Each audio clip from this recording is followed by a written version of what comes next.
Off the tongue. I actually like their odds, despite what the records and previous accomplishments might tell you. I feel like Team Voltage so far in this run, yes, they're getting wins, but they're not clean wins. And even in some of those mirror matchups that we've seen in the first 2 weeks, Intense has actually done kind of better against those similar opponents. So while on paper, a quick glance might tell you, yes, Team Voltage, third place last year, good run this year, still undefeated, probably the favorites. I don't think they should be overlooking their opponent. Intense might give them a bit of a surprise. Yeah, and the action that we've seen from Team Voltage, they haven't quite played all the way up to where we think their potential could be. So it could be interesting to see if they're able to pull it off here tonight against Team Intense, Intense Gaming, excuse me. But we got everybody in here. We're ready to go just about here. Who do you think is going to come up with this prediction? Yeah, I think honestly, coming into this one, I am leaning towards Intense. I'm banking on this upset, and I think we could be going the distance. Either way, this series probably is going to be decided in 4 or 5 games. I don't see a clean sweep happening. So much of this revolves around whether or not Team Voltage is going to be able to sort of play their usual strengths and be able to carry themselves to where they're supposed to be. However, Intense, I'm kind of leaning on them. I expect some chaos today.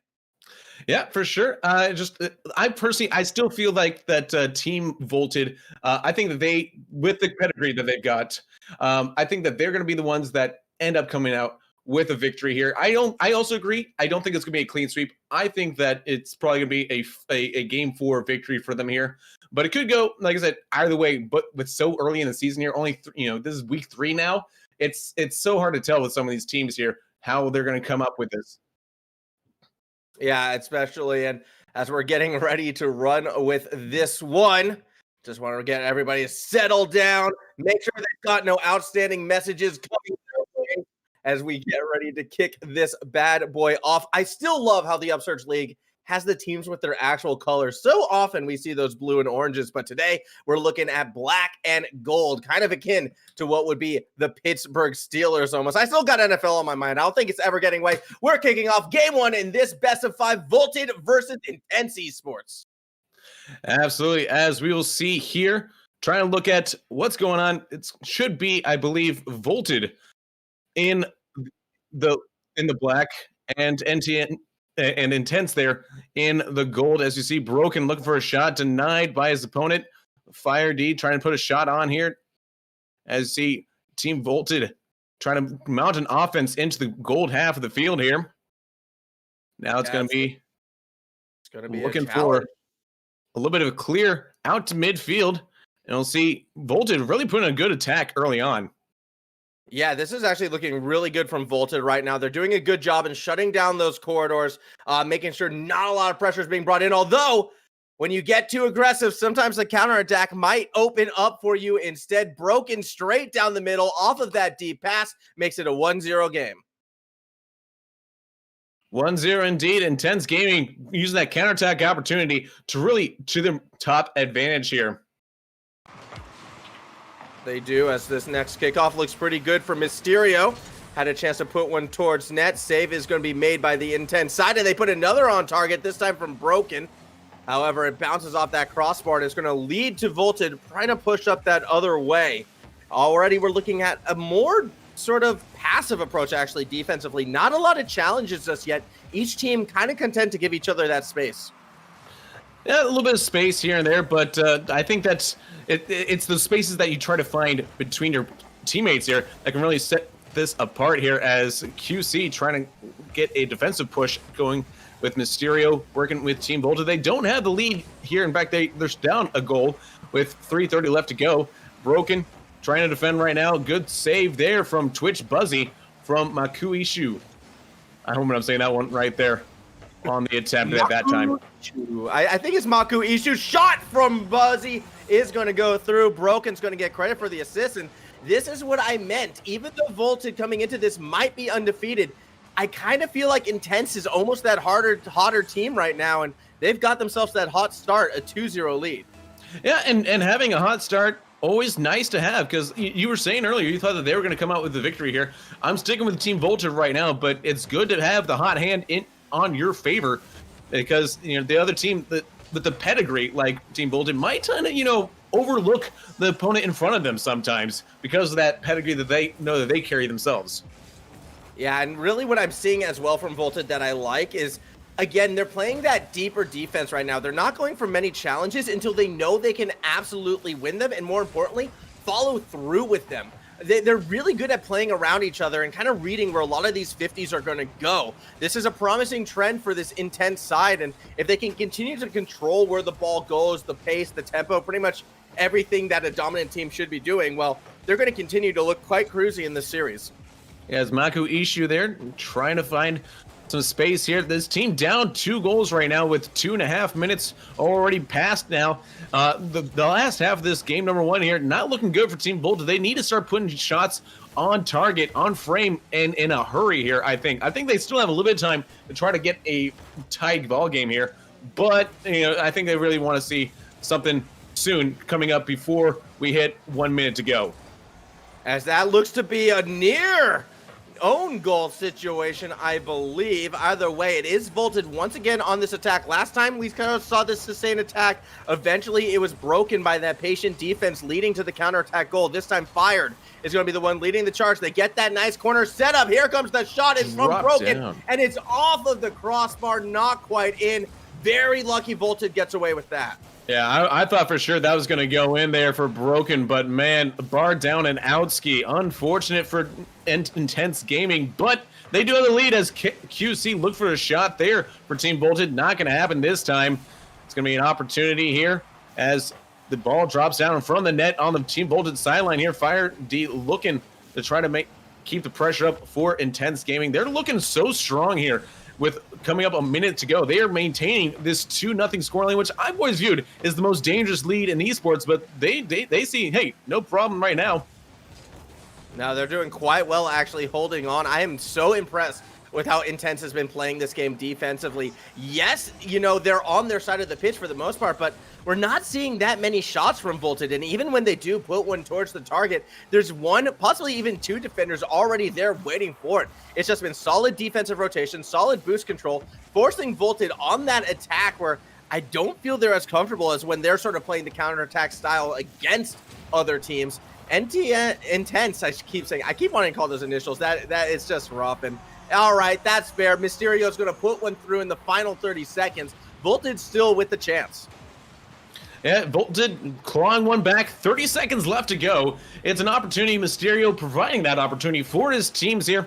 The question is, can his team actually rise to the occasion and get some electrifying goals happening for them here to tie it up? Well, maybe not. No, not today. Yeah, the kickoff goal, the breaker of dreams. Always this seems to happen. Great job by Buzzy actually somehow getting to that first. It's a little unfortunate. I think Volted was playing for the opposite end of the pitch, and that was the worst case scenario type kickoff situation because not only does it go exactly to where Intense wants to play, but It also leads into yet another goal. That should do game number 1 in Intense. They come out swinging. They came out hot, and it's going to be up to Voltage to respond. Yeah, certainly if there's any doubters in the chat, I got to say, game 1 is certainly a wake-up call for them here. And the question being, how does Team Voltage respond going into this break here? They know they're going to drop game number 1 here, but it's how you respond to it in game number 2 and react and coalesce yourselves and your team is saying, all right, listen, we take the L right now, but all right, how to respond?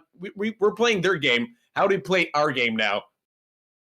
Yeah, that's going to be the big question. I think the big thing actually is honestly being a little less aggressive, going for those deeper rotations, almost force Intense into situations where they think they should be on the attack, when in reality, they probably shouldn't. That's got to be the best go for them moving forward.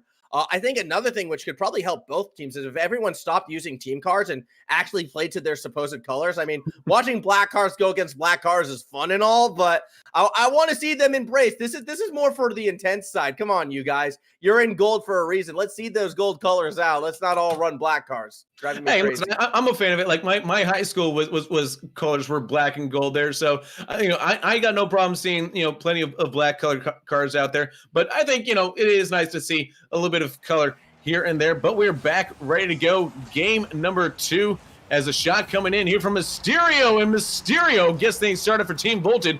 They're getting off on the right foot here in game number 2. Yeah, well, I suggested they play further back. That's not the case. Instead, it's double commit on attacks, and let's go for pinches. That was such a high-risk play, and Voltage, very fortunate that paid off. They're gonna be thinking they're lucky stars. They got that 1-0 lead. The question is, will they be able to maintain it moving forwards? Yeah, as he fired now on the ball, looking for an opportunity out to midfield here, trying to get around the second defender. Not going to happen for Mako Ishu there. Here's QC looking to create more pressure for Team Voltage. It's a little kind of like Pong right now in midfield. Both teams, neither one caring about possession too much yet as they try to find their footing on this restart. Oh my. Well, that was such a good pass across the middle of the field. You saw it coming. No one from Intense willing to go up and contest this one right here as Mako Ishu just drills that front and center. And something I'm noticing already, which might be a potential weakness for this Intense gaming side, when it comes to the aerial play, they haven't been as consistent, or at least as willing to go up high. And that could be an area where Voltage has the advantage, or they just haven't had a chance to show off yet. Broken goes for the aerial dribble, couldn't quite hold on to it off of that situation, and now we see the clear. Again, it's a deep pass, and that's on target, but this time Broken is back for the save.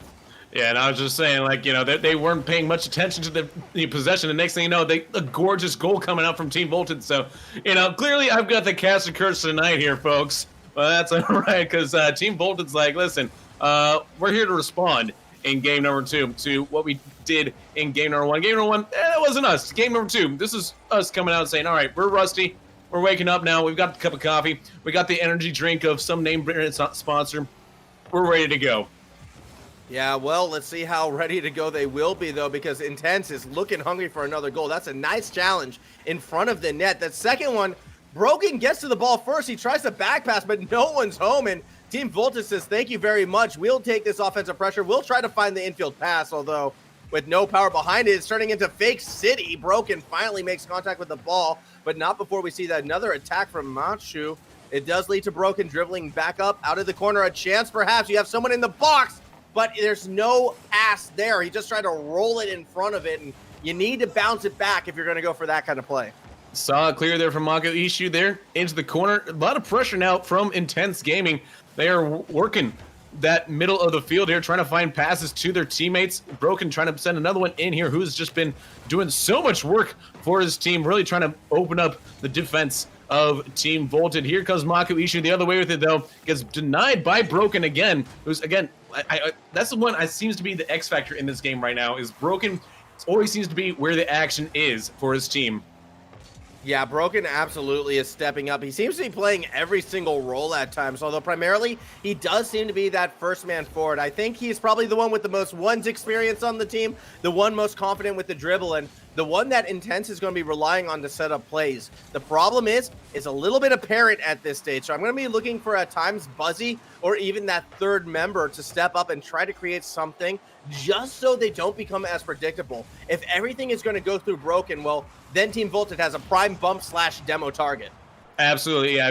If you can identify the playmaker of the opposing team and say, oh, just get him out of the play, and then you see there the bump on the Broken. Fired had to step up to make the save that time. Did a good save that time, but that was a very dangerous ball coming in from Team Voltage as they continue this offensive pressure on the gold half of the field. 1 minute and 37 seconds left to go on the clock exactly. Call 135 as Fired can't get around Mysterio. It's going to be a center ball in. QC can't get in front of Buzzy, who does make the stop that time. That's a very key save for Buzzy, as eventually Fired is going to be able to get that clear. 2 defenders back, but it's the only 2, as we got a demo on who would be the player cheating forward. That means this clearing pass has to be followed through quite quickly. A lot of boost used. I don't think Voltage can sustain this, but Intense, needing 2 goals, needs this press to work right now. Fired has a chance, might connect with Broken, but the pass sails over his head. Not going to follow that one through. A missed opportunity for Intense. A missed opportunity. This game feeling very different than game number 1, where Intense Gaming just seemed to dictate the pace of it. Game 2 seems much more in the control side of things for Team Voltage. They really seem to have found the rhythm now with each other and are really putting together good strings of passes and pressure when they need it. Mysterio here able to try to maneuver around the defenders, looking for a QC, drop down, denied there by the defender that time. Is Buzzy trying to work it up to Broken. Can Broken throw something scary here indeed, but denied instead with 25 seconds left. Oh, and with that whiff right there, that probably should end the game. Voltage just created the space. They needed to run out that clock and put this one away. Buzzy had a chance, had a pretty much an unforced error is what I'm going to call it, unfortunately. And as we do advance now to game 3, we've got ourselves a tied series. Only one of these teams has been able to adapt their playstyle, and that's been Voltage. It comes at that right time. The big thing for me in this one was the fact that Voltage actually started pressing forward and started trying to force 50s and started trying to challenge. We didn't really see that from Intense in game number 1. They were content to play that long game with given space. Intense, they had the mechanics to dribble. They have the mechanics to go for shots. Voltage needs to step up and challenge this Intense side. They need to force those 50s, and that's exactly what they did. Good adaptation, an aggressive adaptation, but it paid off. And you were right when saying that you didn't think this was going to be a sweep. We will not have any sweeps here in this first matchup. So put the brooms away, folks, because we are guaranteed a game 4 at the very least. But game number 3 coming up, what I always call the crux of the match. If you win game number 3, you are more likely to win the entire match. I think that's just good math. That's just facts there, right? I would have to agree. It's interesting that you call it the crux. For me, this is kind of like if it's a 1-1 situation. This is like one of the low-key important games, but I feel like teams in this sort of situation often will trial something new. This is where you see weird stuff happen. It's always the game 3s in 1-1 series where like you'll get your 5, 6, 7 minute overtime. You'll get your random situation where an own goal will be the deciding factor. I don't know. Game 3s, just bizarre things seem to go down. Yeah, it's either going to be a defensive battle to the get-go, and we maybe have 3 goals between the 2 teams, or we're going to have like an absolute shootout, and we're going to have 10, 13, 82 goals in 5 minutes.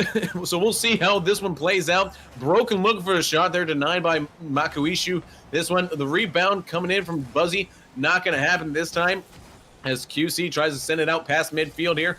It's denied by Fired, but here comes Twitch Buzzy, again with a good passing opportunity. Looking to drop down here. It's going to be denied, but still the pressure from Intense Gaming, trying to really stress out the back end of Team Voltage here. A shot from Mysterio denied, though, by Fired the other way. So just as quickly, the counterattack opportunity for Team Voltage there. A good shot from Mysterio, denied that time. Oh, that's going to be a good shot from Fired, although off of that backboard, Mysterio again is going to get that save. We didn't see Intense really take to the skies like this just yet, so it's good to see they do have some air game behind them.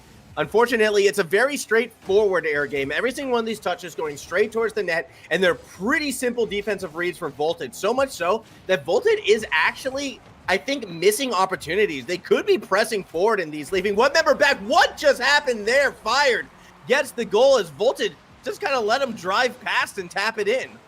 Yeah, Broken just delivering on a silver platter there to Fired.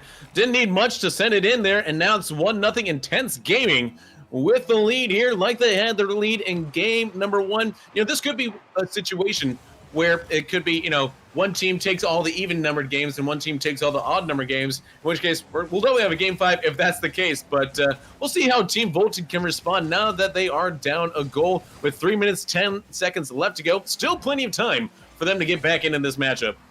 Going back to that goal, I almost wonder if Voltage saw a player there and just assumed it was one of their own defenders.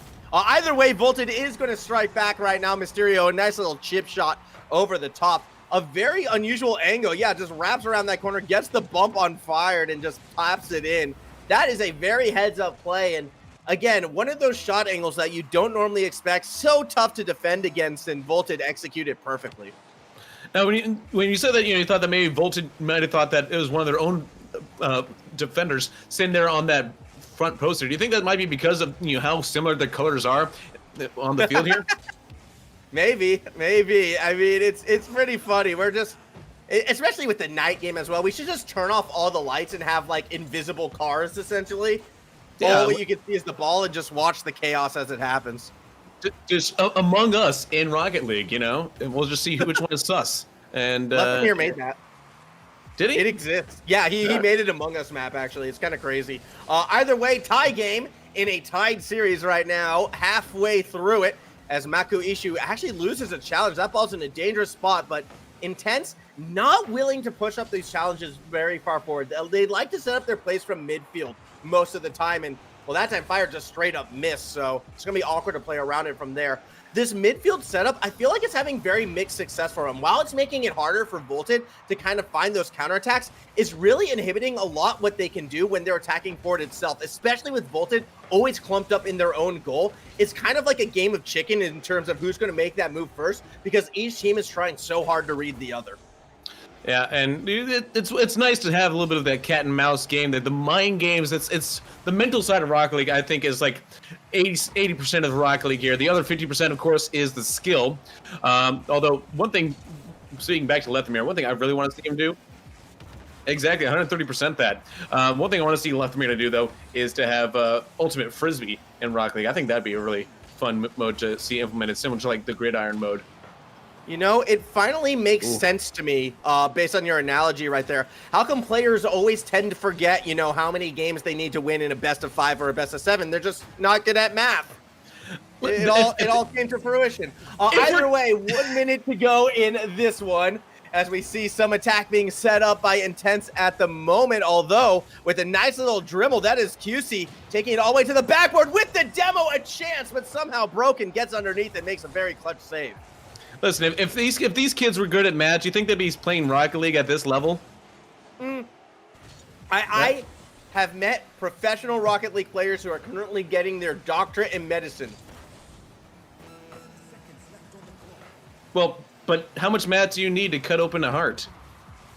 I think he's actually a pharmacist. I understand. So shout out to Requiem, shout out to Mindfreak. Hope you guys are doing well. 18 seconds left to go in this game, and look, I told you we're probably going to be seeing an overtime in this one, and that's the path we're heading on. Maku Isha, though, doesn't want to abide by those rules, takes one more shot on target, and though instead we're going to go that other way.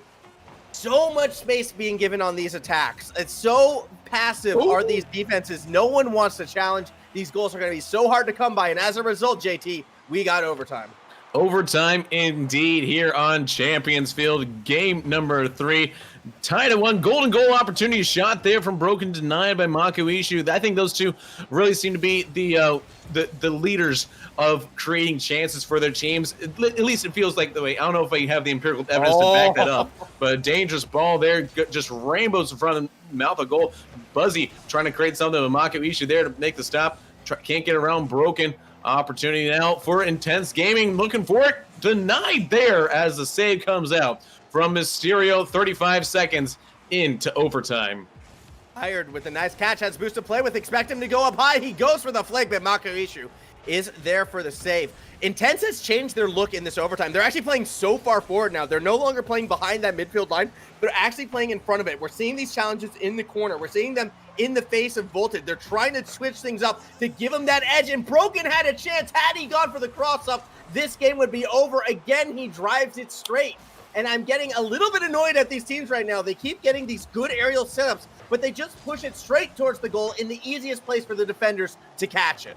Yeah, I think in an overtime situation, you got to, pull out all the stops there, get a little more ingenuity into your attacking frame of mind there, guys, because, I mean, they've seen what you've been doing for the last 5 minutes, and it hasn't worked for you guys. You haven't gotten the lead yet. You're still tied up at 1, so maybe try to find those infield passes or maybe those odd angles off the wall to try to work the defense in a new way and really kind of make them think differently about how they try to save the shots you're putting on. Well, or, you find your opening, get a double touch, and put it away. QC gets Team Volted out in front 2-1 in the game and the series. It's spite. That's all it is. I say I set up these elaborate things. Like, here, just do something really elaborate and special, guys. Double tap in off the post. Okay. So, but here's the thing about this and why that play wasn't that surprising. Intense, they were creeping further forward and forward with each passing moment in that attack. They started off in the midfield line, then they got like another 5 meters closer and another 5 meters closer and another 5 meters closer. And I was about to say, and I know, okay, woulda, coulda, shoulda about to say, but I was actually about to say this game is probably going to end on a booming clear because I feel like each of these teams are trying to compensate the pressure with over-aggression as opposed to over-passive play. And that tends to happen when you get stressed. You kind of do the opposite of what you normally do. We see a very passive regulation turning into a very aggressive overtime. It's that big, deep clear, catching an attacking side off guard, throwing it back in their face that gives Team Volted that win. Yeah, and therefore they now have game 2 and game 3. They are on match point here in game number 4. Will they come away the victors? Fired, trying to make that stop early, but Mako Ishu says, no, you're not going to catch me sleeping like that. Too early. Don't like seeing that. Buzzy just completely cut off Broken right there, and that's 2 attackers on one side of the field. This is what happens when you make mistakes like that. Again, Team Volted punishing an over-aggressive Intense and finding a goal in return. You cannot afford to double commit in those types of situations because that means if you have one big play on defense, that is now 2 less players back to defend yourself should a counterattack occur. Volted takes advantage, 1-0 lead for the team out in front. Absolutely, and I think that sloppiness there is a result of that long overtime there. They got so much more aggressive, and I think maybe they got a little tilted there. Because of that old time, they just need to cool their heads down. Like, hold on, guys, we're rushing when we should. Are you rushing or are you dragging? Are you rushing? Like they need to find their own tempo, and find the own tempo they do through Broken. That was a shot. It cracks the 100km/h mark. It does not hit the ground or the car. Look, we have a phrase for these kinds of shots, in OCE. We call it taking them to Boomtown, essentially. That was a Boomtown shot right there at Intense. They're back in this one, a 1-1 score. Is that an Overwatch reference? Nah, it is an OCE Rocket League reference. Okay. It's like, because I thought that, Overwatch had a Boomtown, and, there's, home of Junkrat and... that's Junkertown. That's Junktown. Okay, Junkertown. Yeah. AKA Australia. I'm a boomer. All right. Yeah, which is why you should know about Boomtown if you're a boomer. Makes sense, right? Exactly. I mean, the point is that Overwatch is a dead game, and now we're here playing Rocket League. So, 3:44 are left on the clock. QC trying to make a clear out here, down all the way into the black half of the field here. Mysterio trying to clear it out, but here comes Buzzy, and it's going to be pressure now from Intense Gaming. They're trying to make the pressure intense. I had to make the joke one time, and there it is, guys. Yeah, there it is. I mean, this could be the last game. This could have been your last chance to pull it off. So I'm both proud and ashamed that you were able to do it. Either way, QC, nice backward pass, but it is red. And look at what Broken is able to do off that backboard, nearly driving it all the way up the other way of the field. That's an awkward back pass, though, just trying to make sure Mysterio doesn't get the touch that he wants. And Intense, they're doing so much trying to disrupt the counterattack. It actually pays off. Team Volted can never establish themselves. And in a weird way, Intense's back passes and awkward touches actually work out in their favor. Still a tie game, but Intense is keeping this attack moving forwards. Well, and to me, that makes sense because even though they may be awkward back passes there, it's still maintaining possession. And if you have possession there, you're going to have a better idea of where that ball is probably going to go because that's where you're directing it to than your opponent is. Your opponent's going to be chasing the game there, and you can kind of set up the opportunities for those pockets to really get something in there. As a shot came in from Mysterio, said, I found a pocket here, but not able to go all the way into the back of the net. So that looked like 2 saves by Team Volted off of their own shots. The first one was a player going for the demo, accidentally hit the ball. And then the second one, I think a different Intense member bumped a different Volted person into the ball. That is so unfortunate for this gray side. And I mean, they're still on the attack, so all hope is not lost just yet, but very bizarre series of play and saves right there. It was, as you see, minute 55 on the clock. And in the brand new Rogue Fennec, he switched cars between matches there, getting the goal to put Intense Gaming in front. They want to see Game 5. That's another one, 123 kilometers per hour from midfield, and that ball was still going up. Doesn't hit the ground, doesn't hit the crossbars. A great shot from Buzzy right there, Intense. A 1-goal lead, still plenty of time left in this game. I would be very shocked if we don't see some more action out of this one, especially out of Volted. They seem to be starting to click more and more, especially with passes like this. QC doesn't have the angle for the double, and with that double commit, it's a 2v1. Broken makes the defender miss, but he can't corral the ball. Still had an avenue for a back pass, yet for some reason, Buzzy pushes too far for the right. Intense misses a chance to put this game away. That should have been a mop and bucket cleanup goal there, but not going to happen for them this time. They do have the lead, so they can't feel too bad about it, but if they miss too many chances like that, you have to start thinking what if about this Intense Gaming squad, as they've had shot after shot by Buzzy here, saved away by Mysterio. They have the pressure on Team Volted for them right now. That's where they kind of want to see Team Volted kind of on the back foot as they're trying to push in, create something. They need to tie up this game to try to win this in game number 4. Intense Gaming, they've got less than a minute. Can they survive here? I think they're going to start to do that. I think they're going to survive. Mysterio, though, is starting to do some very creative things with his car control right now. I love the low-key squishy save that he pulled off before. I don't even think that was necessary, but it was just a cleanly lined up save, so why not get that squishy? That's how you drive that power sometimes and go straight down the middle. And every time Mysterio is dribbling with the ball as well, he's able to create pressure, either by drawing defenses toward him or actually getting that ball to the backboard. So if we're going to see a play in these final 18 seconds, watch for Mysterio on Team Volted.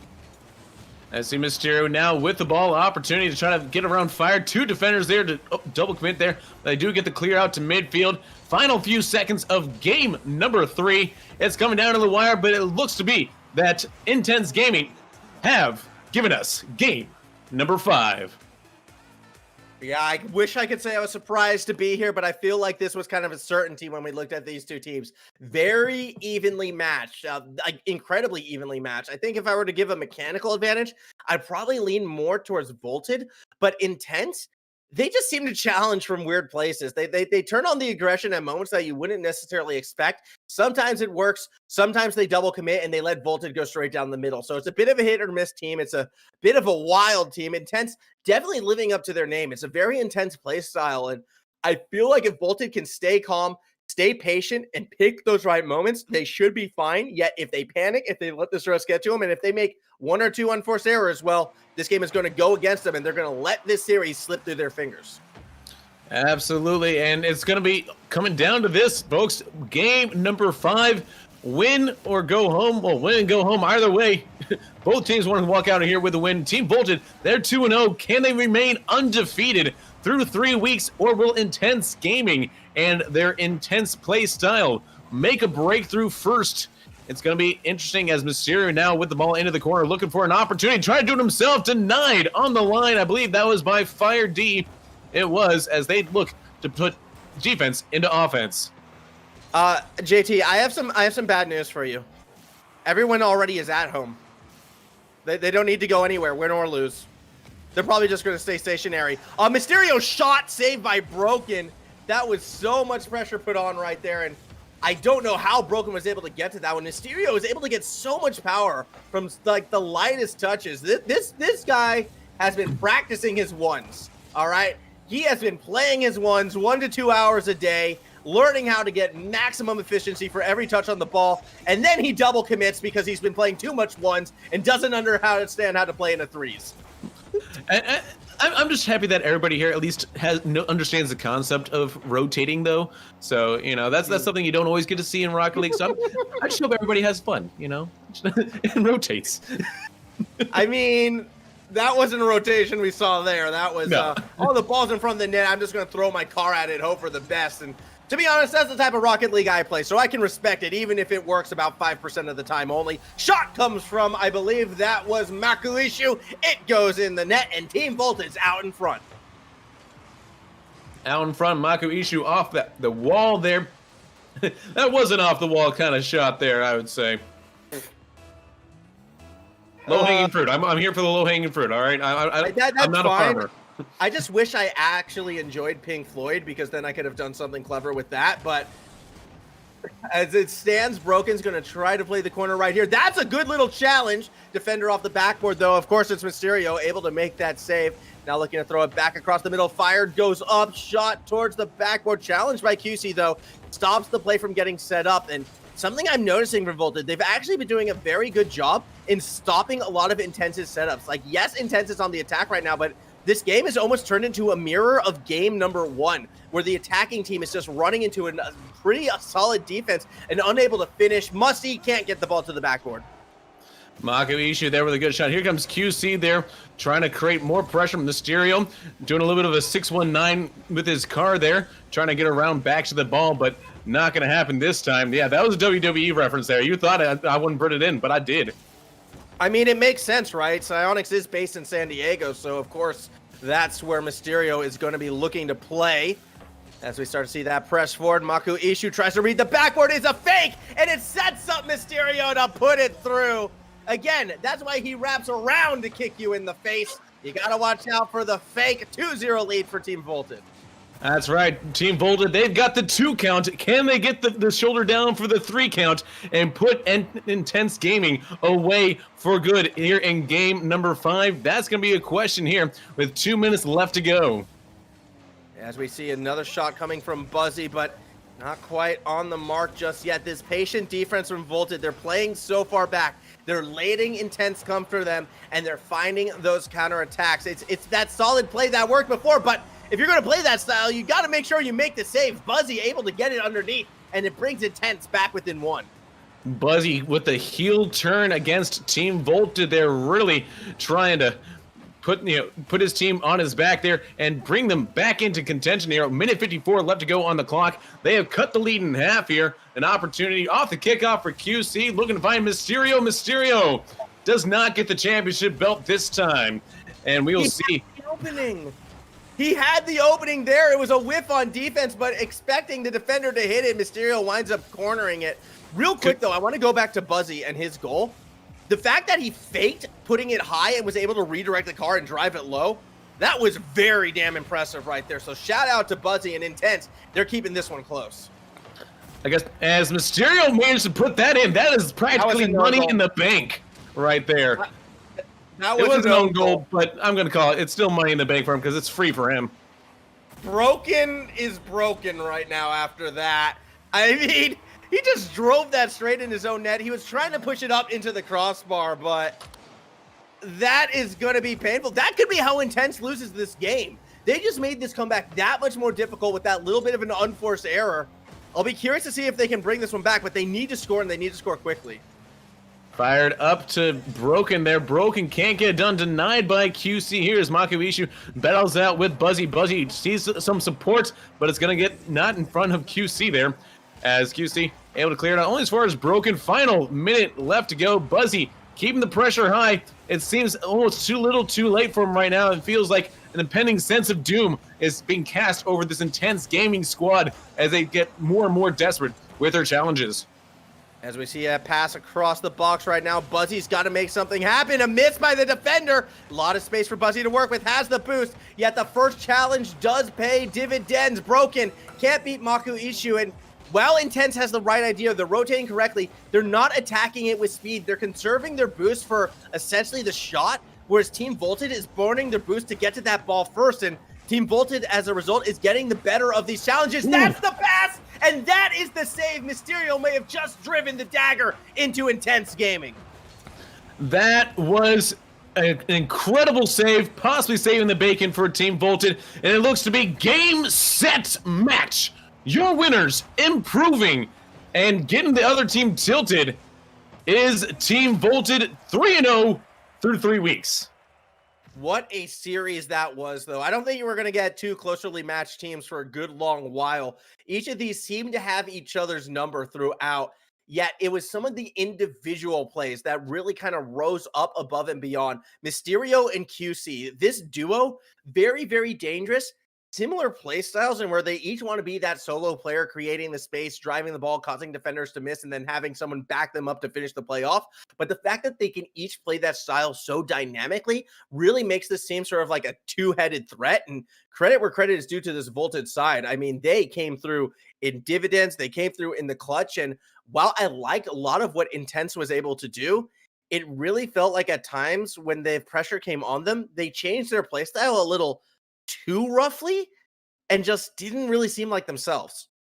Yeah, and how about Mysterio too? Because to me, I felt like he was a little bit lost in the game in game number one, but he slowly kind of came into his own as the series wore on, and they just relied on us like, oh wait, he's getting hot here. We need to keep feeding this guy, and it's about knowing what your teams are doing, what your teammates are doing here to really kind of feed the hot hand. Know, hey, who's going hot and who's not, and where to distribute the ball.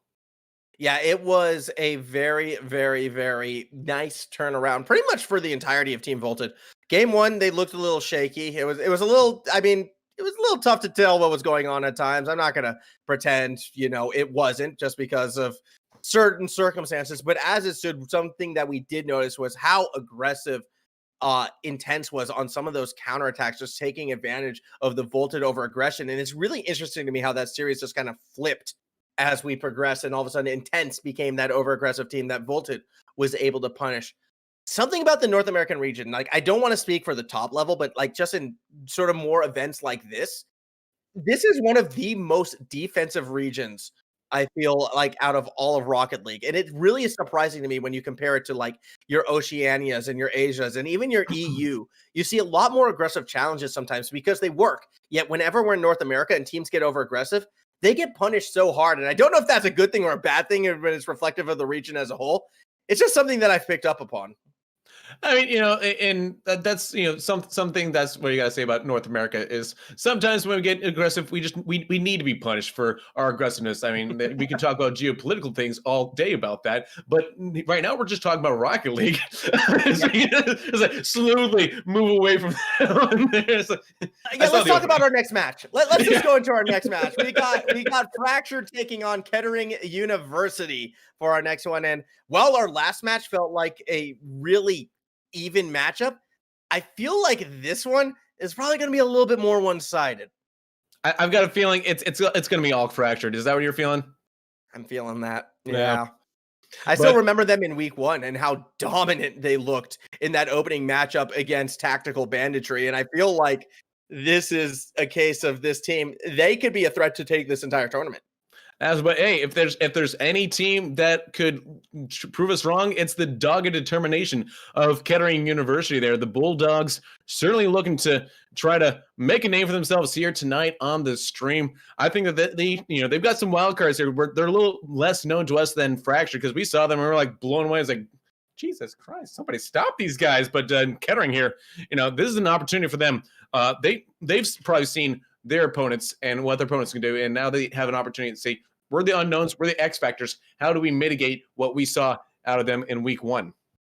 Well, I think you start by winning some games at the very least. Unfortunately for Kettering, out of 7 games played, they have only taken one of them, 0-2 on the season thus far, and really seem to be one of those teams destined for a bit of struggle street. And in these types of brackets where every game is so important, you lose your first 3 games, it will force you in a situation where you have to win out. And it feels like the season has only just started. So pressure is going to be on this blue side and then some. I feel like they need to win this or their season, it may already be over.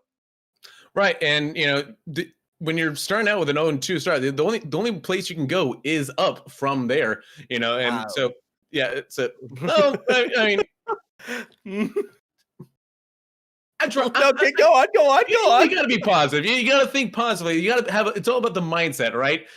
You know, when I'm counting it out here, like here I am stuck in like plat 2 in doubles, but you know I'll get on with my friends, and next thing you know we win a diamond tournament last night at midnight. So you know it's all about the mindset and knowing, hey, listen, we can do this. We know that we're up against a big hill here, but we can do this if we need to.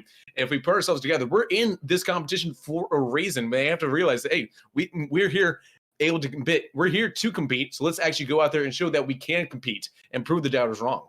I mean, I absolutely agree. You always need to have that confidence, but just as easily as you can go from, you know, your platinum to diamonds, it can get worse. You can D-rank at times. And when you say, oh, yeah, it can't get any worse than 0-2, well, I would argue 0-3 is pretty much drastically worse than 0-2. So you can't be too relaxed and too confident that things are going to turn around. You got to earn that for you. And what better way to earn it for Kettering if they're to come out here and beat an undefeated Fractured Memories side? This is going to be an exciting game. I feel like a lot for Kettering to prove, but also a lot for Fractured Memories to prove. If they want to continue to be one of the premier teams in this league, they've got to take care of business here and get themselves a clean W.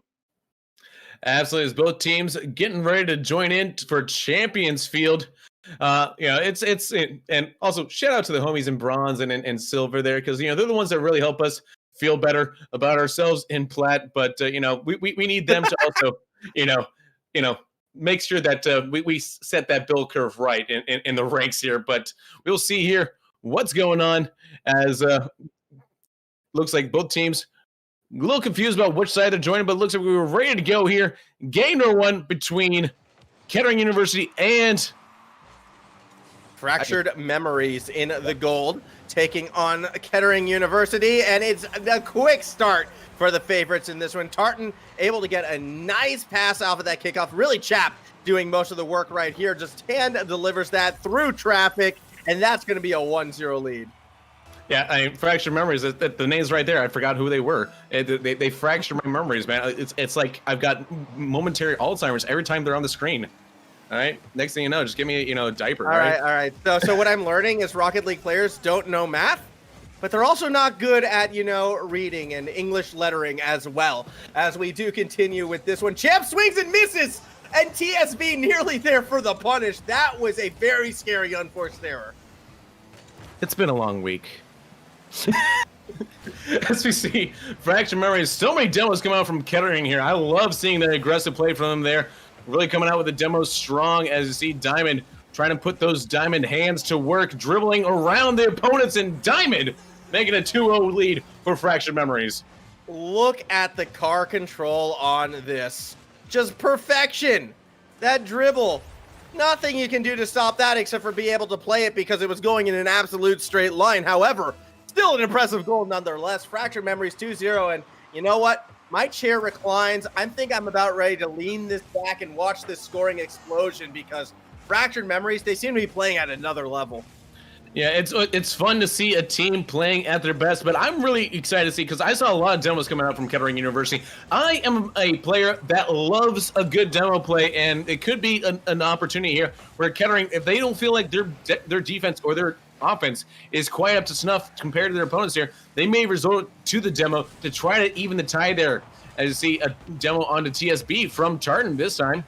An opportunity. Yeah, that was a weird situation right there because it looked like Kettering was looking for the demo, as you said, but Fractured able to turn it around. I'm a bit surprised that wasn't a double demo. Either way, TSB is back forward on the attack. The ball didn't really go anywhere from that impact before, as Tartarin looks for a pass up to Diamond. Will get challenged by flashing as Millware forced back. Tartarin there to punish. Another pass across the middle, but a little bit too far out in front of the attack, and TSB is able to clear it the other way.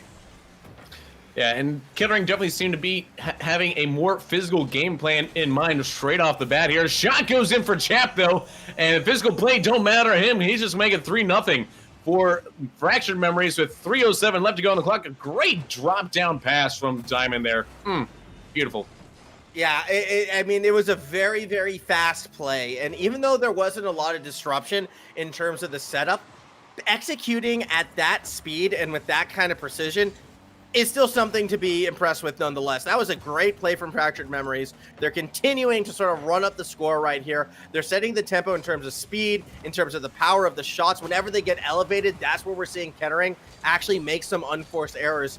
I don't want to be a Debbie Downer this early, especially I've seen teams come back after terrible game 1 losses in the past, but where we're sitting right now, Fractured Memories just seem to be at another level.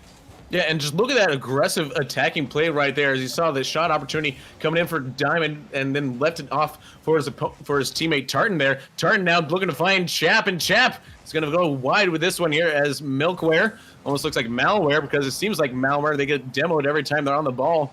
Opportunity here for Fractured Memories once again. Does that make Fractured Memories malware bites?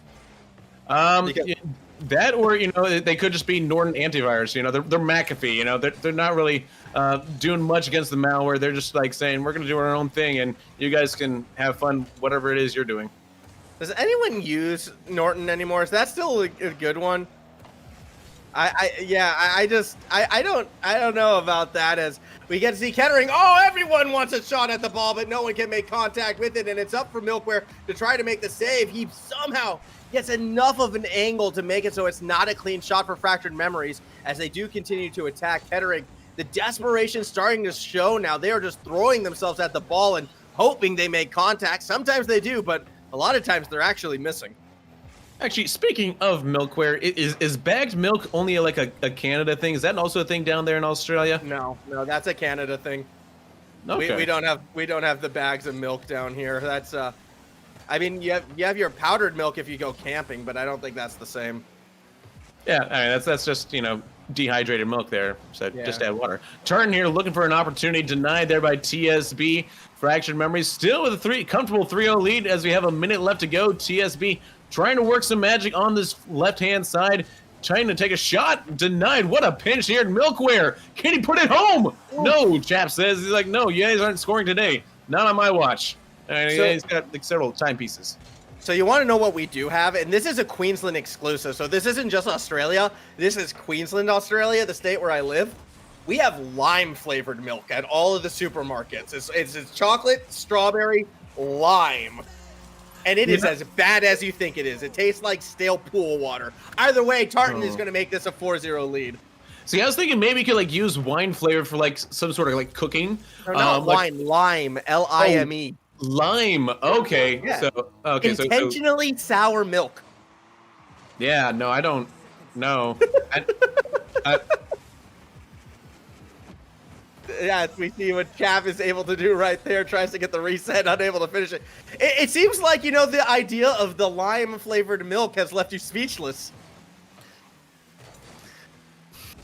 Yep, alrighty then. Flashing to erase this one back. I finally found a way to silence him, everybody. We found the solution. I digress. Diamond going to get that clear up across the middle of the field. Chap's going to challenge in the corner, trying to get that 0-second goal. They're not going to get it, and Fractured takes game 1 4-0. Well, I mean, it could be worse. Like, what if there's like lime-flavored Oreos?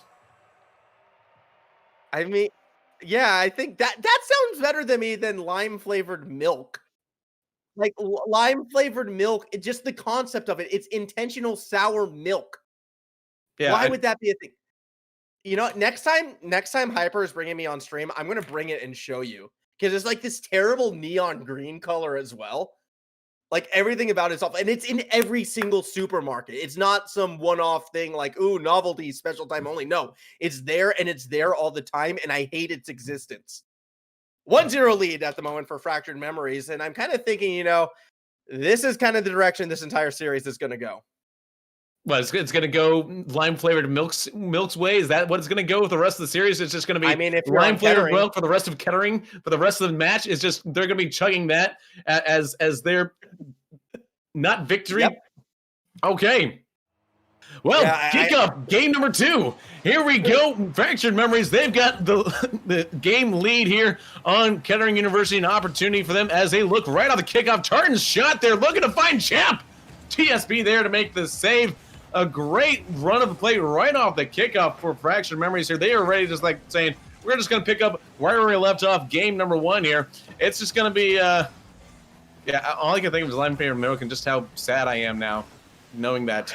Well, you know what? Oh, that was the best chance that Kettering has had yet. TSB puts it off the crossbar. Next shot in front of that goal is going to get cleared by Tartan as well. Kettering, they're finding opportunities right now. Fractured Memories, they're playing a lot further forward, but they're doing so with not very good boost management. And Kettering is actually the team controlling the tempo. Now we're getting the double commits, but it's for a reason. Kettering pushes too far forward. Multiple Memories saw it happening, and they get that counterattack goal. 1-0 lead. Diamond from downtown there, 100 kilometers an hour there, roughly about 60 miles an hour thereabouts. As Fractured Memories get the early goal here, 4 minutes, 13 seconds left to go on the clock. An opportunity for them as both teams cheat up there on the kickoff here. Goes in favor of Tartan, who's trying to get around his opponents here in the midfield. Finds some support from Diamond, is going to drop it down. Chap isn't there though. TSB, Kettering, can they get a goal? That's the only question here. It's like a question of saying, you know, can you maybe have lime flavored milk as part of like a shrimp scampi, as like a white sauce? Maybe. Oh, no. Oh, that's terrible. I dislike that. Diamond making it 2-0, bringing us back to the action at hand. That was a relentless assault, and you can see Milkware doing so much work to try and keep it away. Actually, there was a little pass there. I'm not sure that was intentional. I think Tartan wanted to take the shot, but wound up putting it back. Very bizarre angle. Very nice goal nonetheless. Fractured Memories up 2-0. Yeah, I'm just going to try to find some sort of like logical reasoning for lime flavored milk here. Like, cause I mean, I can imagine like with seafood, lime makes sense with seafood, and with a white sauce there, like an Alfredo sauce, maybe. But like, I'm still, it's boggling me. All right, like you completely broke me on this one. Yeah, okay, I'm totally getting a bottle next time. Flashbang across the middle, looking to connect with TSB, who continues to bicycle kick it towards their goal. Chap tries to make the save, but actually comes down to Diamond in the corner. Eventually, we see the pop-up clear as Diamond trying to make the read underneath. There's the demo. There's the goal. 3-0 lead for Fractured Memories. And this is almost like, you know, Swan Lake in the air here for Diamond. Just look, I'm just going to take it up, like, and just finds the spot, and just in it goes, like, open net for him. 3-0, 3 minutes, 4 seconds left to go. This might be our longest series we've casted here on Rocket League, just because of there's been so many goals that the time's going to have to stop every time just for the goal. So, Chap wants to show some of that elegance in the skies as well, unable to pull it off. Something that I want to see more of. I don't know how many freestyle competitions you've been able to cast, JT, but I do watch a fair few, and I've had the luxury of being able to cast some.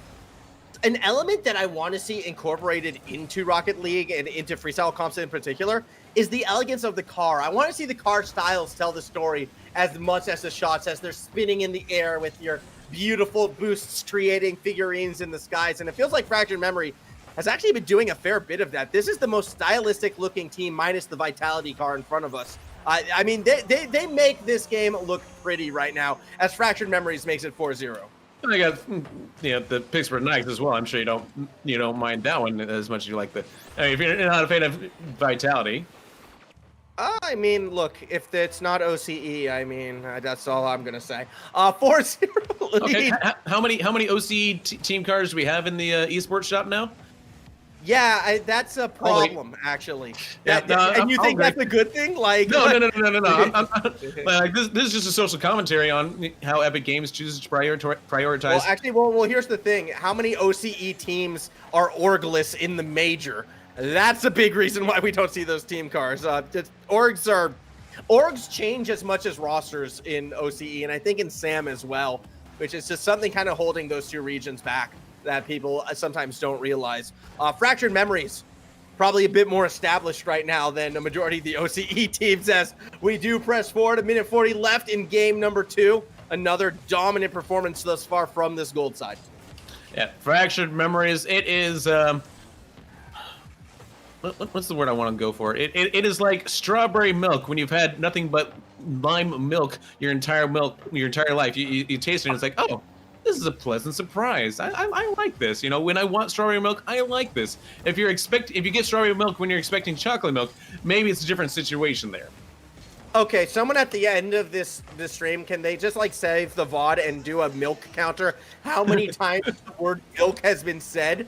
Because this is getting a little, and then you have to do that many push-ups, all right? That's the challenge. It's the milk push-up challenge here on Upsurge. Shot actually coming from Milkware right there, but he's unable to put it away. Flashbang forced to throw it back into his own corner. Will get demoed by Chap. Ball's in a dangerous spot, but no one there to punish quite immediately. Eventually, the shot does come from Tartan, but it is way too high. Yeah, I guess you would have to do push-ups for the number of times Milka said, because if you try to do say shots of rum chata for the number of times Milka said, you might be going to the hospital.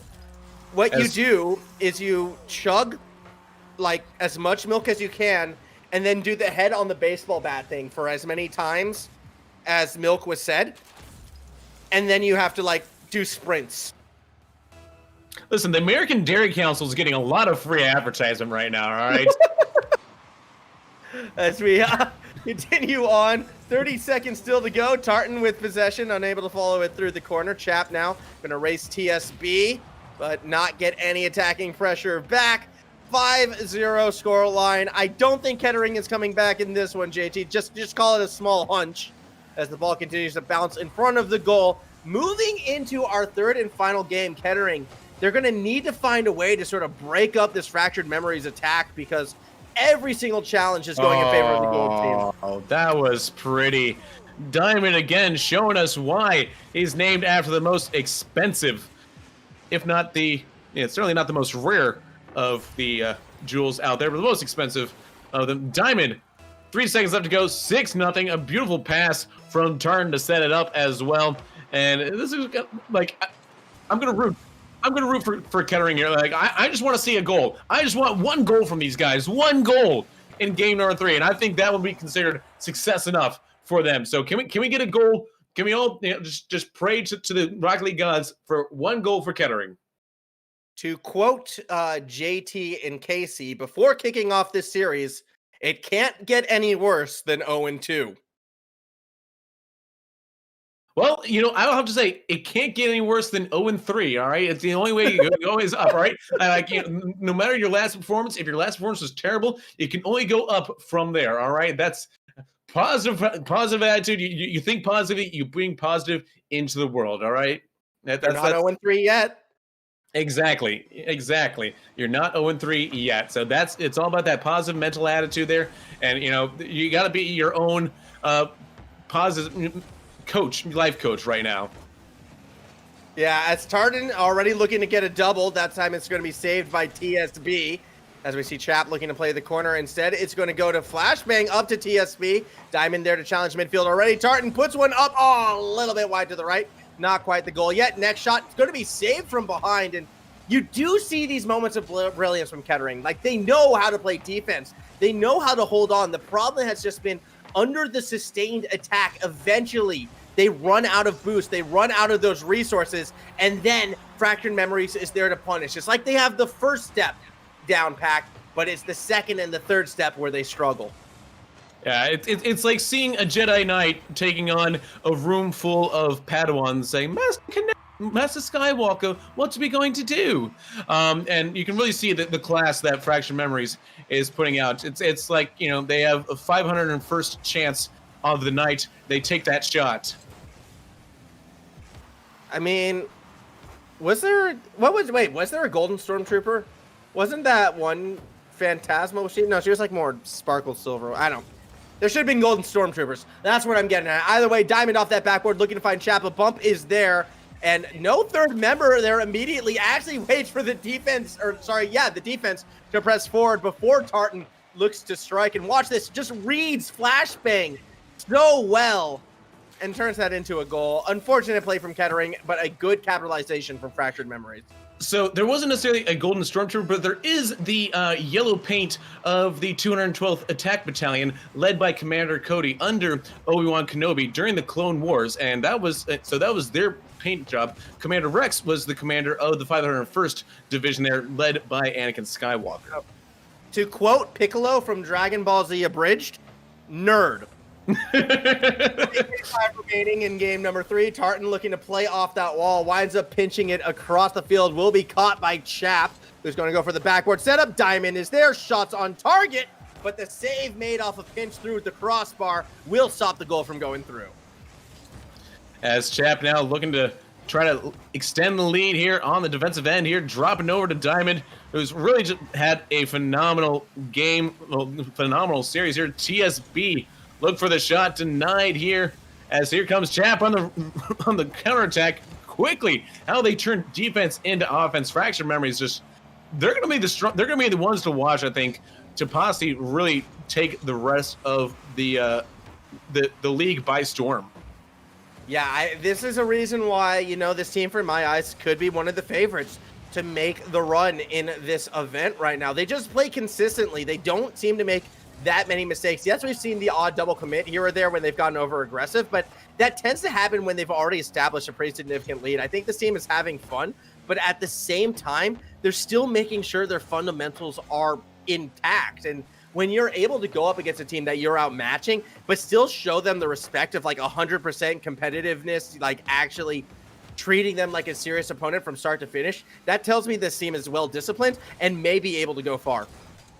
Absolutely, yeah. They're not letting their guard down just because they've taken 2 games already from Kettering University. Kettering, though, to their credit as well, not willing to give up just yet. They still want to fight because they still know, hey, if we can get like 1 goal, that could be the start of something special. Maybe we can sneak a game away from Fractured Memories here, as Charton now really controlling the ball for Fractured Memories, doing a lot on it. A shot coming in from Diamond, and Diamond is not going to be in the rough that time. That is 2 goals to the good.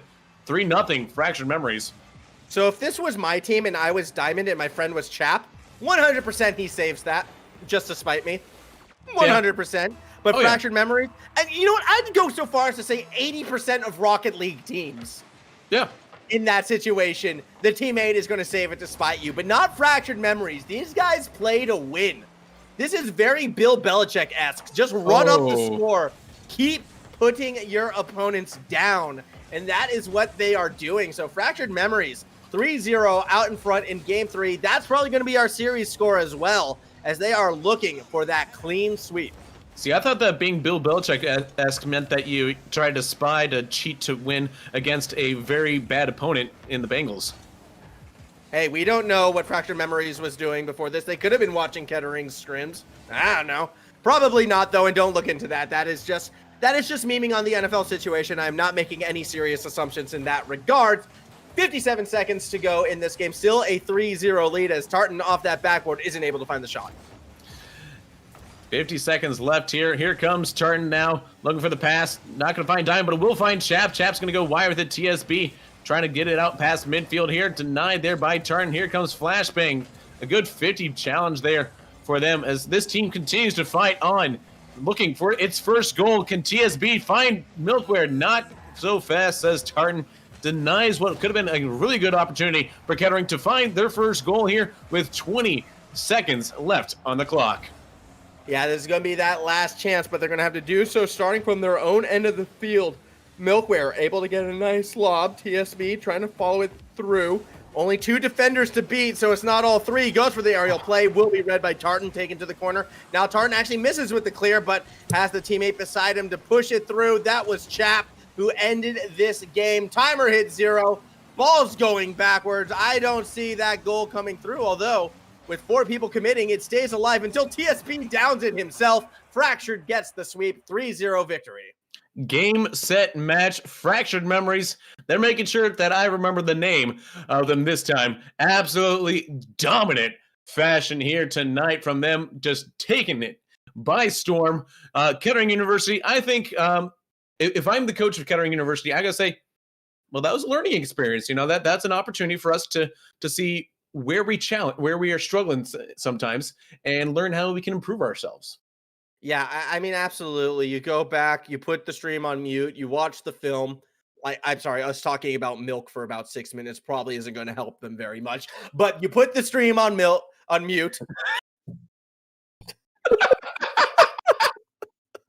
You put the stream on mute. Milk. I want this to end. Take me away. And look, we got the Revival versus Dawn coming up. That's going to be our next League of Legends map. Rocket League is done. Congratulations to our winners. Better luck next time for the losers. Thank you so much for joining us. JT, anything more to say?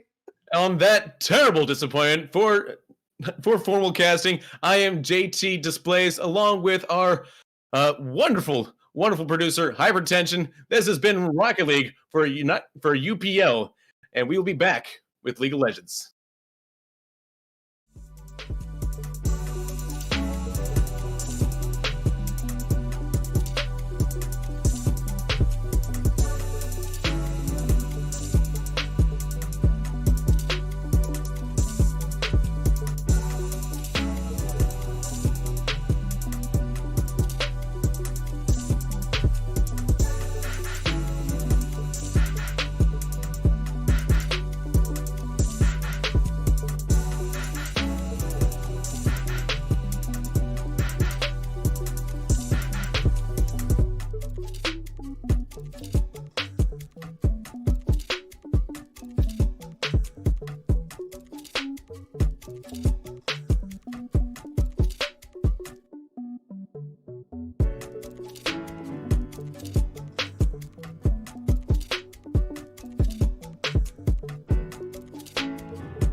And welcome everybody to another weekend, another day, and another time, and another beautiful place to be right here on the Upsurge Premier League. I'm your host for the evening, Ravishing Rabbit, was ravishing around the internet. Joined here yet again by my analyst, by my side, Mr. Beat Down Boulevard. And firstly, Beat Down, how are you doing, man? You doing okay? Wow. Oh my God. You asked me. I'm doing great, Ravish. Thank you. How are you, good sir? I'm doing fantastic. I just wanted to acknowledge you first and you Thank you. only. Let's move into what we're doing tonight.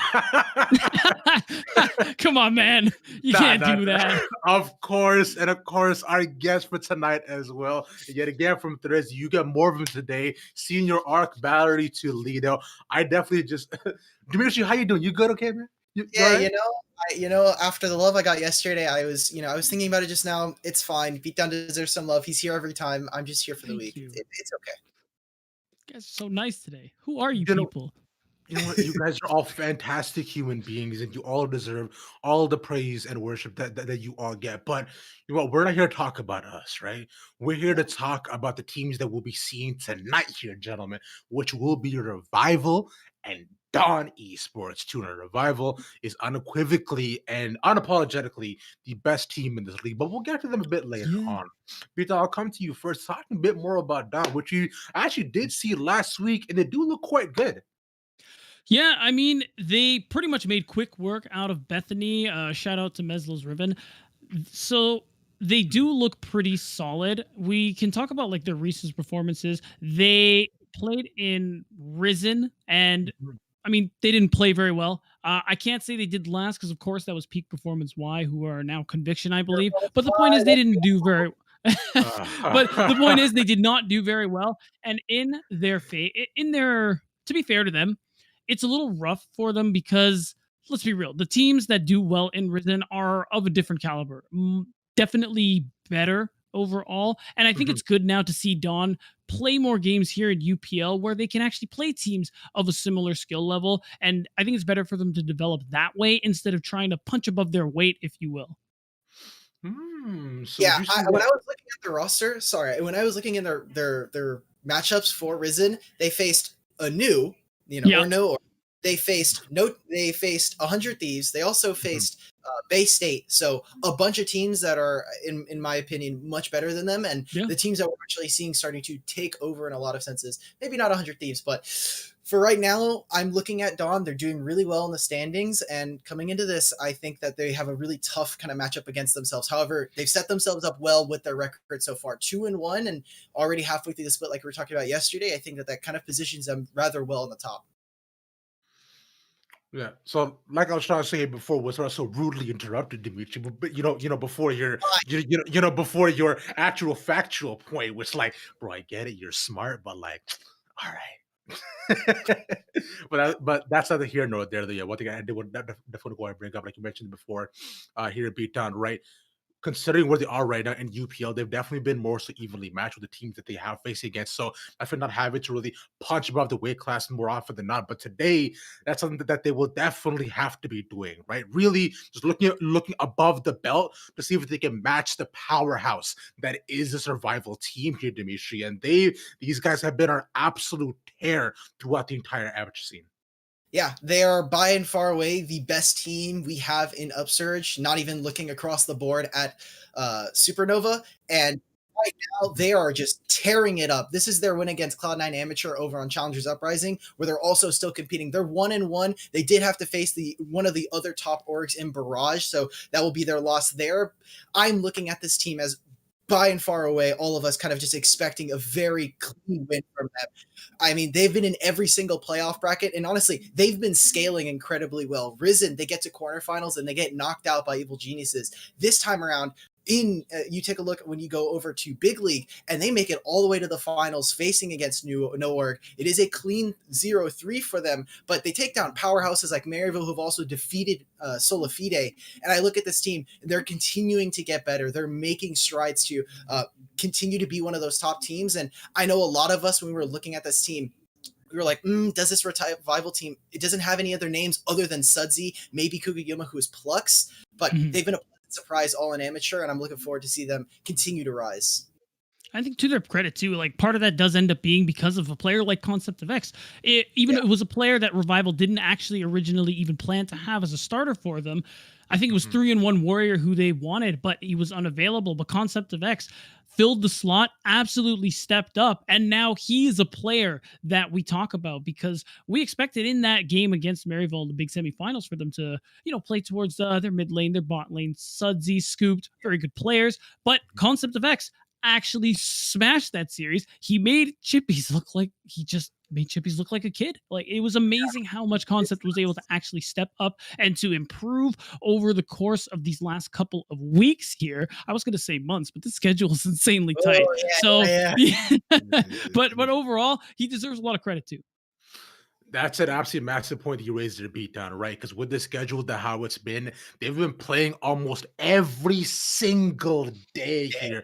And we praise Revival for having a massive strength over many other teams because they put a lot of time and research into their opponents, right? Which is why the EGP win came about, along with the Maryville win, because they knew what they were playing against. They understood the team's patterns and simply just played it to them. Now, I remember talking to Alex, one of the assistant coaches, just this morning, and he's talking about, hey, based on what we see about Don, he does feel quite confident going into the matchup because they can research on this and give the player picks about what they want because, hey, we, like you mentioned, they got Sudsy on the team, man, and Sudsy sure do already got like that massive champion ocean, but this man got the Indian Ocean in front of him, bro.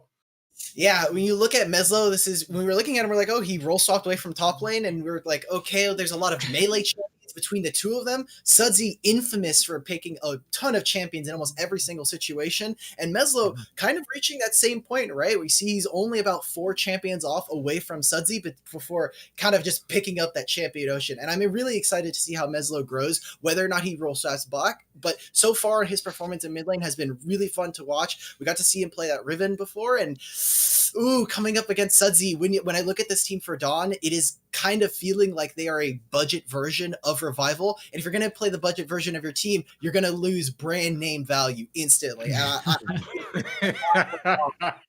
a good way to put it. I mean, hey man, down here in Canada, we do have a brand called No Name, which does, although it seems the budget version of a lot of things, it's actually pretty good. It does perform quite well, and it costs a little bit less. So it really, at the end of the day, it's all about efficiency for us. So we'll see, if Meslo, along with the entire team of Dawn, are efficient in that sense too. Because I remember Alex even said about how they're looking to try some new and interesting things, but that's neither here nor there. We'll see if that does happen. What thing we do want to see happen is how Dawn's game plan will go down the YouTube, because you're mentioning about them being a budget revival, but they do bring up some interesting points here, Beatdown, like as in terms of how they play. Yeah, and the interesting thing too is that there are some similarities. Of course, the budget analogy still stands true, and one of the big things that they do, much like Revival, is they try to play for counter pick and draft for Meslo. They counter pick mid, get him into a matchup that he really likes, and then he can run away with it. He plays into CP freeze, as you can see here on this clip. And yeah, this one looks really close. And then you'll see in about a second that it isn't anymore. Meslo, not afraid to play aggressively, as you can see. Beautiful solo kill under the tower. And if they can get him that kind of matchup, there's a good chance he could actually win lane over Sudsy. And I think that's going to be the big thing they want to play for, because overall Dawn do like to try and generate early leads from these picks and convert that into a lot of early drakes, because that's a big priority for them. I look at this. I'm going to just say this right now. If you're a mid laner and you're like, okay, well, what do I play against this guy? There's no way you've practiced against Riven mid lane. No. Especially not as Silas. You're trying to play this out right, but Riven mid, I know Beatdown, you were getting hailed as the king on the Twitter account. That's true. I mean, like you were saying, if you have those early picks, which is going to be very, very strong for you, it's between their jungler with L9 or A-pathing. He has been working really, really well with them to make sure that they generate these early leads. They have a massive priority on Dragon. I mean, you look at their base defense during going up against Bay State, and it was incredible. They were getting their Nexus. The Nexus doors are being knocked on, and they're still up 2,000 gold. All of their Nexus turrets are gone. They're about to lose. They have the Kindred ultimate come out from the enemy jungler, and Orace just makes a huge save and ends up kind of just saving the game for them. And even then, again, they have 4 Drakes. They have a whole Ocean Soul behind them. And I look at this team as Dawn, you're going to have to be on your A game if you're going to try to take down the top dogs. I mean, like you mentioned it before, as Dimitri, we'll see if Dawn is actually able to generate those early leads too, and perhaps even start knocking on those knocking on those Nexus doors, waving through a turret, as one might say. I'm sorry, that was an absolutely awful. There it is. Here we go. But you can see it here right now. But you can see that here right now too. Because look, man, I just want to go on point of the play. I remember seeing this play live. They chose to go into the Aatrox, use the Kindred ult a lot earlier than they actually needed to, and then look at the Orsees then just cleans up easy though. But that does bring back a good point we were talking about before about Meslo's champion pool and how he's able to be, because look, he transitioned from going from the Riven mid, right, super hyper aggressive, to going to control mage too. So we know he's able to change the play styles a lot, and it did end up winning that game, and rightfully so, which is the absolute best part of it. But coming to you here next to Dimitri, I'm talking about a Revival, because these guys are not anything to mess around with either. You can try to generate early leads, but like you might not get anywhere with that. Yeah, I take a look at this team, and yet again, they perform incredibly well. Yet again, saying this, Revival going for those counter pick mid lanes. We just see that. Honestly, Sudsy's just broken. That's all I'm going to say. Sudsy, honestly, just the best player. He's been top of the line when it comes to amateur. The fact that this guy. Okay, this is such a great.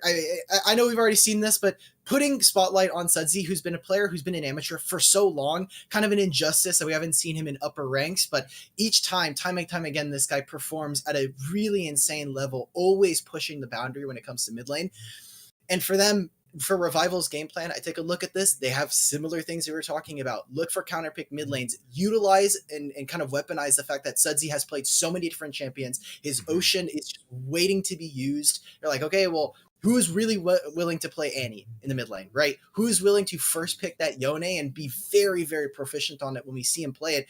And then look to try and utilize Cyber, because Cyber on much higher tempo junglers has looked really, really great.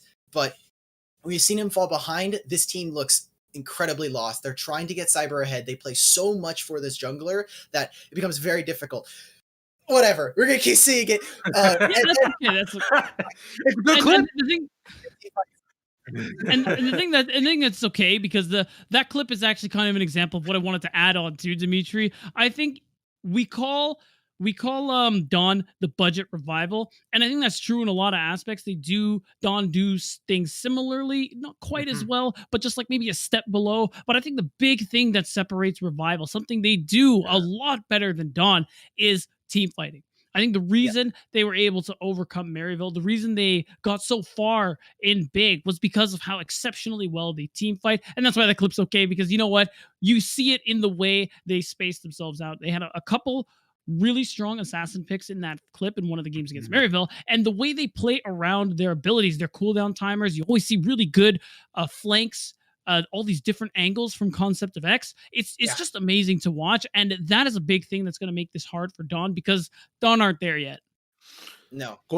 Going back to a big point about the game as well, because you saw that Revival in the game was able to take control of that entire bot side and just take every single dragon and snowball that lead through there. Which is why you saw, Sudsy was there as the Echo 2 game prior in lane and absolutely smurfing on those team fights, bro. I felt like Maryville, was almost like Timmy Turner's dad, showing off his trophy case. Like, this is where I would put my dragons if I had any. And they did. They didn't have any. I'll tell you that for sure. They got him in that game 3 when they won, but yeah, sure. All right, we'll give them that, I guess. But I mean, that's one game. At the end of the day, it's good that Dawn do like to prioritize dragons, because I think that's a big thing teams misplay almost into Revival, because Revival, it's a big focus for them as well to just have control of that bottom lane, have a winning matchup, and just turn that into dragons. And if you give them a 1-2 dragon, that becomes a 3-4 dragon, and all of a sudden, why have they scaled so well? What's going on? They're healing a lot. They do a lot of extra damage. What's going on here? Weird. Free stats. Weird. Yeah, it's crazy. Absolutely shocking across the board here, right? And that's one big thing too, is that Revival is a team that will essentially just snowball whichever teammate is feeling themselves on that day. So and we'll absolutely donate all the resources towards them too, because you can see it right here, right now, man. Look, that was the day that Sudsy was really about himself, playing that Nico pick in that mid lane. That was nice. And he came through massive pop blossom, because you saw as well that lane as well. Cyber was actually paying a lot more attention towards that top side, making sure that Nico didn't fall behind, because he knew how crucial he would be. And yet again, another massive example of what you mentioned that beats out of the team fighting prowess, just allowing them to take those neutral objectives here and clean up the entire map. I actually love that for them. So we will have to see which teammate is feeling themselves. I'm hoping it's Sudsy, which is that way, sure. The overall Meslo Sudsy matchup can be even more exciting. But let's go ahead and get into predictions here, gentlemen, and talk about who you have going into this and why. B-Tal, I'll start with you first. Who you got?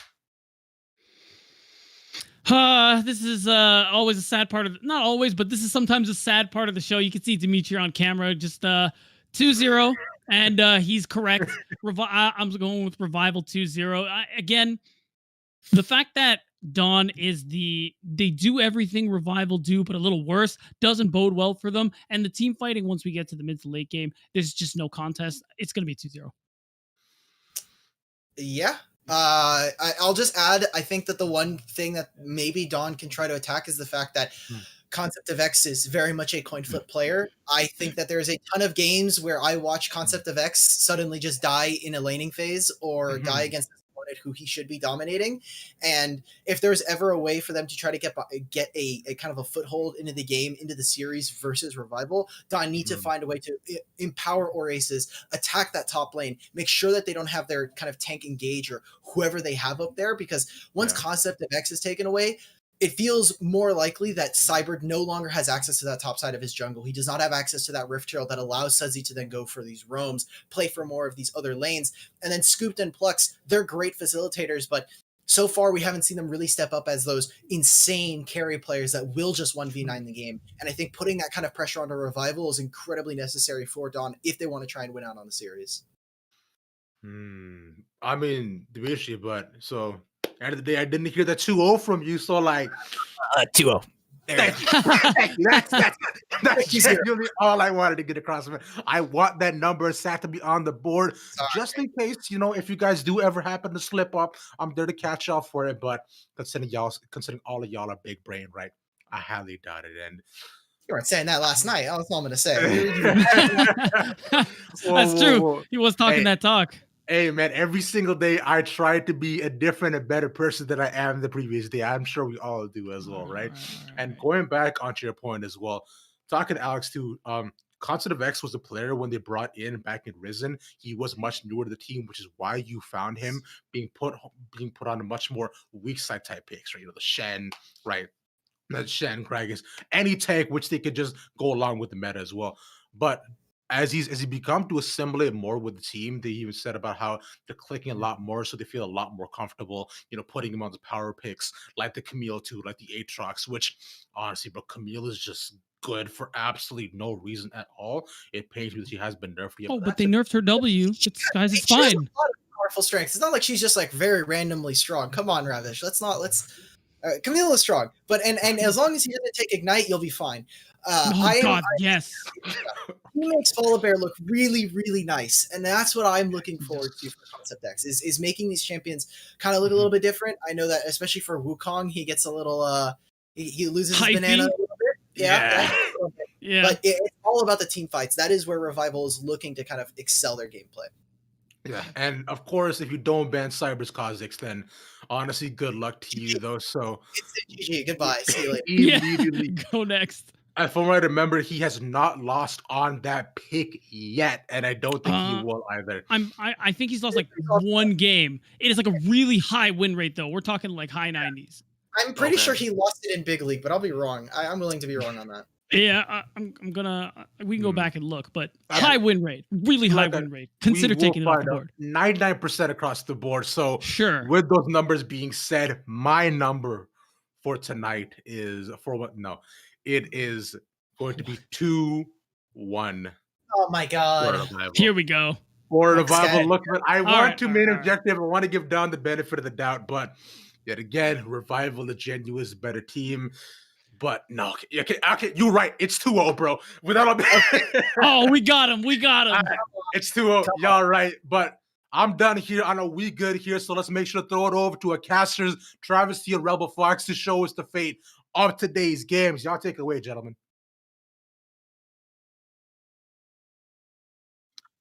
Oh, hey, wait, bring it back in. Bring it back in. We're going to roll it back real quick. Run it back real quick. Wait, breaking news. Actually, I just found out some crucial and interesting information real quick. Talk to us. Let's go and break that down real quick for y'all. Okay. Now, we were talking about this before, right? About how Revival looking to team fight a lot more. And Dawn is the budget of Revival too. They are the budget of Revival. But the question is, are they going to be able to actually match them in team fight? I just want to hear 3-word response from each of you. Is the team fight going to go through? Yes or no? I'll start with you. For who, sorry? For Dawn? Are Dawn going to win these team fights, you think? Yes or no? They will win 2. I will give them 2. Okay. That is kind. They will win 2. That's 4 words, Dimitri. Are they going to win these team fights? Not a single chance. Get us out of here, man. Get us out of here. 5 words. Cool. Y'all can't match the words, but it doesn't matter anymore. I believe we're ready to go. So let's go ahead and toss it over to Rebel Fox and Travesty. Y'all take it away, gentlemen. Hello, ladies and gentlemen. We are getting into some nitty-gritty action, and thank you to the desk for making sure that we're able to have everything broken down ever so exquisitely. My name is Travesty. I am joined here by Rebel Fox. Rebel, how are you doing today? Man, I couldn't be more excited. On one hand, I get to see Revival again, and they're one of my favorite teams to cast. I've seen them so much in Proving Grounds and seen them all over the place. I was one of the first that got to cast their games, and they've been just kind of a pet project of mine. And unfortunately, they get to play Dawn, who picks Riven. So I get to harass Ravish some more, and it's one of my favorite champions. So I don't know exactly who to root for. I'm just excited for the League of Legends today.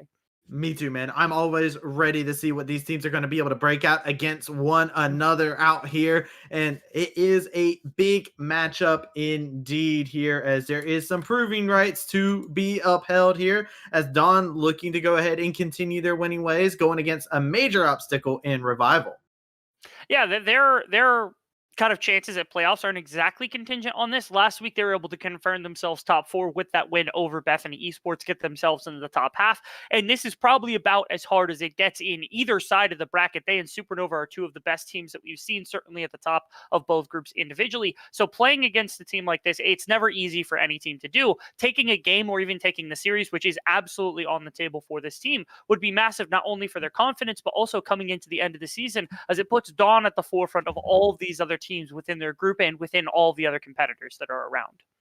Yeah, which is a huge thing to be able to take note of, right? You want to make that statement. You want to go ahead and put your name to fame, right? Like you want to go ahead and claim that right here, right now. If you're able to go ahead and solidify yourself, give yourself that solid foundation, and you get to build upon it with victories like this, man, it makes everything taste so sweet, especially sweet victory. We all know how sweet that is. And man, you already talked a little bit about the champion variety that we get in here. There's some spice and everything nice that we could possibly see inside this draft.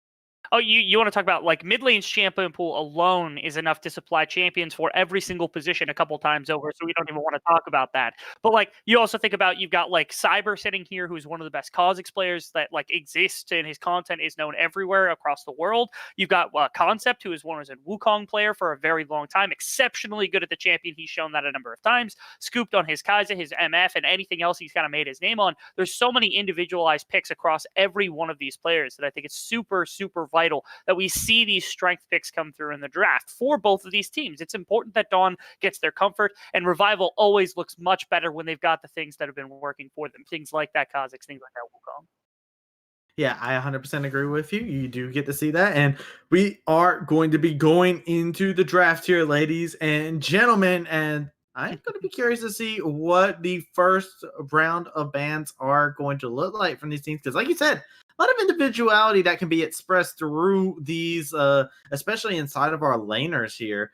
And, individuality, Seraphine, take it off the board. Interestingly, like that's something Revival does all the time, which we typically see on Red side because everyone wants the Seraphine, but Revival's one of these teams that's sort of shied away from it, knowing it's not going to come through. And Dawn, they don't even need to do research to actually find out that the Kha'Zix should not be let through. I wonder if Riven is at that same level. And then, of course, the Fiora. We actually saw that banned away from Dawn quite a bit last week from Bethany Esports as their top laner, Orsi's very good Fiora player in that one-on-one matchup. And we talk about him being a relatively new player. He stepped onto the team only in January. It's his first, the first real competitive scene we've seen for the side of Dawn. And that's the same way for Concept. So both of these two are kind of relatively new to this competitive scene. Seeing them play up against each other, I think, should be an exciting matchup. It's interesting because you kind of talk about being at a similar starting line, and there's a little bit of a rivalry that kind of gets born there when you start to look at things like that. You're like, you started at the same time as me, I'm the better player, and it just becomes a big back and forth, a good old game of tug and war. And Revival looks like they watched last week's game as they are hovering the Riven ban, see if that will be locked in. No swap to the last moment to Lilia.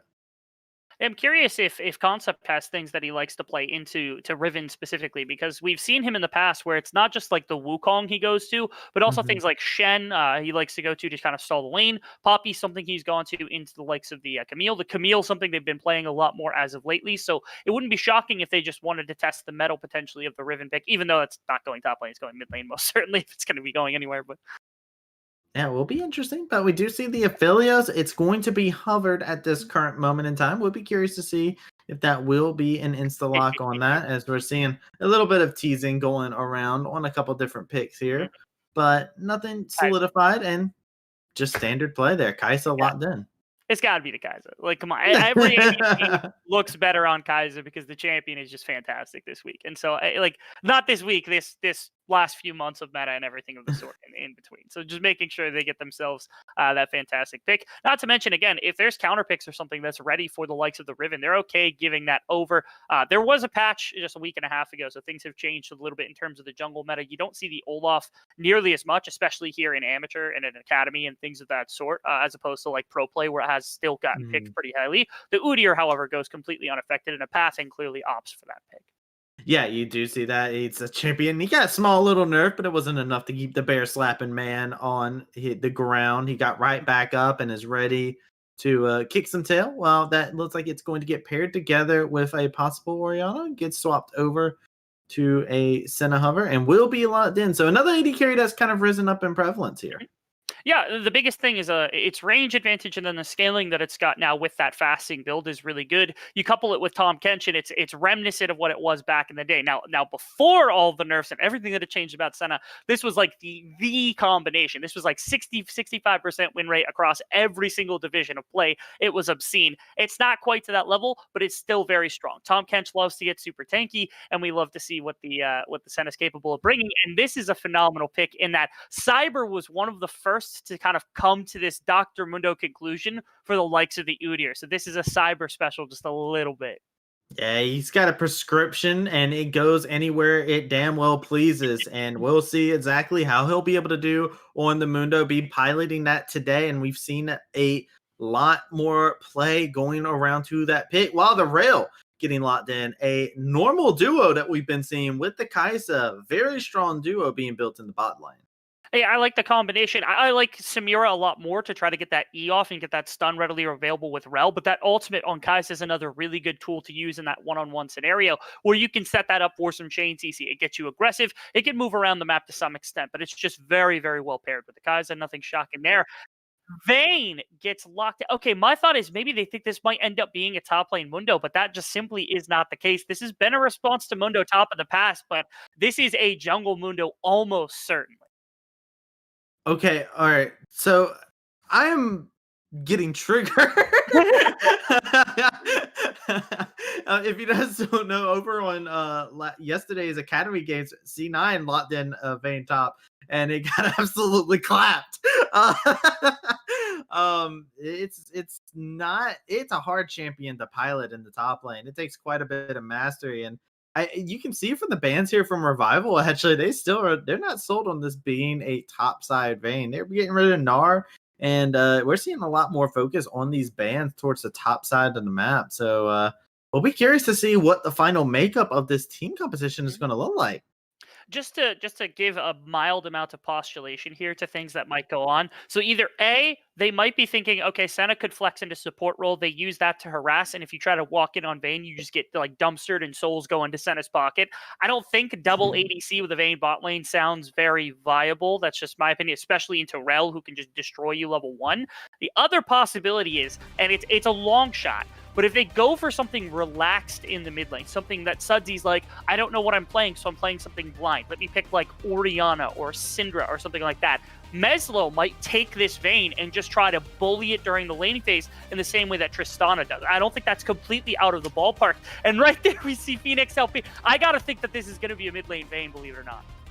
Yeah, it could be mid lane. It could be an AD carry role. They're still keeping the flexibility alive for themselves in those two roles here. Now, Sudsy, he's going to be looking at this and been like scratching his head like, I haven't played any Vayne against any Vayne mids in solo queue, guys. I don't know what I'm supposed to pick here, but we do see the game plan getting hovered, and it looks like it is going to be last minute swap to Singe.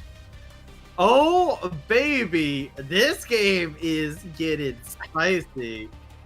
I like this. I like this a lot. This is some new drafting that we're seeing, especially from the side of Revival. We don't often get something like the Singed to come in. They're going to follow this up with the Yone as well. It's kind of a low-range composition, but I'm here for it. This is a new look from Revival with a couple of new solo laners. Sudsy, of course, exceptionally good at the likes of that. And then we've got, okay, it looks like the Riven has been locked in for mid lane, so that's going to Meslo almost certainly. And it is going to be the Vayne and the Senna in the bot lane. Again, that level 1's kind of rough, but it has been a counterpick into Kaisa in the past, so maybe that's your thought process here. It's just taking that Vayne pick, trying to respond to the Kaisa, not being worried about that 2v2 because Senna's enough to try to slow it down. But man, we got some spicy champion picks here. Yeah, we really do. And hey, look, you know, Senna coming back got buffs. They were trying to buff support Senna. And what did it do? It brought her back as an AD carry Always again. Always So, I mean, technically, you know, getting played in the role that they buffed her to try and push her into, but then it's just like, wait, no, she's still just as good in every other role. So we are going to see the Senna Vayne in the bot lane. We get to see the Riven going into Yone. We see Meslo likes this champion into melee matchups. Man, oh man, a Singed over in the top lane. I'm really excited for this. It's been a long time since I've actually gotten to cast the Singed game, honestly. And I love the fact that, like, Concept, we talked about as champion pool being, like, Wukong and a few other champions that he can carry on, things like the Camille, and then, like, lane deniers. But this is the first real Singed pick we've seen. And I know some of it's popped up. It always kind of sticks around as, like, a pick that some people have in their back pocket into the likes of Camille. But I haven't seen this matchup at all in Academy or Amateur, literally anywhere. So Concept pulling out this pick from his back pocket, saying maybe this is what we need. And you think about it into the likes of like Udyr, and then you have the perma-slows from Cyber. How does somebody like Udyr actually run down this team if you got this massive gas call? You're relying so heavily on Senna and Vayne doing so much of the work because of Singed ability to keep those melee champions away. I just love the fact that there's so many jumps inside this composition from Don. And we got Concept says, all right, I'm going to bring glue. Stop hopping around. Stop tumbling. I got glue. He's coming in here with that Elmer's glue. He's going to throw it on the ground. And he's going to go ahead, come at me. What are you going to do? But this composition from Revival, you pointed it out earlier. I do want to touch on the fact of how incredibly short range it is. But I also want to talk about the incredible threat this thing is. The towers feel like they are false safety, false confidence there. As these towers are going to mean nothing to the likes of a Singed, a Mundo, and everybody else diving in behind. And a big difference also with like not only diving towers, but your ability to move your ADC. Vayne doesn't really have the ability to go immediately to backline the way that a Kaiser or a Samira might. And so in these fights, if you get under tower preparing for dives, or you get Singed into the back of a team fight or something, you can put your Kaiser on priority targets. Yone can move through a fight as well on priority targets. And that's what you're saying. Those dives are going to be so easy to execute and get onto the priority targets very quickly. And then like you said also, I mean, who's taking damage? Like Mundo's not taking damage from a tower. Singed not taking damage from a tower. There is nobody there to take damage from a tower whatsoever. So Dawn has to be kind of fearful of that. I feel like this early game it's really risky for Dawn to try to get this Vayne Senna bot lane out. This Riven is a pure, just immediate throwdown of the gauntlets against Sudsy, one of the best mid laners in Amateur right now. To me, Dawn picked for comfort, but this early game, it could spell their doom right now. Yeah, I do want to point out the fact that we have a Camille over in the top lane. We do have this Udyr pick that's locked in here as well on a pathing. I want to see them attack this top lane, right? Yeah. Singed, very annoying champion, right? We all know what it's been like to have a Singed that just runs in between your two towers over in the top side and you don't get any minions to come into your lane. We've all experienced that at some point in time. Oh, yeah. I want to see how they punish it. How much practice do they actually have against this type of a champion, and seeing if what we're going to see from this Mundo pick, seeing if he really will be able to go as he pleases, because there's going to be a lot of pressure, I feel like, and a Pathfin's going to have to kind of focus his eyes to one of these areas and try and focus on getting them going.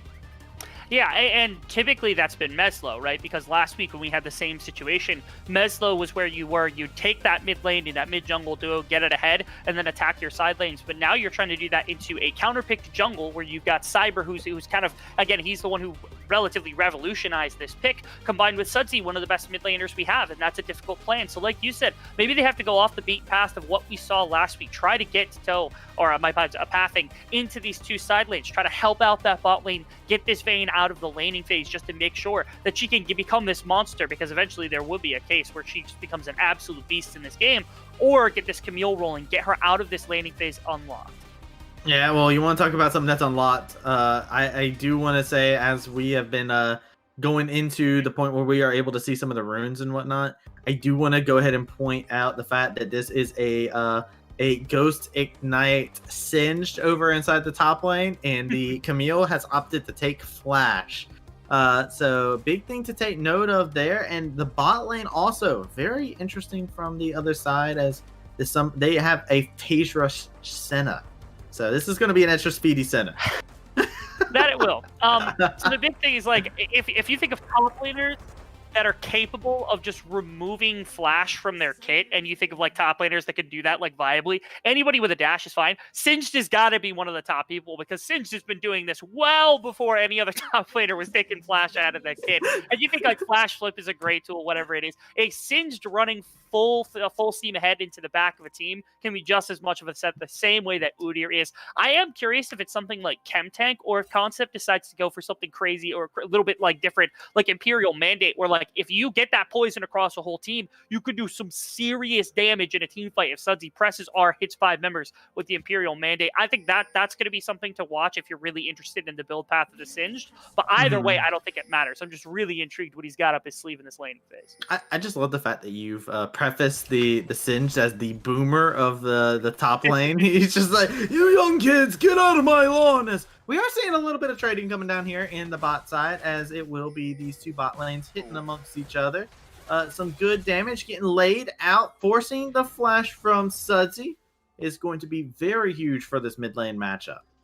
And you know what you're thinking here if you're again Plux and Scooped, which is that level 1, that W from Plux. If you're able to get onto the relatively squishy members in the Vayne and the Senna to start with, there's definitely abilities that you can take and you can try to make a kind of ability of here in this case. But right there, it gets shut out a little bit, actually forces Sudsy down the river to try to support and ends up losing his flash in this mid lane matchup against Meslo, who last week on the Riven, we saw him just dominate that mid lane matchup against another very solid opponent. So now Sudsy walks in this lane with a bit of a handicap here for Meslo's Riven.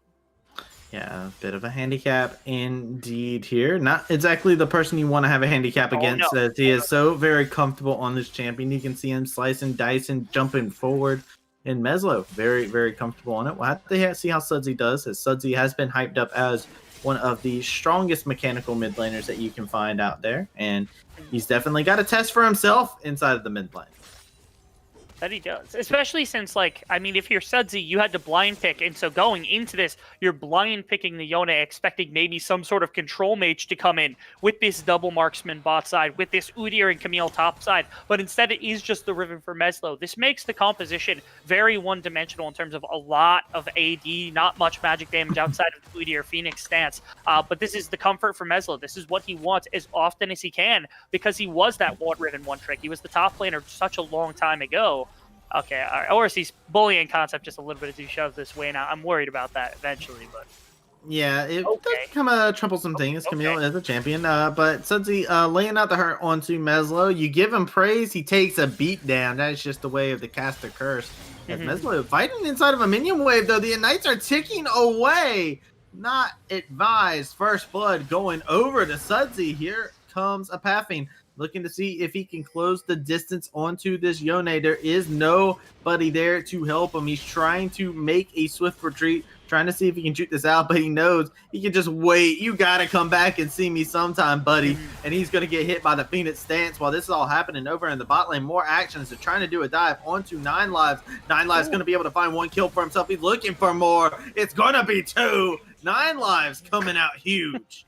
So bot lanes end up swapping lives, mid lanes end up swapping lives, and what you get is 2 kills for Senna, 1 kill for Udyr, and then kills pretty much for just the Kai'Sa and then for Sudsy. It's a toss-up a little bit. That first blood does go over to Sudsy, which I think is a big deal for the Yone, and just how dominant it was, you know, being able to fight Meslo just in the laning phase with that solo kill coming out. And like we said also, trying to attack this early bot lane double marksman composition is exactly what you need to slow it down. If we take this to late game, Phoenix does perfectly fine. You're playing into a Mundo. You're not really worried. Singed is a bit of a problem, but it's not a huge problem. The Vayne can still pop that ultimate, just try to invis her way around, wait for her teammates to peel. So shutting that down early is the game plan here. I'm glad, you know, dive didn't go perfectly right there, but still actually a very solid game plan coming out from Revival, knowing the win condition on the side of Dawn Esports. Yeah, having the strat and trying to follow it through, definitely big. A little bit flubbed there, but the idea was definitely there. We already have a total amount of 6 kills all across the board, and we're just hitting the 5-minute mark. This game is already looking just as we ordained, just looking like it's going to be a bloody back and forth. One can hope, right? One can hope that this is going to be a bloody exchange between these two teams. Biggest thing to me, Pathing is really ahead on this Udyr. He's about 2 camps ahead of Cyber. Still has this Krugs to take before the cross camp is going to come through from Cyber, as Cyber wants to move down into bot side yet again to aggress against this double ADC. But it is a Pathing who's going to have some prevalence. And we talked about it. That mid-jungle duo is the most important fact of Dawn Esports. When they're trying to spread this lead, getting those 2 ahead is important. One of those is doing fine. The other one didn't do great to start with, but maybe Meslo can be broken out and start to spread that lead about everywhere else. Sag. That's just sad. That poor little Poor little chicken, man. He's just trying to get out. Now it's going to be Concept of Ets. He's going to find himself not going to be able to get out. He will find himself forcing a flash from Orsies as he walks right back through the poison. Took a heaping amount of damage. It's been a while. He forgot the rule. Don't chase the cinch, and had to use this flash to secure the kill.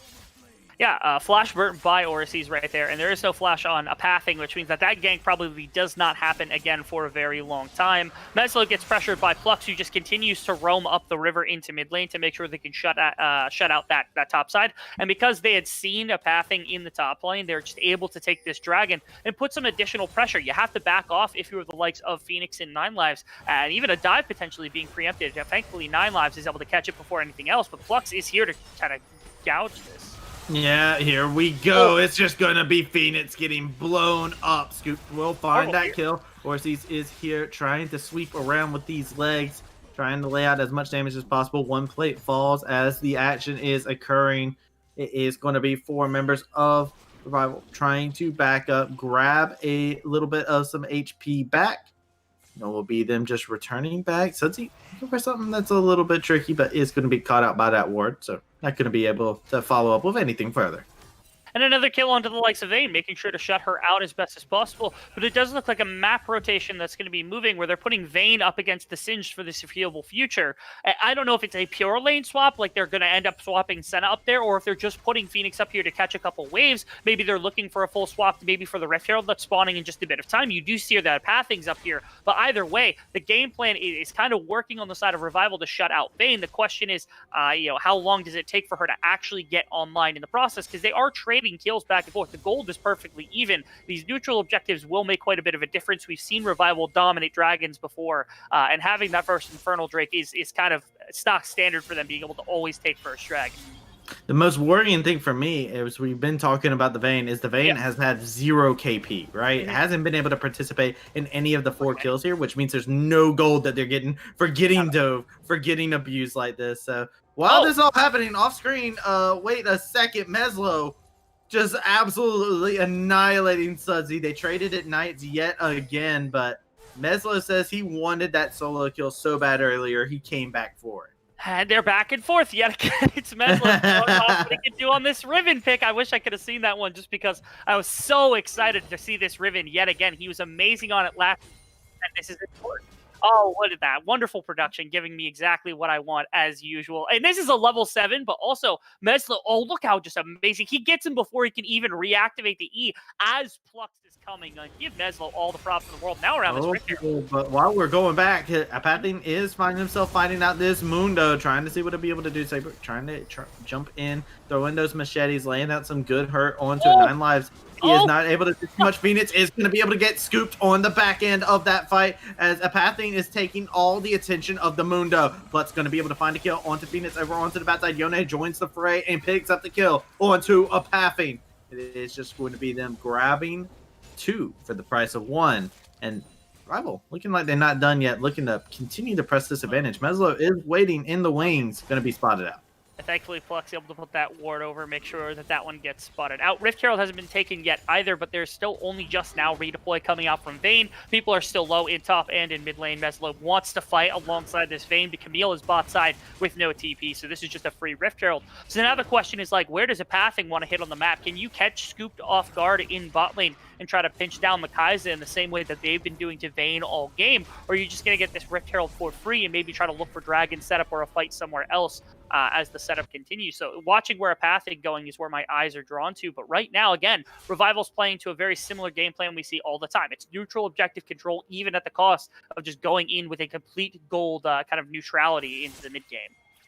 I will say, my eyes personally, I'm looking at these items real quick as Meslo looking to get aggressive yet again, but this is a Moonstone Senna that we're going to see, it looks like. I have to bring this up, and it's not the standard. Oh, wait a second, Meslo, he's just going in. There's 2 people there. He doesn't care. Holy crap. Oh, he does not. Again, a very talented Ribbon player, but they're just very, very over-eager to want to fight in this mid lane as Plux is around with that ultimate available as well. So you're not going to win that one. Orsies is here as well. Sudsy, these 2 mid laners are vicious right now, man. They just will not leave each other alone. This is exactly what you want to see from your mid lane matchups. Two people just so mechanically skilled and wanting to gain the upper hand on one another. They're having to call in reinforcements at this time because they're just slugging with each other. They're trying to call the coach. They're trying to make sure they're hydrated. They're trying to make sure everything is good to go. Versus is over here in the mid lane. Again, Apathian is going to be able to start this off with that bear slap. It's going to be able to lay a lot of damage as that Hexacano is going to be able to come on out, but Sudsy lays a huge amount of CC. It's going to be able to get out alive, as it is just going to be a trade of summoners. We have Phoenix over here on the side, has that final hour, not going to be able to catch anybody with the hook shot. It is Dawn that's looking to continue the pursuit, but it is not going to lead to anything, as it is going to be them just pushing away Revival, and now they have their eyes set on the Drake. They do. Concept has roamed down into the mid lane right here. And in fact, actually, they could try to punish with Rift Herald instead of going for the Dragon. So all they have to do is zone away this team, and it does look like that's going to be the trade that they opt for. Now the fight in the river after that gets dropped. Plutz is in the middle of everybody, but a good condemn keeps Plutz away from everybody. But Scooped is on the backside, trying to see if he'll be able to assassinate anyone, but he's going to find himself getting popped by Phoenix. Phoenix finding that kill. It's going to be now Concept running wild in the back line as Cyber trying to see what he'll be able to do. It's going to be just 2 kills for the Camille, and the Vayne picking up another on the back end. Sudsy not able to salvage that, and it's just Concept left remaining. It feels like the play here from the side of Revival is 100% just to bear down on mid lane with the Rift Herald with as many people as you can. But instead, they opt for this very weird flanking play from Scooped, and all it does is cost you a massive team fight. It gets the Vayne back into this game, which is massive. You get Bot Tower for free. Rift Herald didn't do as much damage as you want, and you equalize the Dragon count. Like, everything that Revival had up until this point in the game was big. There's another play in mid lane. Meslo, he's a 1v2 and he's still coming up with kills. This guy is drawing so much freaking pressure. That he is. How do you do that on this Riven too? Because like he started off this game on a really back foot, but here he is. I think he's got 1 or 2 levels across from his lane opponent. He's able to solo kill pretty much anytime he wants. This is an immaculate performance out of Meslo. In fairness, this is his best champion. This is what we'd expect out of him on the Riven, but still performing even to the level that he is against a team like Revival is astonishing. Really, really good stuff from Meslo so far. Yeah, even then, it's also 30 CS differential, has a gold lead of 500 over his lane opponent, and does have the highest amount of gold in the game besides the Kaisa, sitting across the board with 3 kills and an assist under the belt. So, doing quite well for himself, as you said. Definitely trying to, like we were talking about at the very beginning, wants to send that statement, and Meslo definitely saying, hey, listen, you guys were hovering the Riven earlier. This is what I'm going to teach you now. Or is he's looking to make a statement of his own. It's going to be Apathian taking that kill for himself. A kill secured, as it's going to be the Mundo getting taken out. Or is he trying to see if he can snipe that one? But this Udyr is on a rampage and is out of control right now. Apathian looking so clean on this champion. They've been able to get these like lane advantages off of the back of some plays. Phoenix! Final hour is going to be used. Got the invisibility to make sure he's good. Is going to be able to do a lot inside this. He is not getting targeted at all here. Phoenix is now on a killing spree, and it's just going to be another hookshot Concept getting hit on up. Lots of damage getting put on, and Apathian goes on to a killing spree and a double kill for Phoenix, and that is going to be the mid lane tower falling, and Dawn have accrued themselves a 6k gold lead. And as this game just continues to tick forward, it seems like Revival's taking fights that they're never able to play on, and Dawn is always able to bring reinforcements to the fight no matter what happens. Right there, you saw it was a play on top side that was attempted to be made, and Sudsy gets caught out with Cyber, and now they have 3 members. They say, okay, we can make a play mid. That gets stalled out to the point where everybody on the side of Dawn makes it to mid lane, and they siege down mid tower as well. It's just Revival getting outpaced right now. They haven't been able to slow down this kind of snowballing effect that Dawn has had since they started to take back some of the pressure in the mid lane, and then across the map as well. Pathing has gotten top lane ahead. Bot lane has got themselves back into the game off the back of some really good skirmishes. And Meslo, despite the fact that his solo kills have been cool, is actually arguably the worst performing member on the side of Dawn, but that's where all the pressure has gone from the side of Revival, is making sure that bot lane and mid lane were shut down, and both of them have found a way back in. Yeah, you absolutely have to put eyes on Phoenix. He's been putting on some fancy footwork in a lot of these scenarios here. He's looked like he's been caught out of position, but he's constantly found the upper hand against Scooped, who has the highest amount of gold inside of the game. And then you look at how he's playing this, 5-3-2 now. This man got dove underneath his Yeah. tower twice before like 7 minutes into the game. Which, and again, that shutdown is huge because that is Revival's game plan, is to shut down Vayne. Letting him back in is difficult because now, I mean, who do you put onto him? Because Concept isn't powerful enough to put that backline pressure on. Kaiser doesn't win the 1v1. We saw that earlier when Phoenix was able to take that fight in the individual portions. They have to engage into Phoenix, but Phoenix just isn't taking it, and these fights aren't playing out in a pure front-to-back type style. And, you know, allowing you to get to that back line, allowing Kaiser to get to back, allowing Yone to access. All of the real threats to Phoenix have just not been there in this mid-game whatsoever for the side of Revival to exploit. So Dawn is just, they're kind of running the game right now off the back that, you know, Revival, again, they're getting outpaced across the map. They're not setting up for their fights properly, and they can't get what they want. Dawn is taking everything that they want instead. Yeah, the proactivity that we're seeing from Dawn and the fact that they're taking their advantages that they have now gained from their own play and from the mistakes that we've seen from Revival too. It's been immaculate. Now we're going into the next Drake here as the Udyr has started it up. Apathing going to be able to secure that, and this is going to be them grabbing yet another cloud. They're going to be able to grab their first Cloud Drake actually here. I was thinking it might be more, but actually we're already at that point and already grabbing that. It's going to be very nice. Wow, Meslo just killed Mundo. Up top lane. Does Meslo want to make a play on screen at some point so I can see the Riven action instead of having to go through a replay, man? Like, that's all I want. He's got 3 levels on Sudsy right now. He has a level on Concept, the highest level on the other team. He is destroying with this Riven pick. Most farm in the game. Concept getting dove on the bot side, but that is kind of a bad choice into him, and they might have the damage for it anyway. Yeah, they're looking for it, but they don't have the numbers. The tower tanking up is going to be very hard to deal with as well, and they just spent too long chasing the Singe. So far, it is 1 for 1, but Rail is going to make sure have a fantastic magnet pull. Not going to be able to connect with anything else there, though, after they pick up the Vayne. 9 lives, gets an excellent snare, and that will stop the rest of Revival. So we do have a replay coming up, I believe, as well, so we can see the mask from this. That is Meslo. And we're going to see, okay, Cyber's just waiting. He even has Sudsy here, but Sudsy can't really walk in either out of fear of just like getting run down by Meslo as well. But the big thing is finally on bottom side, we see what can happen during the course of a team fight. If Udyr and the protection for Vayne isn't there, that's when Plux and Sudsy or Concept would be able to get the back line. In this case, it was Plux who was able to find that massive magnet pull. And then you're able to get some kills back here for the side of Revival. Good gold gain, but it is still an exceptionally difficult game because Meslo is not messing around whatsoever with any of these champions. Sudsy is really behind. Concept just now has Rylai's, but he's still waiting for that first real item to come online with that mythic. I'm curious what it's going to be, but for the moment, it just feels like they're way under itemized to try to fight the side of Dawn in that pure 5-on-5 like you might like. I heard the Jaws music for a moment there, which is why you heard me go, oh no. I saw Meslo getting a little bit too close to Scooped.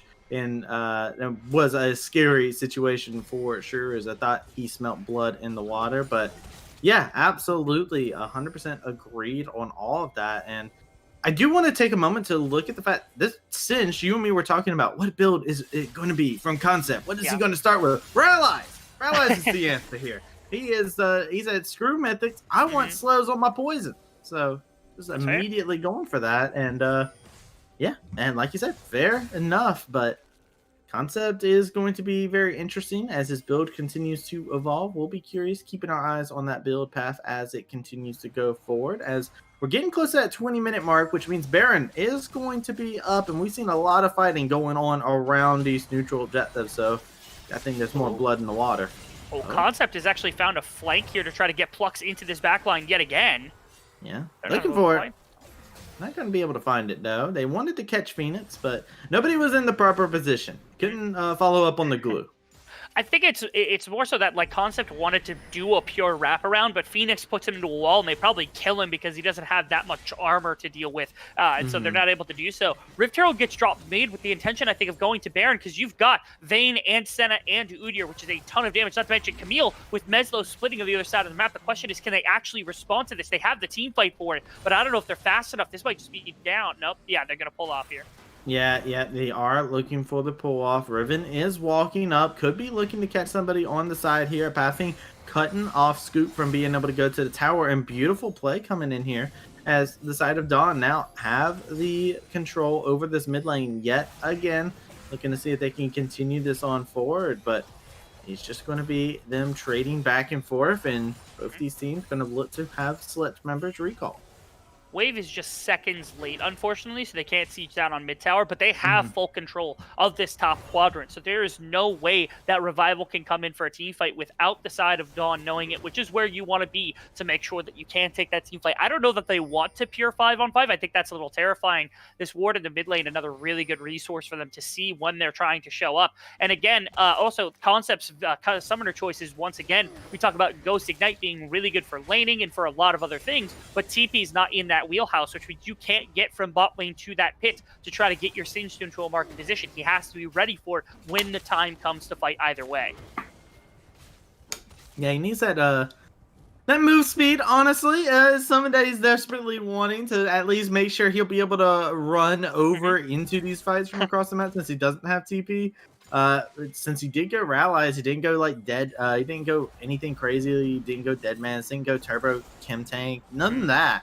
So he's actually not the fast, speedy boy that you would expect to see in most cases. So relying purely on that ghost, and this trick is coming back up. So it looks like Dawn just going to go ahead and opt to go ahead and grab this yet again. And Revival seems okay giving away the Cloud Break. I know it's difficult in a lot of cases. In fact, actually, they're the ones challenging for Baron here. Meslo sees them very obviously, but every one of their members is here. Camille's bot side right now, which means if they play chicken here, they might lose bot inhibitor just for free.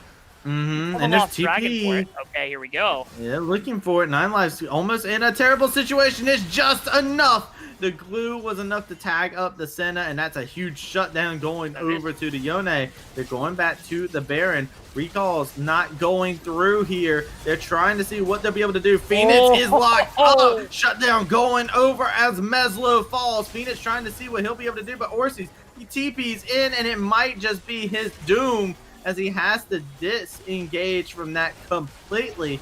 Doesn't get the the bot inhibitor. And this is going to be a Baron just going over to the side of Revival.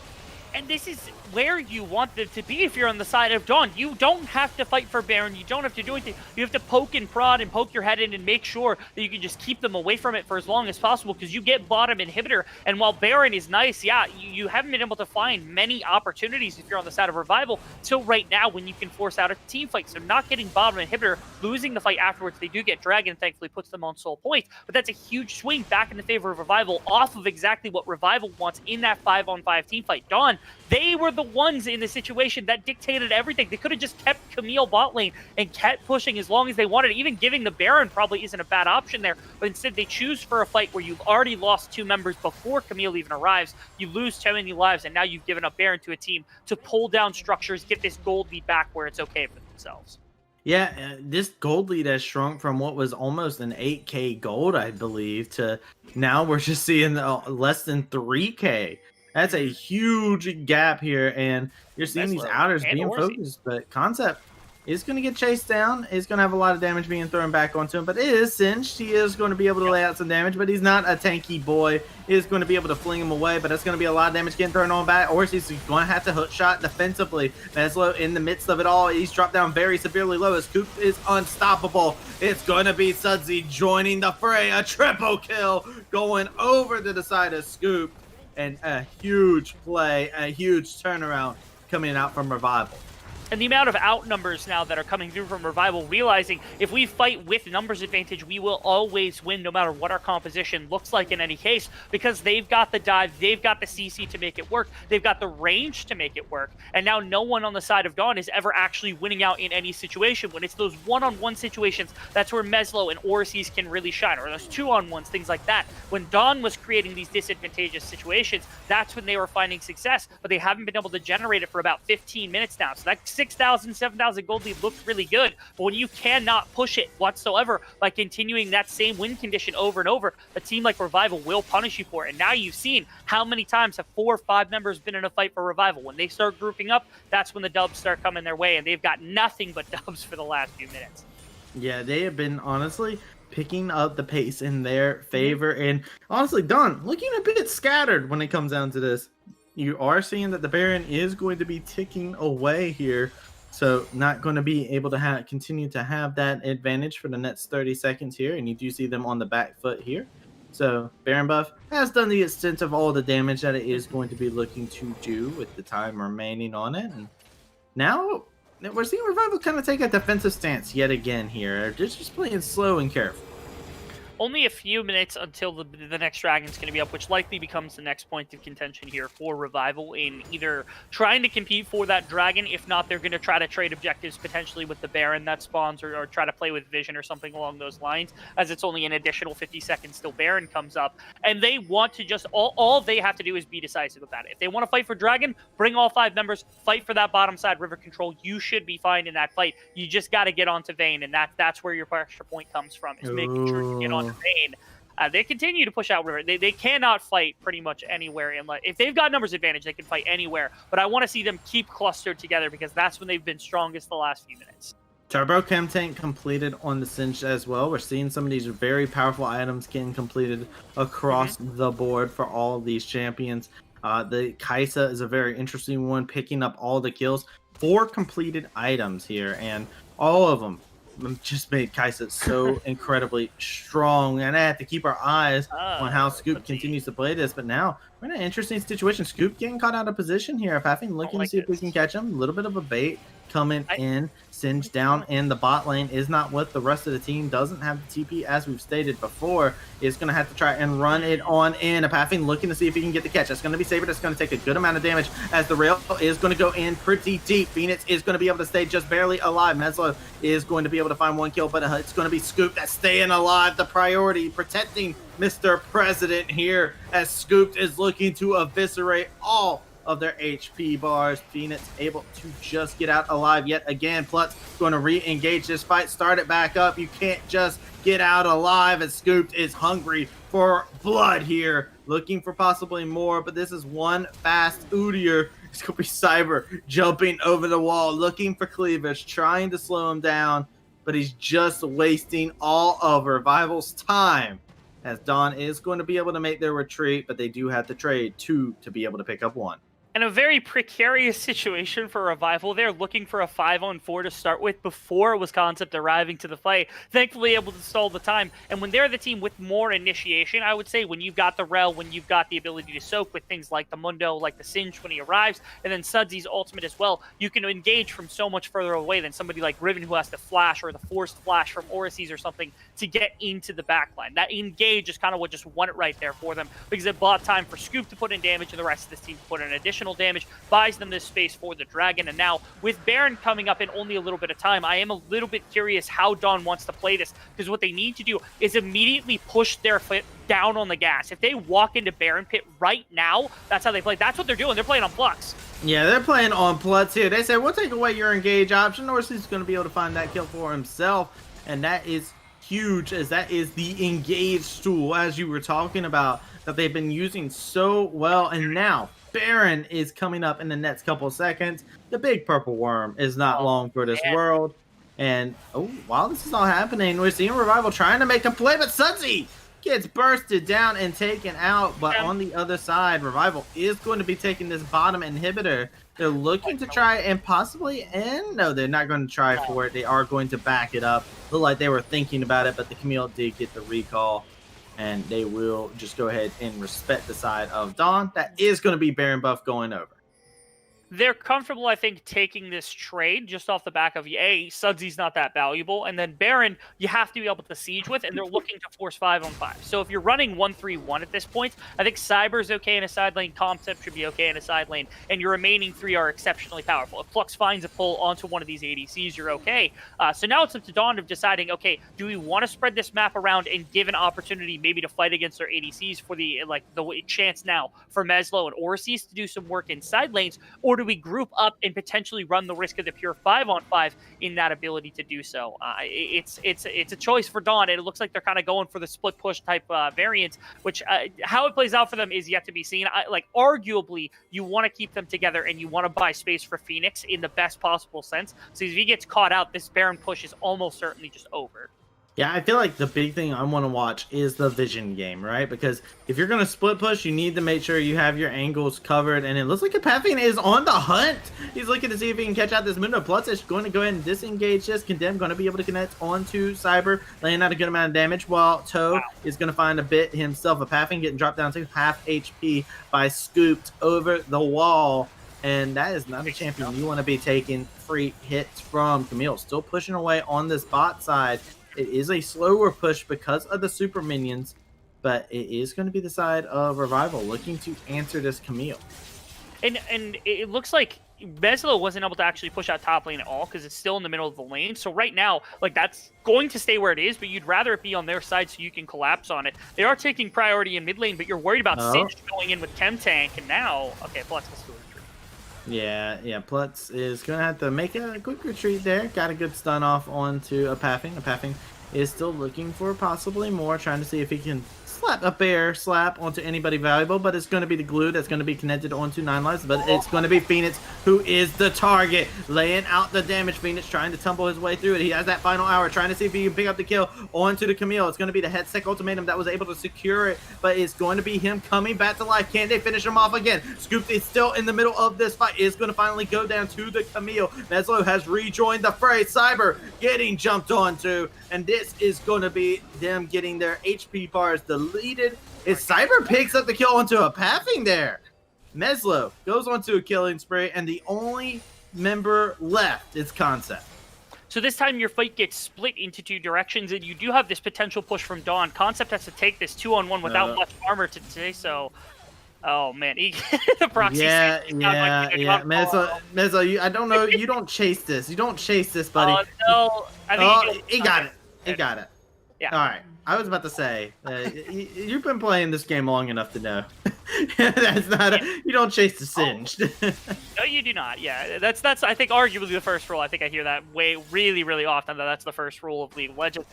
But like, this was just an insane little display from both teams where it's like, okay, Concept is able to get onto the Vayne. One stopwatch completely eradicates that entire engagement, and then you suddenly have Orsies and Meslo on the opposite side immediately onto Scooped, and you're going to be able to see this on your screen as it happens. But this is big because Revival has the Guardian Angel that keeps the fight alive longer. Right here is the pick onto Phoenix. If it weren't for the stopwatch, fight's over right here and right now because Phoenix is dead. But look at the backline right now. It's Epaphine, it's Orsies, and it's Meslo in the backline looking for some additional kills. And effectively now Concept's engagement did very little, if anything, during the course of this fight. They almost keep Scooped alive, which would have been one more kill and been enough, and now we got to them live.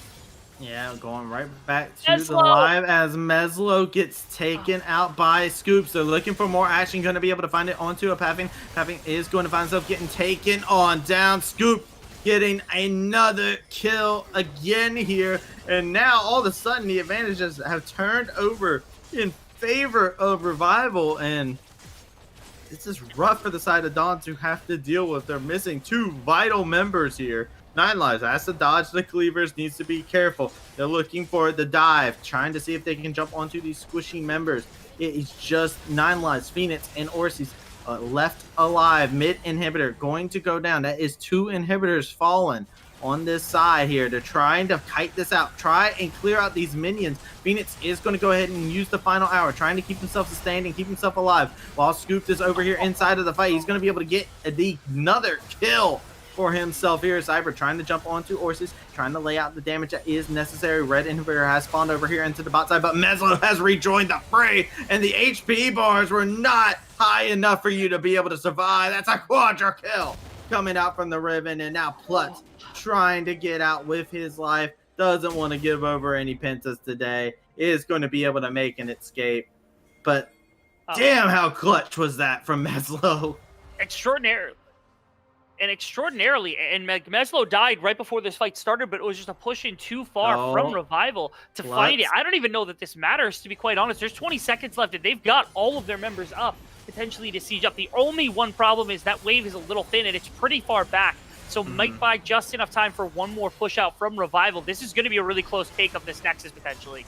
Yeah, it's going to be very close. You can see Plutz trying to jump into the fray with everybody in here, but it is going to be 2 Nexus Towers and it is going to be Dawn coming out swinging in game 1. They find themselves drawing first blood in this series. Wow, what a back and forth, Rebel. What a back and forth.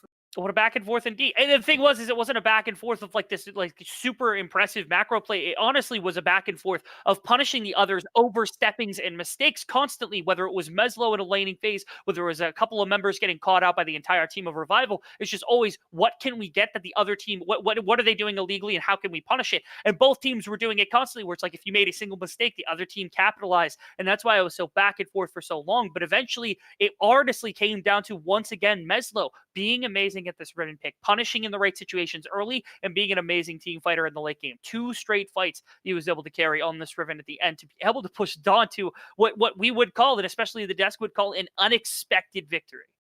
Yeah, well, no, Dawn came out swinging and said, put some respect on the name, and they came out swinging to show it. And hey, respect definitely earned. Now we're going to have to see what Revival comes back with after they go to the drawing board. We're going to take ourselves a short break. When we come back, we're going to be right over to the desk as they're going to break down all the chaotic action that just happened before us.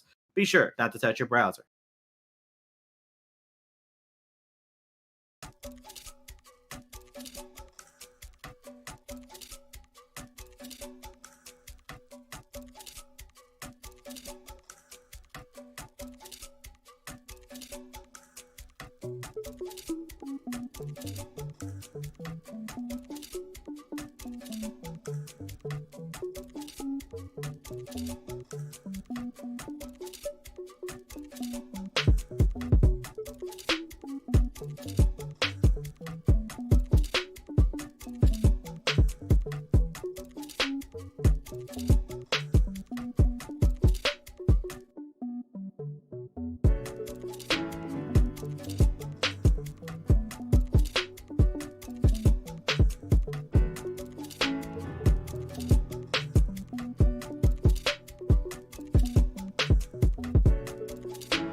Welcome back, everybody, to the desk here, man. I'm Rev You're joined yet again by Beatdown Boulevard and Dimitri Alkbari Toledo.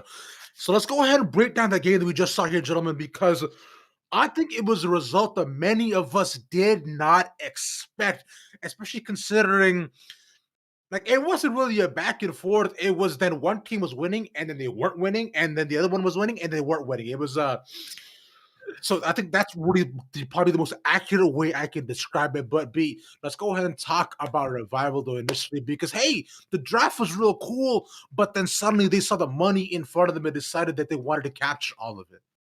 Yeah, I think they were winning until they weren't is just kind of like the phrase for this game here. Because the beginning, if let's go all the way back to the beginning in the draft, I kind of like the idea that Dawn were going for with their bottom lane draft. I get it. You try to pick the Senna and then actually have it be support into a Vayne. You want a lane that you can push so that you can prioritize dragons like we talked about. And they did kind of get that going, but that's hard to play into Kai Sorel.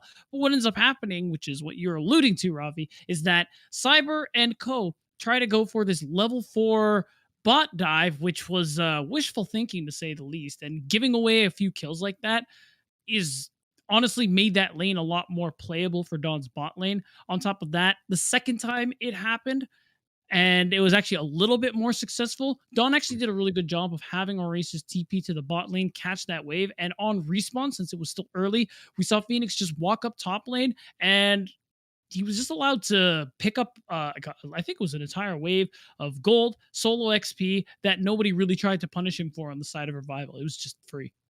Yeah, I loved watching it from Dawn. I think they played it really, really well. I loved, again, the performance from players like Meslo, who were just finding solo kills all across the map. And Yeah. I think Revival were kind of playing with their hand in the cookie jar a little bit too much. You saw that Cyber was constantly, every time he would come back from a replay, you just instantly see, boom, either Meslo has found a kill, or we're looking at Toll9 picking up one as well. Is really, really impressive from them to really just say, hey, like, you're not allowed to do this. We are still playing against each other on side of the Rift, and maybe outside of the Rift you're doing really, really well, but come up against us, you're playing in this series. I wanted to just say that you look at this Vayne, you're supposed to try to attack this. That Senna in this should never get out of this lane alive without some kind of punishment. And I think having something like the Mundo actually tends to hurt them, because now you're trying to farm race versus Udyr, which Mundo can do very well once he hits that level 6 and once he starts to feel a little bit more self-sufficient. But it's very easy to be, kind of get counter jungled, as well as you're just letting this Vayne farm. You need to get Sudsy out of that lane. Once he hits level 6, roam him down. And he was having a lot of trouble with that versus Meslo. And I really was impressed by what we saw from Dawn. Yeah, because speaking of which, too, what you saw as well, like, Dawn was playing absolutely fantastically, but then even with Revival's greediness, too, they going forward, Dawn decided to make a play at Baron, and I think it is the age-old tested tale of League of Legends that a team then just suddenly throws at Baron, sir. And suddenly for Revival, it was all peaches and cream. Things were looking up like, hey, maybe they actually had this game in the bag here, Dimitri. Yeah, it was looking really good. We got to see, I was like, okay, one person from the side of Dawn gives it up and they end up dying. We saw that 9 lives falls pretty early. We're like, okay, it's fine. They're still doing Baron, and Camille's still split pushing. This is the most important part. You do not want to team fight while you're still waiting for this Baron. You can take control of the map, split them away. And then we just saw them, you're waiting for that Vayne insurance until that comes online. They go for the TP, they end up dying, they get a bunch of Barons, and we start to see Revival come back. And a lot of us on the desk, I mean, myself included, was very much like, okay, well, if this plays out how Revival wants to, they're going to win this game very handedly. And that was up until we got to the second Baron, where yet again we see another throw. Sudsy is there, ends up dying solo. They're pushing another inhibitor wave, and they just get caught out once they come right back into the base. It was really unfortunate that ended up being the case, because that's what ended up costing Revival this game. It was definitely in small part, but overall, we did see little glimpses of how Revival are really good at team fighting, even when they are behind. I think they were down like 7,000 gold or something to that tune, and they still actually managed to win out a fight in the end, partially due to Dawn. Kind of like you're saying, they should just have a race splitting more than actually team fighting, especially due to Riven's nature as a champion. But yeah, it ends up being the classic Baron throw, this time from Revival, and I think the throw really comes through in the next play when they push that mid inhibitor as well. And that's all well and good, but then they try to push the next wave. And I remember, Dimitri, you were saying, hey, listen, man, Mezzel's back in 10 seconds. They better kill someone really soon. And guess what? Yeah, and instead, I think they did end up getting one kill, but the problem ends up being you have a lot of low health bars. You have full HP Meslo with home guard just running down Revival, almost gets the pentakill, and at that point, with spawn timers like that, it's GG well played. It was sad. I remember seeing the health bars too as Meslo rushed out. I remember we were seeing as well, Dimitri. I was like, you know what? They take the inhib. Hopefully, they go back, take Dragon, make the safe play, possibly win the next team fight. No, they didn't do that. And I know, and they would have actually more than likely won the game. But I would be shocked going to next game if Mezzo's Riven doesn't draw more bans. And if they just leave it up here, I really do have to wonder what they were. Perhaps they do have an answer to it, which I can't imagine to do right now. But gentlemen, any final thoughts from either of you before we send it back to the casters? I'll start with you first, Beat. I think we probably need to see a different jungle pick out here for Cyber, because we talked about on the beginning of the show how he probably needs more tempo. So I think he maybe wants to grab himself a faster clearing jungler. He could go for the Kha'Zix if he really wants to. We've seen him have good performances on Hecarim as well. I think those are two champs he could absolutely bring out in hopes to farm quickly, be able to get out on the map, and be able to better pressure certain pressure points on the side of Dawn. Like we talked about the Vayne, but Mundo, not really great at punishing that pre-6. Yeah, I wonder what their answer is, because I mean, Mundo is a symptom to the problem. We're all trying to find answers to Udyr, and I wonder what ends up happening when we see Sudsy have either a favorable matchup or Mezlo's off this Riven. That is the most important part for me. Yeah. What exactly is Revival's answer? Do we switch up the mid lane pool yet again? Does he play something a little bit else? Do we see that Riven getting banned? Does Udyr just end up hitting the ban table instead? That's what I'm looking forward to. And I love the fact that we saw Dawn kind of pressure them and say, I can bet you that Cyber does not have an Udyr ready, because if we get that on red side, it is a huge problem. So we'll see what their answers will be. You all will not have to wait too much longer for that. So let's send it back over to our casters to see how the Revival responds to Dawn, or maybe we might see them fall. All right, casters, show us what's good.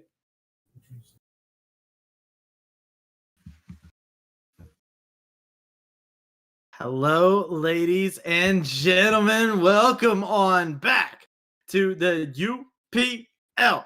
You got me, Travesty. I am joined here by my ever so lovely co-caster, Rebel Thoughts, and Rebel. We are getting into a game 2 that is going to be spicy beyond belief. Oh, I can't imagine it's going to be anything more than either a much more controlled environment from Revival trying to come back in this series against a team that they might not have been expected to lose to, or B, the preferred option of an even bigger bloodbath than we got in game number 1, and I'm all for more fighting and things of that sort. You have to think after that performance also that Sudsy's going to come out mad at that mid lane. There's like a 95% chance maybe they just ban the Riven, but part of me thinks Sudsy's just going to ego this and go, all right, let the Riven through. I'm kicking this guy in the tail. That's what's going to happen. That could be the case, but it's definitely a big issue that you have to think about, right? Like, you saw the Riven not just be like a problem in the Soa matchup, because they were actually trading blows pretty easily with each other. There was actually not a discrepancy in the individual matchup. It was the impact that the Riven had outside of the lane that really started to blow things open, and the amount of focus that came there. And I think that's probably the biggest thing that, if you're a Revival, you got to look at it and go, well, yeah, you did fine, but, you're not trading blows with Riven anymore today, buddy. You might have had fun in that game, but we got to reel it back and focus on that dub. Yeah, and I think also the Yone pick was unexpected to go into a Riven, which, I can't imagine that being a super great matchup for Yone compared to something like an Orianna or a Syndra that might be a little bit more controlled. So this time around, Revival's going to have a little bit more in the draft that they can actually go to or think about in this case, now that they know what it is that Dawn's going to be opting for. So my question is just what is Dawn's adaptation to this game? Because there was back and forth quite a bit. There were mistakes to be made, and were it not for some really clutch team fighting at the end off the back of the gold that they had gotten already, there could have been a very quick turnaround from Revival. So for me, I would like to see not double ADC bot lane, because that was the point of aggression into the later stages of the game. The Riven mid is fantastic, but again, if he gets taken off of it, what does he have available? What does he have that can do that same kind of effect, that can have that one-on-one pressure that he might be missing without the Riven? Yeah. See what the impact could be. We did see this last time when Dawn found themselves without their Riven. They did find a way for him to still have impact inside of game 2. See what kind of tricks he has up his sleeve, as we are seeing the bans coming on through yet again here, as Kazit's ban is, as you said, pretty par for the course here, but it's actually going to get flipped over. They're kind of hovering a couple different junglers here, seeing what exactly they want to get rid of, but I think Kazit's locked in easy. Yeah, on blue side, there's 2 picks that you look for potentially to not get rid of until your third ban, which would be the combination of Seraphine and Udyr, I would imagine right now, along with Kai'Sa, which is the third one that comes through. So if none of those champions get banned out, you're guaranteed to get one of them, but you want to ban one away that you don't want and one that you're going to take guaranteed. Whereas if 2 of them get banned out, you get one, and if all 3 get banned out, you can go to whatever's comfortable for you at the time. But ideally, you don't lose at least one of those champions. So don't ban Udyr away here. Don't ban the Kai'Sa away either, because that might be an important pickup for your ADC. Yeah, and we're seeing some comfort kind of getting picked away. You do see the Seraphine, as you're talking about, from Revival. They banned it no matter what side they're on, but it is going to be banned away nonetheless. And Wukong getting banned by Dawn here, saying they're going to just pinch down some of the comfort for Revival. That it is. And they've been doing that quite a bit. I wonder if Revival does the same thing here and they just go to the Riven because of how just demonstrably amazing that it was in the previous game. To see Revival finally adapt to something like that would be very nice. Well, but it's going to be a Lilia ban coming on through. So, interesting thing here is the Fiora is being left up so far. So now we're in a situation where in this first phase of bans here, you're looking at this situation. I don't think you have to ban Riven, right? Like, you can wait till ban phase 2. They've been picking their mid lane pick at the last bit of their rotation, but Gragas could be banned away here and will be indeed. The question for the ban here is just like, how flexible do you believe that Dawn actually is? Because if you can take your mid laner and you take Meslo, put him on Riven, and then flex Meslo, the player, top lane with the Riven, and have your top laner be able to play mid lane with something, then that opens that up as a potential flex pick compared to like if you could flex it between your top and your mid laner, which I don't think Warriors really plays the Riven all that often. So to me, that is the possibility, but they're not wanting to give away the Udyr. So Kai'Sa is the trade over to Dawn. If they want to pick it, it's theirs for the taking. It's been really good for every ADC. It's probably the crutch pick. Senna has actually been looking really good into this pick as of recently, as just a pure ADC. Last game, of course, it was the support, wasn't as great, but simply put, I feel like Senna is just the trade-off here with the Kai'Sa and things of that sort. Yeah, and we did get to see some success from the Vayne, so we'll have to see. Revival, do you pull out the Vayne now? Huh? Is that what you go for? We'll have to see if that will be an answer from them, as it is normally, well received in the community as a good pick into Vayne, into the Kai'Sa, but it's a very hard pick to pull off, as it takes quite a bit of mechanical mastery. Revival, the clock is ticking. Decision is going to be Xayah, the answer that a lot of people have found for Kai'Sa. Those are the 2 kind of ADCs that have gone back into this patch. Is like Kai'Sa's the number 1, and then it's like Senna has come back. Xayah has started to prop up in priority, depending on like what situation you've been put in. I think Xayah is really good at team fighting. It's very defensive, but it kind of limits your offensive options. Where something like Vayne, you can play aggressively into the Kai'Sa in the one-on-one situation, and then of course you have your last pick, which is Senna, which just pokes it out and scales really well alongside it. They also go for the Galio, which actually often gets taken away from Sudsy. Of all the champion pool that you'd think that Sudsy, of all people, would be bringing fear about with, it's not as Echo, it's not as Assassin, it's not anything great. It's the Galio that gets banned away most crazy. So you think the most bland champion in this world is the one that Sudsy's probably most banned out champion over the course of the season.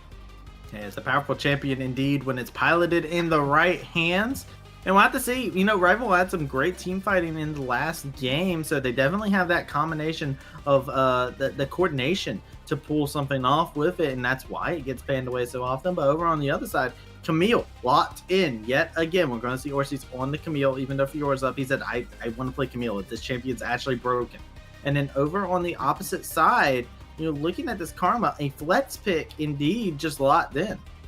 Yeah, with the changes that we've seen to, I believe it's Kentep Putrefier, you have the ability to apply grievous wounds across many, many different people. And so Karma, with that AoE Q, when you press that ult button, you can just destroy a team's ability to heal. Throw that in also with like ease and things like that. Like the scaling of Karma, I think, has gone through the roof this patch. And it's surprising that a lot of people haven't picked up on it. I feel like mid lane or support, perfectly fine to play. Even top lane in very specific matchups, I think it's perfectly fine. So Karma for Dawn, I think, is a big adaptation. And this is something that Concept has gone to a few times in the later parts of the season. This Volibear top lane as a response to things like Renekton and Camille. It looks so disgusting in his hands when he's able to get just a little bit ahead on it.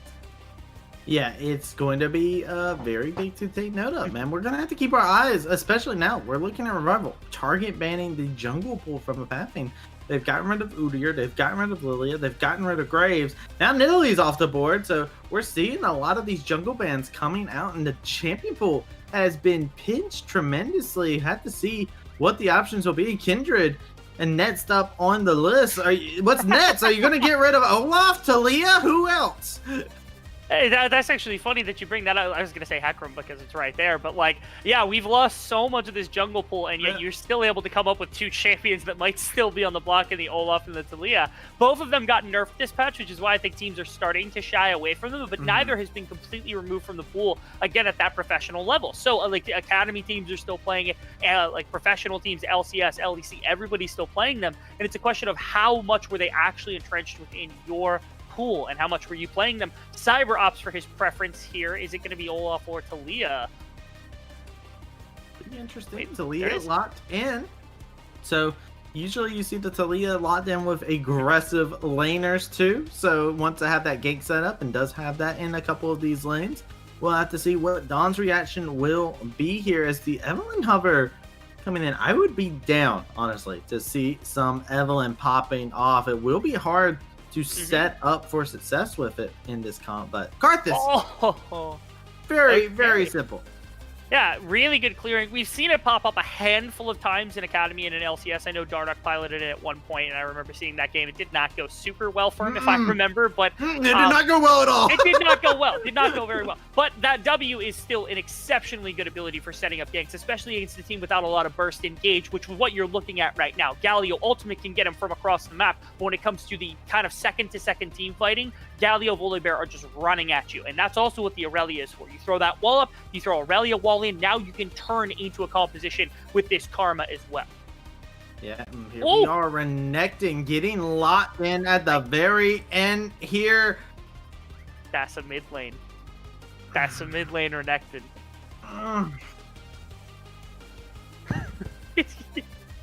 You're trolling. Our producer's trying to troll me, but unfortunately I am simply too large of brain for him to actually troll with this. Galio's going into the support role, and Renekton is to pick up into Aurelia. It's seen as a pretty good matchup in topside, and Sudsy very clearly, again, you think that the rage bar, the gas is down on it for him.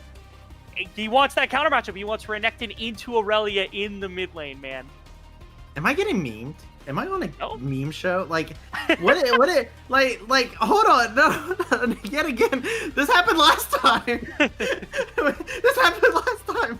This is what made the side of Boise State surrender in 16 minutes last time. Like, this is, I think Sudsy, or to give credit, Sudsy, very strong mid lane player. How much experience does he have on a Renekton is my question I'm going to ask immediately, because this is not a traditional mid laner. This is not a mid laner that a lot of people have practice on, unless your experience comes primarily from you playing a lot of top lane. But man, oh man, we saw how sour this matchup can turn. Yes, we have. Unfortunately, we've seen exactly how bad that this can turn out. And like, the thing is in the majority of other matchups, right, you're perfectly fine, like, Renekton's okay into the likes of this Aurelia, or, like, you think, like, it can win against this Aurelia. The issue that I'm running into is this is Meslow's, like, Aurelia, and Meslow was a top laner. He almost certainly understands this matchup better than Sudsy does because of Sudsy's ability to play in the mid lane. I have nothing against Sudsy having a large champion pool. He can play just about anything better than a lot of mid laners can, but this is one matchup that I know Meslow's going to be able to have his number on potentially, and it was a risk now that I think Revival has taken. to say that we just have to see how it shakes out does not do justice to the fact that I'm actually a little afraid for Sudsy here, especially because now you've bogarted your composition into Volibear, Renekton, Galio. Your damage falls off a cliff and will be completely contingent on Cyber and Scoop come to the late game. I'm just still lost for words, man. Like, yet again, how does this happen 2 weeks in a row to me? This is, yeah. Anyways, going into the game, getting away from this mid lane matchup. They don't exist. I'm covering them with my hand right now, okay? These two champions here, I'm not looking at them anymore. Over on the other side of things, I do want to talk about Apathy playing Karthus. A lot of the jokes that we've seen from you brought up Dardoch. A lot of people have actually brought up the joke of him doing like an A to Z jungle challenge with his champion pool because he's playing such a huge variety of champions and showing a lot of creativity. Karthus has resurged quite a decent bit. He's not at the same level as he was before, but in the right composition, he does work really well. I'm curious on how he plays together with Apathy playing it, because Apathy's been playing these really aggressive champions and getting in your face. That's Karthus getting in your face, but trying to just make use of the passive when he does that. And that's perhaps the one position I'm a little fearful for here, where you think like Apathy's W in the late game, amazing, and then you throw that E and you throw that passive in against a melee team, disgusting beyond belief. But Revival has picked good lanes in pretty much every single role. Multi-hit with the feathers into the bot lane alongside Galio means, unless Karma's really diving into the wave, it's going to be back and forth. So they should be able to respawn bot side. You couple that with the fact that Renekton should have priority in the mid lane. Should is the keyword, and Volibear should do the exact same thing against the Kimo, probably in a more definitive sense. And now, all of a sudden, this very immobile Karthus can be aggressed against by Cyber with the backup from his laning phase. I have to think that that's Revival's game plan here. If Dawn can get away from that and get their lanes into good states like normal, this game looks really good for Apathy. But to start with, if that aggression comes through, you're not just talking about like first blue, second blue, you're talking all game, permanent aggression by this Talia with the support of his lanes. There's some trouble brewing. Yeah, there's some trouble brewing indeed. And we are going to be going on to the Rift here.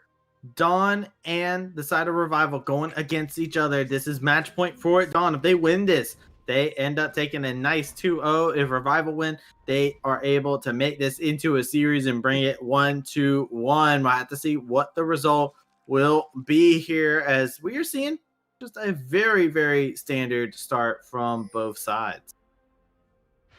You are. Just a pure 5-point coming out here. Nothing too crazy to start with. It looks like a little poking in from Apathy on this Karthus to see if he's able to get a ward a little bit onto the Raptors or to try to attack where Cyber is going to go.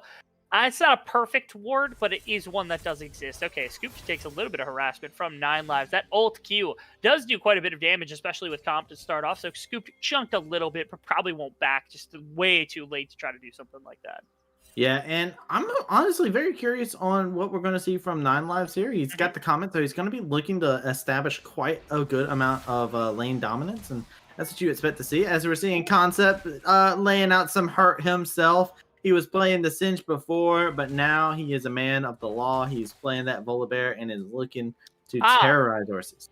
Orsi's also starts Q, which I think is a massive mistake for this lane, because that means you have to walk up and auto-attack things in order to CS. Big newsflash, you don't really want to do that into a grasp only Volibear to start things off, so Orsi's might have just ruined his level 1 and therefore his win priority for 2, 3, things like that, because Concept starts his E, that's wave clear and shielding and damage to drop into his opposition. He's going to get level 2 first, so that W is going to come out, and then Orsi's won't be able to even walk anywhere near this wave to start things off. That's a push in for Concept that could be exploited for this first blue buff to take away from Apathy. He's got to get to that blue right now, or Cyber might have an opening to go in day. Yeah, Cyber is on the other side though, so is not in a position to really get over there just yet. So the pathing not in favor of Revival going for that game plan, as Meslo gets a nice little cheeky stun there, lays out some good damage. Ignite being used. Meslo looking for the solo kill, is not able to find it. Here comes Cyber. Cyber looking to see if he'll be able to get Meslo out here. Is looking for those rots. Is going to find himself getting pulled back in. A seismic shove later. Cyber finds first blood.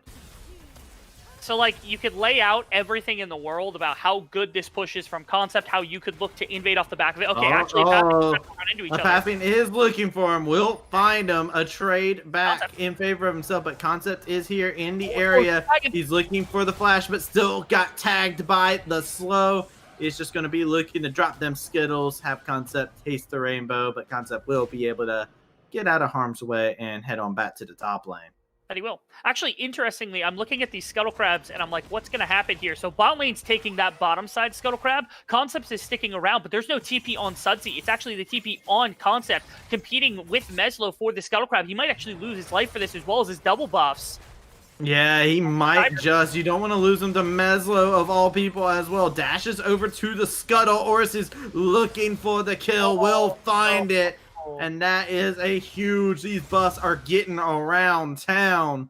And that is going to be them backing up. Okay. Rival taking a big loss there. Scooped. What happened to his HP? Yeah, he's getting bullied off by the likes of this guy's. Oh, Meslo! They just do not like, they're punishing our observer right now. They're not letting him have a single moment of rest.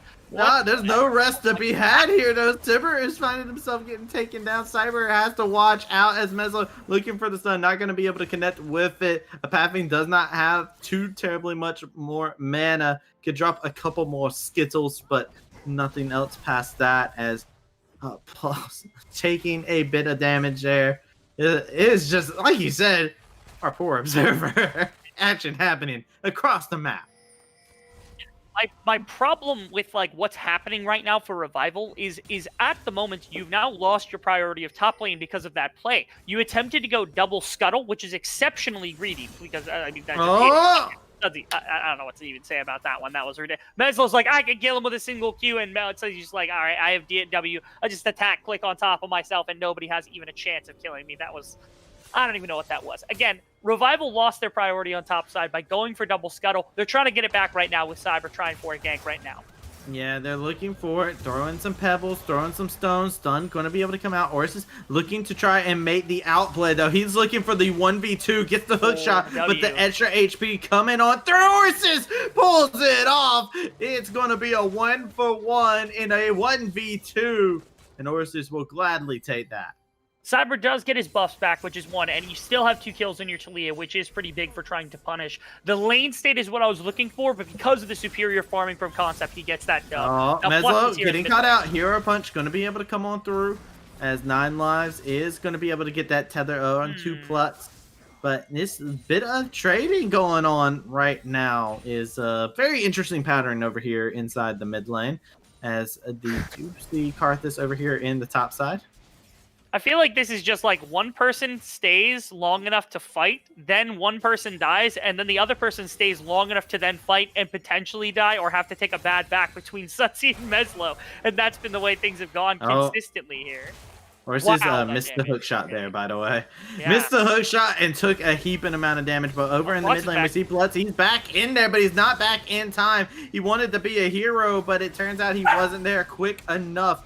Plutz not going to be able to do it. He's looking for more. He's going to be able to find it. While over in the top side, it is going to be the Volibear picking up the kill onto the Karthus there. And that is going to be very huge. But Meslo now 2 kills back to back right there. They are overstaying everywhere, Travis. Every single person is staying way too long on every opening that they might have for a single play. They're not taking the easy one. They're taking the hard one, taking the extended trade. Sudsy should not have been in mid lane that long. Somebody should have broken him out. I thought Plux was trying to... Oh, no. Phoenix, he's been rooted up. Plutz is here in the area. Not going to be anything else to come pounce it, though, as both of these AD carries just traded with one another. Karma not here, so Phoenix will be pushed away from the wave. Actually, Karma's not going to be here for quite a long time. If I were Plux, I would just stand in Phoenix's face because there's nothing he could do about it. Yeah. And he's sitting there flexing his justice muscles. And making sure to let him know. Cyber is here in the area. Does have that wall he could look for. Is going to look to see if he can. Does not connect. Phoenix just able to get out of harm's way. That he is. And Wave's not going to be held either, so instead they're just going to shove up bot lane and go for this first dragon of the game. As, again, Sudsy gets a little bit of a visit from a pathing, but nothing too crazy. His big problem is, again, these two solo lanes both have kind of, they were originally in favor very heavily of Revival solo laners, but that's turned the opposite way. Oh, wait a second. It's a pathing. He's getting caught out by the Volibear yet again here. Has been able to lay out a good amount of damage, and Death rains from above, looking for anything to pop off here, but not going to be able to get any kills for himself. And while this happens, Ocean Drake will be claimed by Revival over in that bot side. So all in all, 100% take those. Now, you go ahead and tell me, Travis, because I'm still trying to figure this one out. How is it that a pathing just consistently invades this top side into two lanes that have priority? We talked about the Renekton and the Volibear, and yet again, it's Sudsy overstaying. He's not going to get found by Orsies. But how does this keep happening, man? Why does he think he's allowed to legally walk in a top side with against two pushing lanes? Well, it's very simple. It's called a need for speed. Udyr causes this medical condition in people where they think that they have the intent tank. They have that extra bit of speed to run it down, and instead he's just running it down at normal speeds here. It is honestly, his move speed's actually been crippled, so he's actually doing it slower than normal. But now Horse is yet again getting caught in a bad position. Concept flashes forward for this Headstack ultimatum to try and keep himself alive for a little bit longer. Concept has that shield to keep himself alive. The Pathfind is here in the area trying to get some damage out, but realizes that if he overstays, he will be dropped down, and Concept will just push out this wave. And yet again, it's more pressure put onto these solo lanes by Cyber, where mid lane has kind of been a mixed bag of results back and forth because Renekton's been able to be hunted a couple of times. Cyber's been able to find very consistent plays towards the Orsies in this top side, shutting out the Camille. The Karthus is doing well farming, but again, those invades have cost him his life on a number of opportunities. So now your top side of the map is doing much better than what we saw on game number 1. And the bottom side, while it's in favor right now of Phoenix and Line Lives, they do have the range support. So it makes sense that that's going to be the case, that they should have priority. And again, man, that is just rough. They are bullying him right now. Laying out some good damage on the Concept there.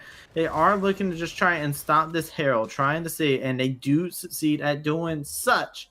So the Karthus not having a great time, and Scoop so dangerously low. Apathy's just licking his lips in the back. But while this is all happening, a tower dive is happening. 9 lives trades his life for this. It's a 1-for-1 though, but definitely in favor of the side of Dawn.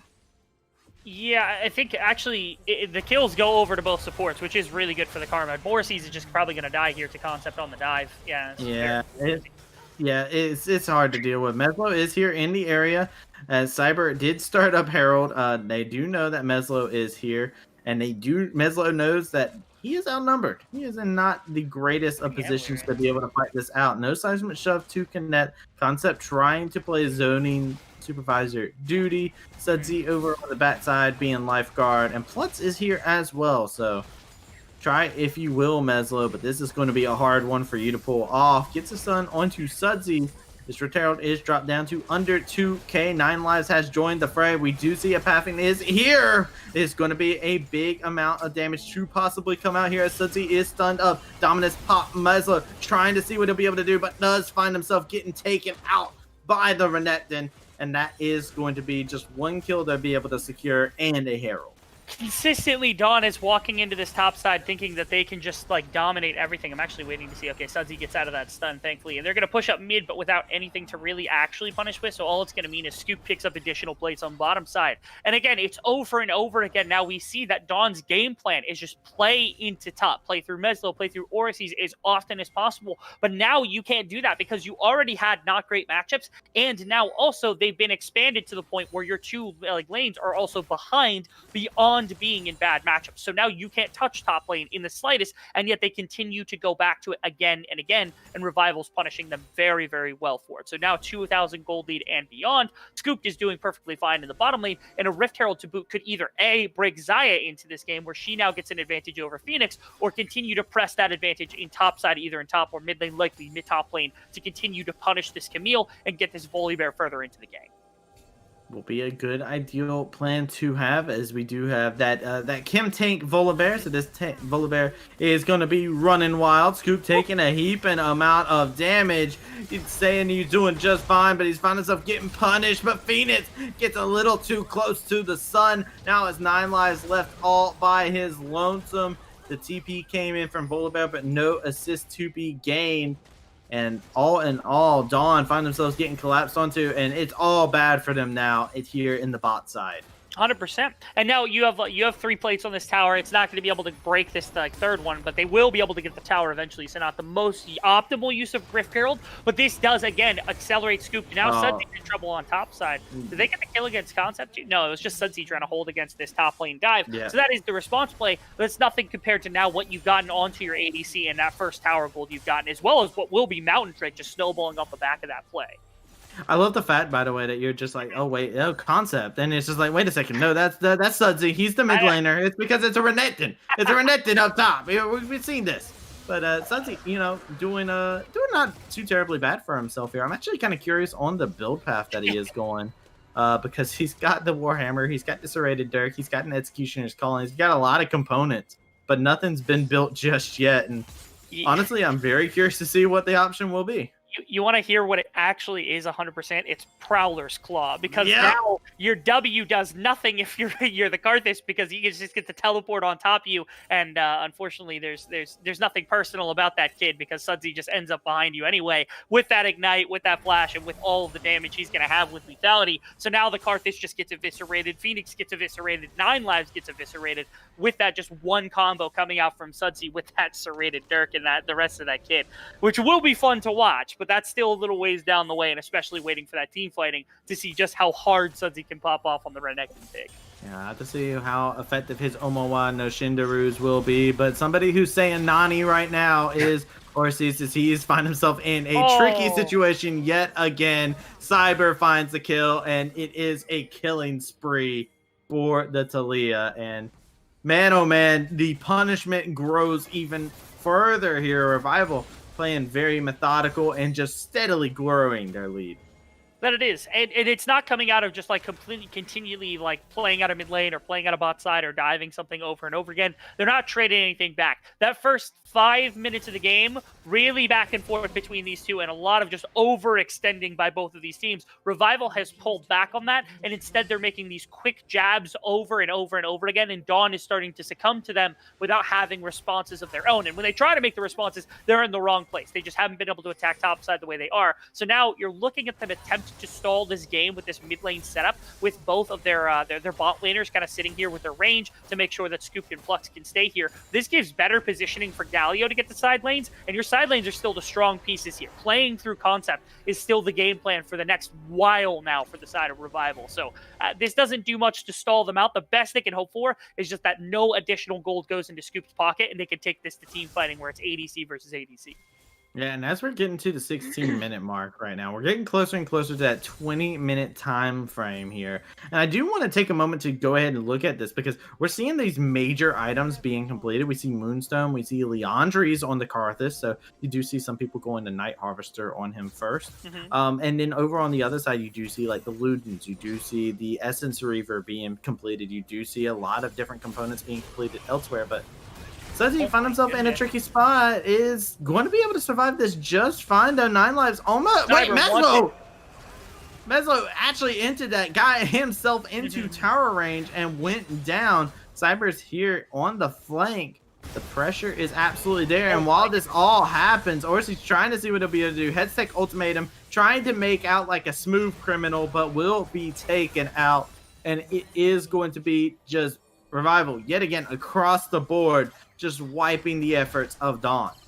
It's the 4-man play into the Renekton, but not everyone's there to start that play off, and so the dive just gets completely foiled because you lose your Aurelia off the back of a tower shot. 9 lives almost died just from tower shots walking from the back to the front of that tower, and then your Karthus ultimate gets nothing. As that happens, you now siege down 2 mid towers as well as a kill going on to the rest of your team, where it's going to be another kill for Concept. So everybody that's ahead here on the side of Revival continues to get ahead, and the only person they figure they can find any play into to is not budging an inch. Sudsy is absorbing all of this pressure as this Renekton exactly as you would want him to. This is the Revival we were expecting to see coming into the series. I know you had some sort of PTSD about the Renekton pick, but right now it's doing exactly what it was kind of touted to be able to do. Yeah, well, Concept is running insanely fast. He's on all fours. He's hunting down as it is just getting rough for him. Cyber going to go ahead and try and get over the wall. He is going to be able to lay out a good bit of damage before flashing, but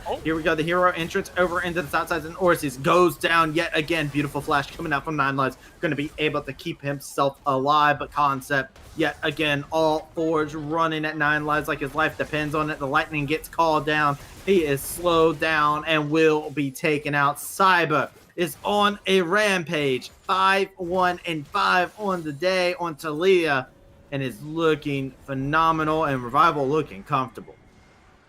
That they are. And this game is it's climbed to a 7,000 gold lead at 20 minutes, which is not always a position we see. Scoop! He's able to live that one. TB's actually coming in too. They might have finally overstayed again like they were doing in the beginning of the game. Concept has to ult over the wall. Yeah, he ulted over the wall. Orsies is looking for him. He's going to have that head stick ultimatum come out, but is he stuck in there with him, or is he the other way around? I have to see how he'll do it. He's dancing around, but he will slowly but surely get shut down by a pathing. And that is going to be them finding somebody overstep, but yet, while this is all happening over on the side, a Cloud Drake is taken, and all of a sudden, Revival at Soul Point.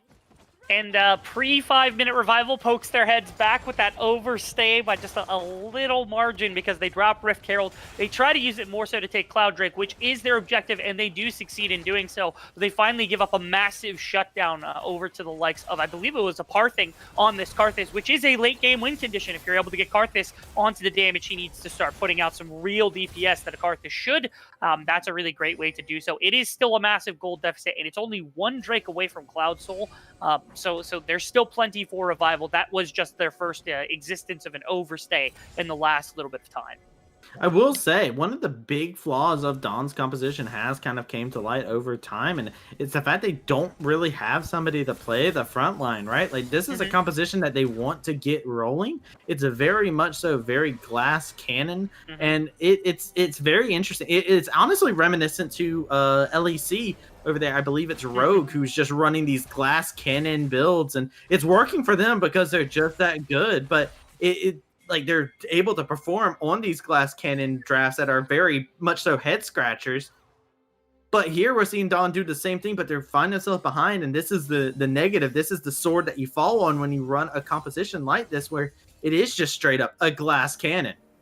They're a lot more glass than cannon in the early game, which I think is the unfortunate bit about what happened to them.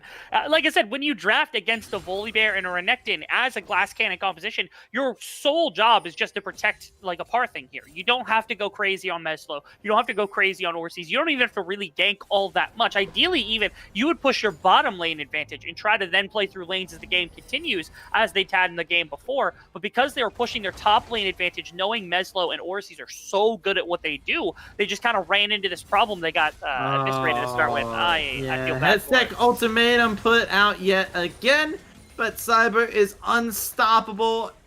Some things stay the same no matter what. Orsies dies, and another killing spree for the Talia.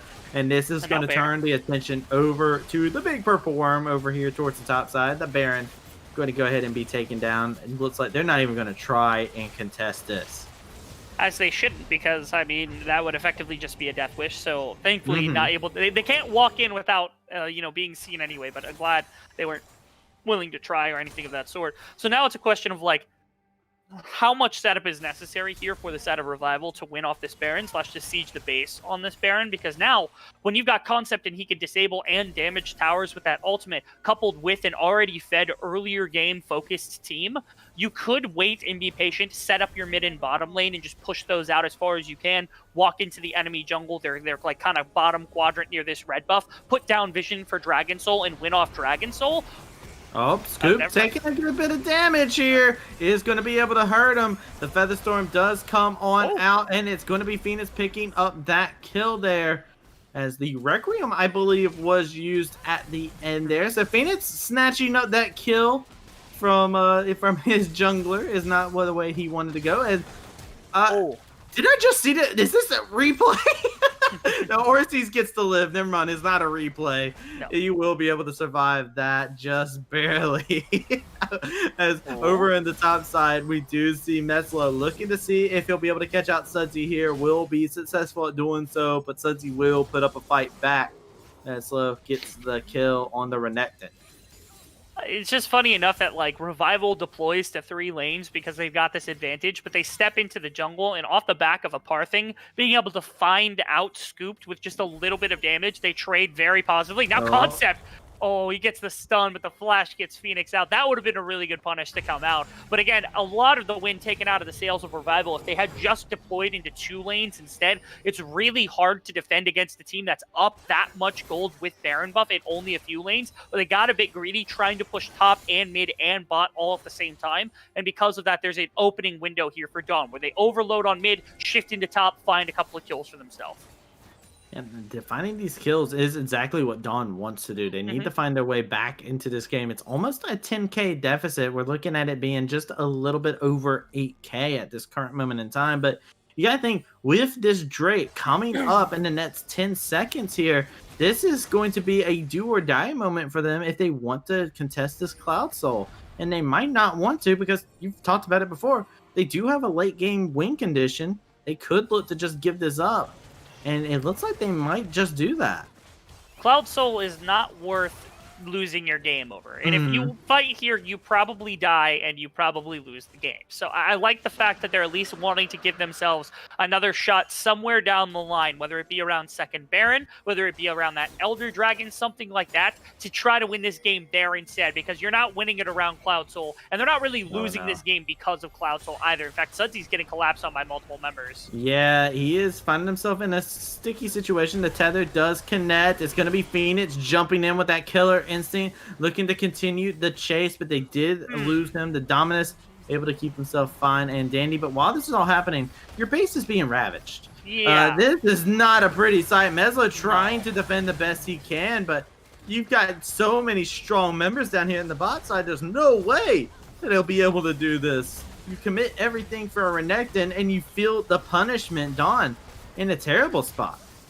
That they are. If they had made that play, I think 30 seconds sooner, if they had just waited or tried to catch him in transition or something, they absolutely get that kill that quickly. But because they put 3 people in topside against a team that had the remnants of Baron push minions, so you have your waves very far further pushed up, and against Cloud Soul, like, how are you defending your base right there? And right there was the catch out immediately. Another mild overstay. I'm really worried they're going to get caught out here, or somebody's going to get caught in translation here. Orsis does find Concept with the stun. 9 lives trying to tether somebody up. Sudsy's over the wall looking for a possible engage as the fight goes on. But the side of Dawn, they have to realize they're super minions now, and they have to play protect the base. Yeah, not punished for the attempted take or the steal of the blue buff, which does come through for Revival, even though they probably should have, mostly due to the fact that they are just able to walk around with these massive gold advantages and soak anything that Dawn has to offer. These next few minutes actually become very interesting, because it's a minute 30 until Baron's setup, and I don't know that Dawn is going to be capable of fighting at that point, so if they could find another pick out like they did to the Renekton earlier, that would have to happen now or somewhere in the next 30 seconds or something to contest for this Baron. But otherwise, I actually don't think you can really walk into Baron Pit either. So their only real opportunity at this game is maybe around Elder Drake, but they're not putting that warding down either. Instead, they're shifting towards this Baron in an attempt to maybe to contest there, but I feel like they're a little bit too late to try to put their warding forward. They don't have enough wards forward in the enemy jungle or enough cleared out of their own jungle right now to even step in, especially with Phoenix on the bottom side of the map right now. Right now, you see them looking for what could possibly be a sticky situation. Meslo just trying to clear out the waves, doesn't want to get caught by any seismic shoves over here on the side. And Revival being textbook about this, they go ahead and attack the towers that are left standing outside of the base, and they're looking for a possible catch onto Scoop. Scoop taking a lot of damage. Headset ultimatum is going to be able to be used. The hero entrance coming in. They're going to be able to tag up Phoenix. Scoop will be able to turn it around, finding a kill for himself. Revival just eviscerating the HP bars here, as they are going to be able to tear them asunder. And it is going to be the ace coming out in favor of Revival. Scooped finally falls, and yes, you are able to get that kill. The attempted dive comes out. They look for the perfect situation with a stopwatch, the ultimate, the flash, all too many defensive tools, and now Revival gets to come back and take us to a game number 3 after what should have probably been what our game 1 performance had looked like from this team. Yeah, they were able to put up a strong performance indeed in Revival. Able to put up the numbers where it counted here in game 2. It was a very much so. In the early game, we were kind of like looking at who was it going to be? Where was this advantage going to come from? But it was honestly just a big thing. A lot of flaws of Dawn got shown inside of this game too, while Revival found their strengths. Yeah, right there. Every game that we've seen of Dawn this season so far has been them playing around their mid and top lane exclusively, primarily their mid lane. And when that gets shut out, or when the jungler gets shut out of top side because of these strong lanes, because of this early gold advantage, there are no legs to stand on for Dawn. They had absolutely nothing. They had like 1 or 2 kills on the back half of that game and nothing else. They got run around the map. They got run ragged. They lost fights. They lost everything. And this is not what we expect of the team because of just how well they did in game number 1 and all the other series we watched of them. And it's Revival that's finally maybe cracked the code, drafting these strong lanes or lanes that are considered counters, punishing the opposing jungler in a parthing, making sure he can't do much. This bot lane wasn't able to generate their own advantages. They lost on top side of the map. And from that point, it was just about pushing that advantage further. And Revival knows exactly how to do that. Well, ladies and gentlemen, that means with that win there, we have a series on our hands. We are going into game number 3. So make sure you do not touch that browser, as when we return, we'll be throwing it over to the desk for them to be able to break down game number 2 and get us prepared for game number 3. So be sure not to go anywhere.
Welcome back to the desk, everybody, man. Honestly, this is the revival that we expected to see here, gentlemen. And I could not expect anything different. Game one, we said before, was quite back and forth, but this is why we watch this game. This is why this team is at the top of this league. And let's go and start off with you here, Beatdown, with from that draft, because Revival just had it down pat.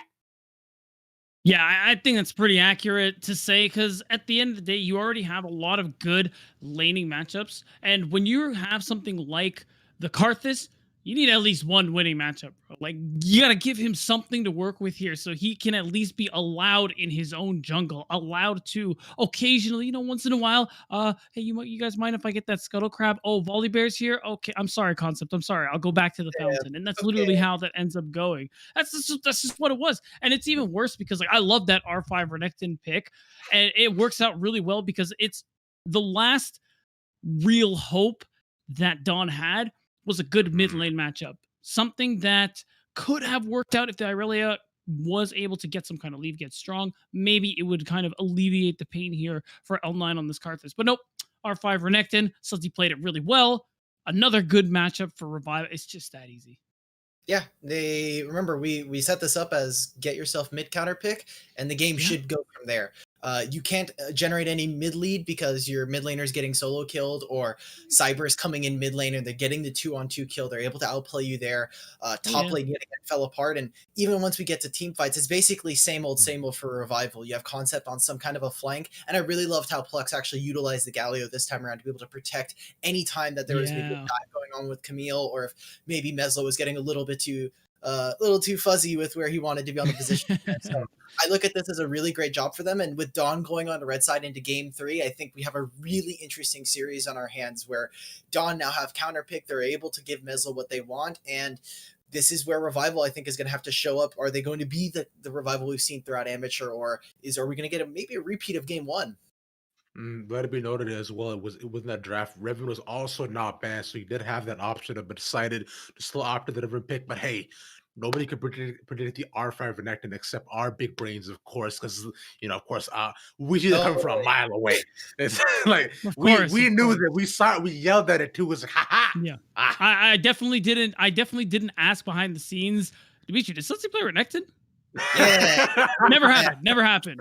Never happened once. Not once. Right. No. You're just too Never smart. that. Those words wouldn't even utter out of your mouth, Beatdown. Of course not.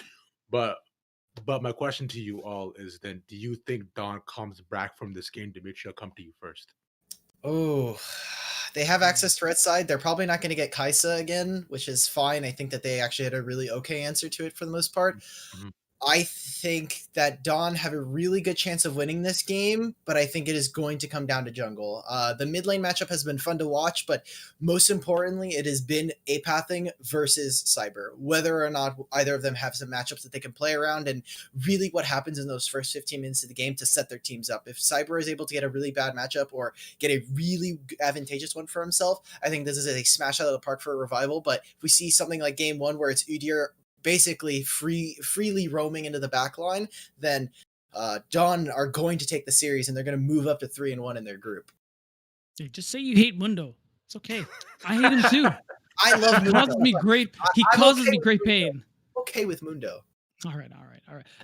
I think largely though, you make a really good point, Dimitri. I think the only other thing really to think about too is the top side there. I think Concept of X had a much stronger game too, and I think when he ends up getting that matchup as the Volibear into Camille, it's just like it's the phrase, he never loses those. I've never seen him lose those. Something to that kind of tune, because Volibear has been a really strong pick for him, and I got to imagine that Dawn maybe want to put Oasis on something different. He's been on Camille games 1 and 2, and if there is access to that Volibear as well, I think that is going to be a little tough on Dawn too, because Oasis won't actually end up being strong enough to correctly pressure the side lane.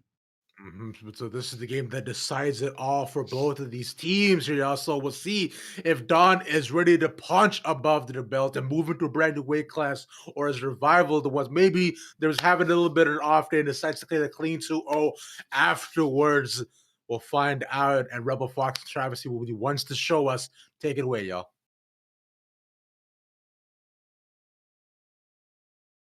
Hello, ladies and gentlemen. Welcome back to the UPL. We're getting into game 3. We're getting right into the nitty gritty. My name is Travis. I'm joined here by Rebel Fox and Rebel. It's a good day. We got a full series in front of us, and both of these teams have been slugging with each other. That they have. Like I said, I think I said it in game number 1, and I'll reiterate it just from game number 2. It's been a series of mistakes. Reducing your own and being able to punish the enemies has not really been a problem for either team. So it is just about making sure you're playing correct League of Legends. And when Revival was able to fix what they were doing in game number 1, that's why they looked so good in game number 2. I'm ready to see whether or not Dawn can reduce their mistake load and make sure that they can bring this series back into their favor for game number 3. It will have to be. I mean, there's a lot of things going on inside of this game. Lots of things riding on it. Lots of statements. Like we said, both of these teams, they're really wanting to continue forward. Rival wants to continue their undefeated ways. They don't want to go ahead and drop another loss here today and find themselves with their first series loss here. And then you look over on the other side, you look over at Dawn. Dawn is coming off of what was a very hot win last week. They want to continue that hot streak. They want to continue to make sure that people know who they are. And they want to have that underdog storyline where they're turning around and saying, hey, listen, we might be underestimated in every single matchup we're in. That's completely fine. They love to show everybody up. They love to make sure that people know that this is Dawn Esports, and they have been putting on one heck of a show as well. So all the marbles are there. It's laid out on the table. I have to see what these two teams come prepared with. Yeah, Dawn isn't here just to try to compete with the side of Revival at this point. It's definitely clear that that's the case. They're here to make a statement win. They're here to say that we are not just like a playoff team or a playoff caliber team or somebody that's going to end up there or whatever it might be because we need a 4th team. They are a team that wants to take the number 1 spot in this group and prove. I mean, they had a short run in Proving Grounds. It didn't go the best that you would have imagined for them. This is a team that grew beyond that. They're playing against competition that's much better suited, and this is one of the few teams remaining in the UPL that remains at that higher level like Proving Grounds, and they're taking it to them right now because they've now had an opportunity to step back and grow and self-observe and everything else. And so Dawn looks like a new team, and taking a win against Revival would definitely be definitive proof of that. Yeah, they've gone through the night, and now it is the time for them to try and find something going for themselves. Some things stay the same though. Seraphine staying banned, it looks like, from Revival. I don't even need to see that get locked in to know they're going to lock that sucker in. They have not done anything but ban the Seraphine, and it's just as simple as that. Yeah, that's, again, it's one of the weakest things that I've seen from Revival is just the fact when they're on blue side, having to ban away this Seraphine because they don't want to give it over to the side of Dawn is a big deal in my case. It's one ban that effectively in every other draft for a team on blue side, you wouldn't have to make because of its flexibility into 3 different roles. But for Revival, they don't want to play it, and they cannot give it over to red side given the fact that you just don't want to give over something that powerful. So they're having to ban it is a bit problematic. The question now becomes, what is Dawn ban? Because they don't have to ban Kai'Sa or Udyr or anything else. It's a Fiora once again for Revival. But if you leave those champions up, Revival's forced to take one and trade another if there's none other taken off the board. I'm interested, actually. Revival left the Fiora up last game, and it was not picked. So apparently Revival says, you know, you guys have counter pick. They don't want to have that chance for that to happen. So definitely respecting Dawn very so, especially towards this top side of the map, making sure that they can't utilize that counter pick to throw a Fiora and have that wrench, that Fiora be the wrench in their plan.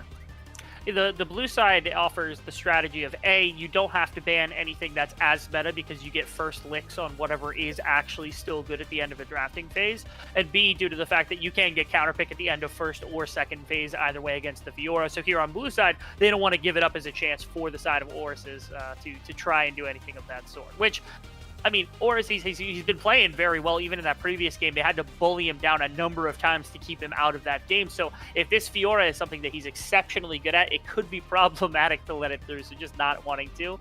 The Shen and the Galio both as a hover. The Galio, I think, is the big one. Flux hovered this one. He played it last game, and Suds he's already good at, so they don't want to give it away. Yeah, and here we go. First pick coming on up. Kai'Sa is left open, so they do have that and option Udyr for themselves. Udyr as well has been left open, so lots of options. Whatever you don't take is probably going over to the other side. Kai'Sa being hovered. You lock this in, you know the bear is coming out.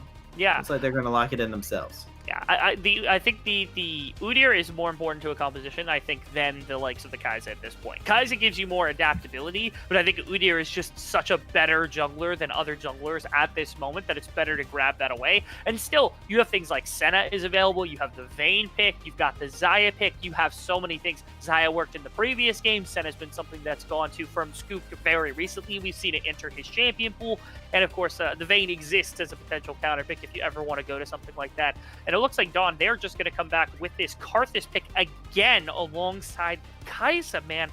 I really don't like that pick this early unless they might flex it mid lane, but I can't see that happening. No, I can't see it happening either. And I'll be honest, Dawn has been playing a lot of Enchanter bot too. So they need to think about, all right, what kind of engage, what kind of front line do I give this composition, or do we just outskill them with a glass cannon build? Xayah locked in yet again for the side of Revival as an answer to that, and we'll have to see, as Rail also going to be locked in, it seems like, as it is currently being hovered. Could be swapped over to another support. I don't think Rakan should be blinded right here. I don't like that particularly. I know it goes well with the Xayah. They're literally made for one another. The Thresh I like a lot more, but I would like something with a bit more engage to try to set up aggressive plays with the Feathers. But either way, this is Plux. It's one of his best champions. He's played it so many times, and he's exceptionally good at it. It's more appeal for the likes of Xayah. You can still go aggressive with a good hook, but the insta-zillion lock-in right here. Wow. Okay. All right. We in business here. All right, I like this. I like it. So I do like the Thresh, just to hit on that point, but the Zillion get locked in. Now, let me tell you, if you're looking to make the most use of your passive as a Karthus, right? He speeds you right into everybody. It's great. The other... The thought process here, I suppose, is just like... Okay, so you take the Zillion and you're able to double slow with the Wall of Pain and also the slowdown from that. And you could just take an Udyr who's going 800 million miles an hour like you tend to do with that Chem Tank, and you slow it to essentially 1 step per minute. And it's absolutely nothing. The ultimate's also helpful to make sure anyone picked off by an Udyr in a side lane or something like that would be big. The question is it Meslo champion? And I think the answer is no, it's not a Meslo champion. We're not going to see that. This is 9 lives. This is 9 lives, 100%. Yeah. I would love it if it was top lane Zillion, man. You're hitting the unknown possibilities here. As a connoisseur of the top lane Zillion, man, I'm a little disappointed. But you want to throw back the spell thieves with Huni when he took it and was farming, and it got so bad that like Bang had to pause the game, and he's like, I think there's a glitch because he's not farming. Like, no, that's just the thing that they do. That's just what he's doing. Yeah, he's just not farming. Sorry, Bang, you don't remember. But yeah, you do see the respect being paid by Revival here. They get rid of the Camille. It's been played both of the games so far, so Ors is definitely very comfortable on it. One of these solo laners is going to have to pick something blind here. What will be the answer here? I'm curious to see what Dawn has to combine together. This Volibear is locked in. Could be juicy, and it is. I like this. Okay, yeah, taking that away from Concept, they've already pinched the champion pool down quite a bit. The question now is, like, Concept is staring across from the Volibear, so what do you go for? Do you go for something defensive like, Ornn's a great example of exactly that. I was going to say Shen. Shen could be something you could play into it. Poppy, something that you could maybe play into it. Gragas is something you could play into it. That was banned away, unfortunately, during one of the first phases. But here we are, where now we do get the Poppy. It's nothing crazy. Because, again, Concept does love to go to these more defensive pickups. I don't think it's perfect into Volibear, simply because he doesn't have a lot of dashes to interrupt with that W. Yeah, that's what I was thinking. Like... What do you block with Poppy? I mean, she does good base damage. She's pretty strong. Yeah. We do see the Azir come out versus Sudsy, so will be him locking in, safe as can be. Now the answer is, what is Meslo going to play? I think he's been the focal point of this series from the side of Dawn. Have to see what the answer is, as Aurelia not on the table. Riven is possible, but it doesn't sound appetizing into Azir. What do you have, Meslo? What do you have to show us? What do you got, man? Is it Riven? Is it? Is it? I don't think it is. I don't think it is. I don't think it is. Ah, there it is. That's what we've been up waiting for. So there's a ton of great things about this Zed pick. First off, you get mixed hybrid damage out of your ADC, and you've got arguably triple other like members of your team with the Karthus, the Zillion, and then of course the Volibear with AP. This might be the sole pure AD threat, which is humongous. That's what you do when you have Evelynn in the jungle. That's what you do when you got Zed in the mid lane. This was like, it's such a skill-intensive matchup, but we know Meslo plays this, and we know that he's going to skill check Sudsy. This is, again, this ego in the mid lane is insane on both sides right now, but you gotta love that there is now not only just a Zed, but also a Zillion empowered Zed with that movement speed and the ability to go into the backline and not die immediately. Yeah, honestly, I gotta look at this Zed pickup real quick because it's a champion that we don't really get a lot of. We don't get to see a lot of him because he's such a specialty champion, right? Like, this is a champion that you have to put quite a bit of time into because he's very, not just because of the fact of how to play him, but also how to play him in a team composition. And I'm going to be really looking at Dawn on how they play with this Zed because that is going to be the scariest thing for me, I feel like, at Dawn. This is a double-edged sword in its own way. He might know how to play it, but does Dawn know how to play with him? Great question. I think in the earlier stages of the game, like the Azir already excels really heavily in the earlier stages of the game, just because when you take Comet, when you take Leandries, you poke somebody out with Q over and over and over again. That's not going to be something that Meslo can deal with very well. So the early laning phase, it's going to be a struggle for Meslo for perhaps the first time that we've seen for Meslo in any game. He will have to just play pure naked aggression into Sudsy in order to make this a laning phase that's even bearable. And it's even worse when you think about if he uses that Shadow Clone at any point, if Cyber just decides, hey, I'm going to press my E, I'm going to press my Ghost, and I'm going to walk mid lane, and you don't have Flash or you don't have Shadow, you are simply dead. There is nothing for you to be done. On the other hand, Shadow is a perfect tool to get out of a Shurima shuffle, and in the later stages of the game, you can immediately pop it a Xayah, even if she goes into ultimate, unless she's able to dodge all of your shurikens and flash out of the rest of your damage, or the Azir. One of those two only damage dealers for Revival are gone immediately. So for Dawn, your setup is let Meslo pick one, engage a fight, let him do his thing, and then fight the rest of it out, because right now, Revival's only relying on Sudsy and Scoop. Yeah, this is right now going to be a very interesting thing to see, right? Well, if you look at Sudsy and Scoop, they are the threats. They are. Like, this is exactly it. And you know what? Scoop, honestly, has been putting on a stellar performance all series long. Even in their loss, we gotta remember the Kaisa game where he ended up picking up kill after kill, and he was a monster on the scoreboard, and honestly has been a candidate for an MVP for this series by a good margin. He has been fantastic, and if you're going to put your eggs in a basket, Scoops proved themselves to be a pretty tightly knit basket. Absolutely. This series is not just like a pure indication of everything he's done through all of Proving Grounds, but man, the fact that he, like, if you were to tell me that he would have taken an entire year off of League of Legends between 2019 and now, that's a really hard pill to swallow, but that was the last time we saw him. In UPL 2019, he got second place. I forget what the organization was called off the top of my head because they had a weird name or something. They played against, I recall, No Org or something along those lines because they had lost their organization that week. But he's come back in very, very high regards and been a fantastic player. And like you said, somebody they can certainly rely on in front of names like Sudsy and Cyber and Concept, these very famous guys, both in Sudsy's case in the Proving Ground scene, and then also Concept and Cyber, from all of their ability to play specific champions being those one tricks. It's Scoop that oftentimes comes up as being the rock of this team.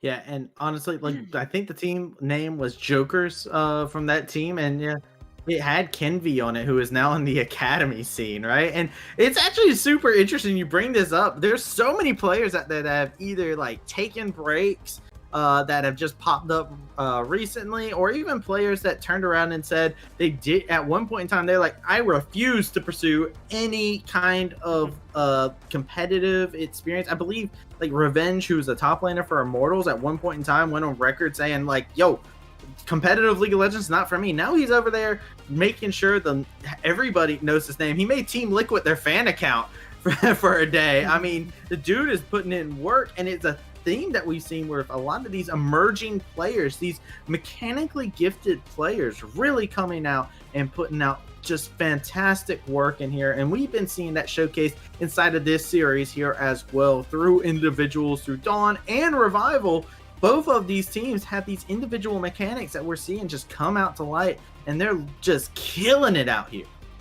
I'm waiting for the return of TX, but until that day comes, we have a fantastic series here with Revival versus with Dawn. And we have some really good game to come. Again, we talked about, like, we're just touching on the concepts we've talked about. Again, concept on Poppy against a non-dash team. That's not going to be a very simple thing to do. We're going to have to see how he wants to play weak side with a Poppy, not into something like Camille, where it is just like a straight hard counter with that W. You have the Udyr playing into a number of champions that can be punished if they're just standing still, which is essentially everybody when you got Kai'Sa and Zillion and Karthus, but number of slows to put him in the dirt as well. A lot of engage potential from Sudsy, but a Zed who could easily take him out of a fight. There's so many wrinkles to this game. I'm just excited to get started. Also, by the way, I do want to say that if we do get to see some of the masteries here, some of these keystones here. So I do want to go ahead and take a moment to point a couple of the major ones out. Sure. One, Zed, Conqueror. Not running Electrocute, not looking for that early burst, not looking for early trades, looking for more extended fights. Also, Glacial on the Zillion. Yep. Big thing to take note of. He is a champion that doesn't really need a specific keystone, but he is him having Glacial is actually a big thing to take note of, because he's going to be looking to prot that as much as possible. Yes, it's great setup for your bomb to be able to get that double bomb. Otherwise, it's so difficult to try to find double bombs because you have to get close enough to use your E, and it's really, it doesn't sound very skill intensive, but it's exceptionally skill intensive to press and the E and then land your Q and then go back to reset your abilities with W, go back to E to slow them, land your second Q, and get out of that situation without just like breaking your hand off because it hurts so much bouncing back and forth between keys. So that Glacial Augment makes it much easier to hit bombs into multiple targets. Not to mention, like I said, if you want to go Everfrost got some changes, or was it this patch that gets it, or is it next patch? I don't know if they pushed it back or not. I think it's next patch where they actually get the changes. So not this one, unfortunately. My narrative is ruined. Yeah, almost got it. You almost got it, man. Hey, listen, and we are going to be getting into the game here very shortly, ladies and gentlemen. As somebody who one-trick Zillion top lane only, I will say, as a master of time, there was a pause, but we're getting into the action now, and we are going to see everything going here. As man, oh man, this is game 3. Whoever wins this will be able to win this entire series here, and we'll be able to have that statement that we've been hyping up for ever since the very beginning. And what a time to pull out against Revival. You're pulling out things like Zillion and things like Zed and things like the Volibear top, which maybe we didn't expect as much. Although of those 3, the Volibear is the least shocking. The fact that they're pulling out these kind of back pocket picks, things that might go crazy in this game, it is playing a hand or a card that might be helpful to have played during the playoffs for Dawn if they wanted to hold that one. But clearly, again, as we had said before, this is not a team that's looking to come out and contest against Revival or look like, hey, they were right there, they almost took it to Revival. This is a team that came here to beat Revival and be the #1 group team right here and right now, and they're pulling no punches to acquire that as well. I do also, I know I talked a little bit about keystones and whatnot, but I do want to talk about also the summoners that we're actually seeing from the bot lane from Dawn here. They have Cleanse Heal actually as their bot lane choice. Concept is running down this bear, but they have gone for the Orsis. You need to be a little bit cautious there. You're taking a heaping amount of damage from this. Bit unfortunate for him, as Concept is really trading hard with this volley at the top side.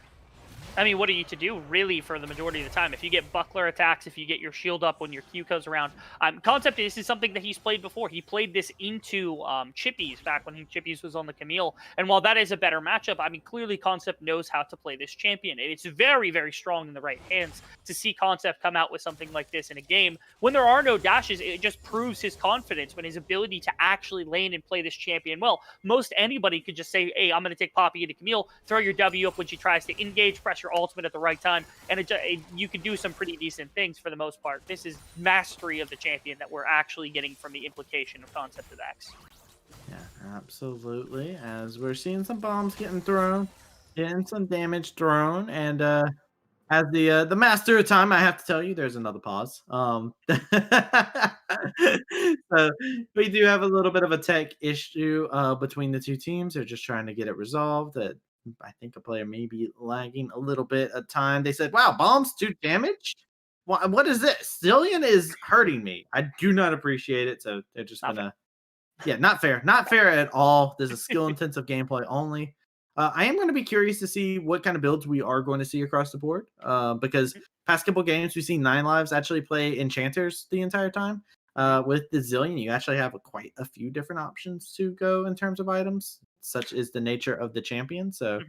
We'll be curious to see exactly what they may be. If it is the Everfrost you were talking about before, or if we'll see him go for something a little bit more standard, something a little bit more mage focused, or maybe even something like a Night Harvester, just have fun with it. But just burst him down.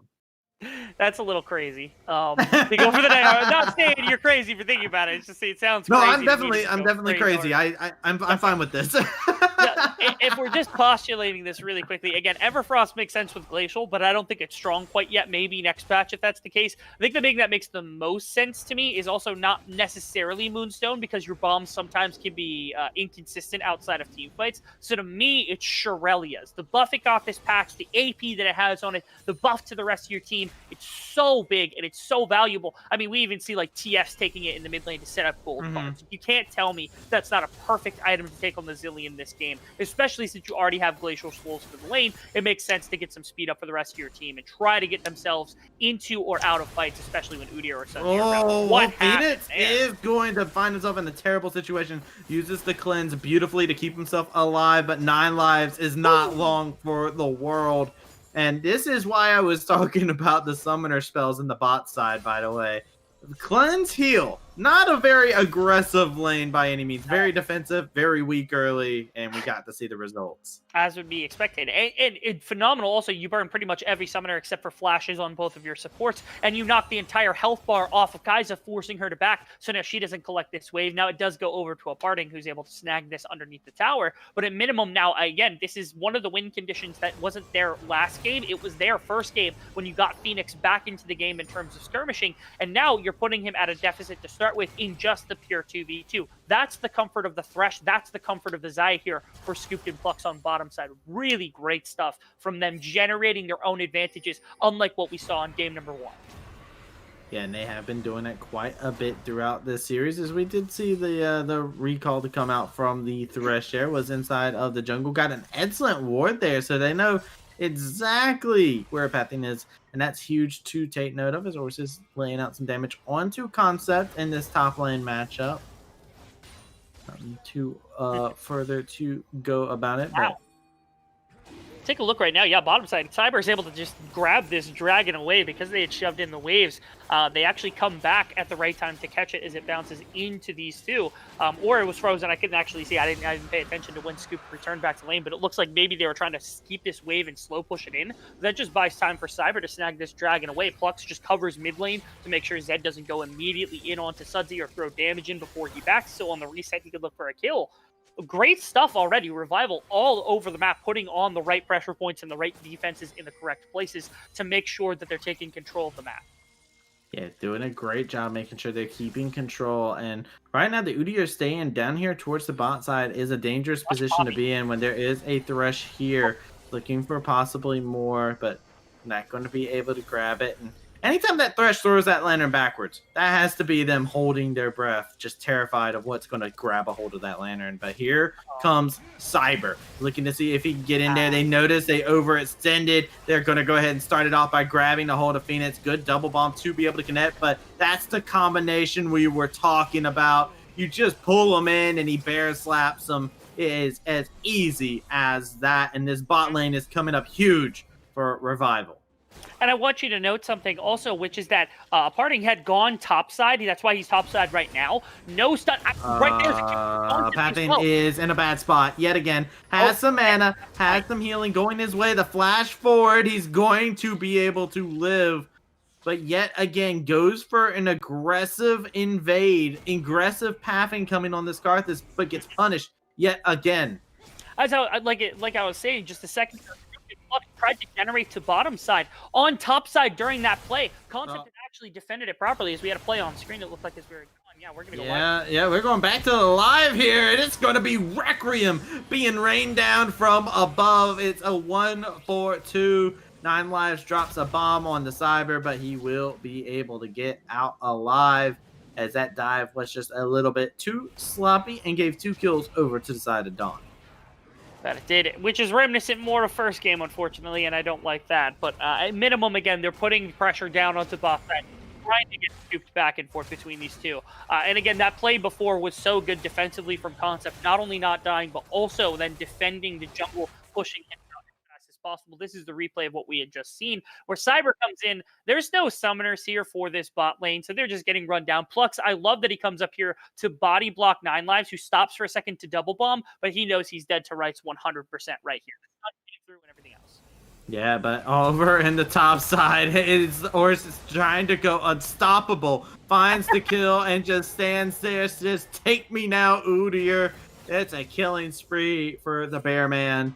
And it will be as easy as that. And now Herald going to be grabbed over here as a prize for Udyr's hard work. As Scooped has rotated over to the top side as well.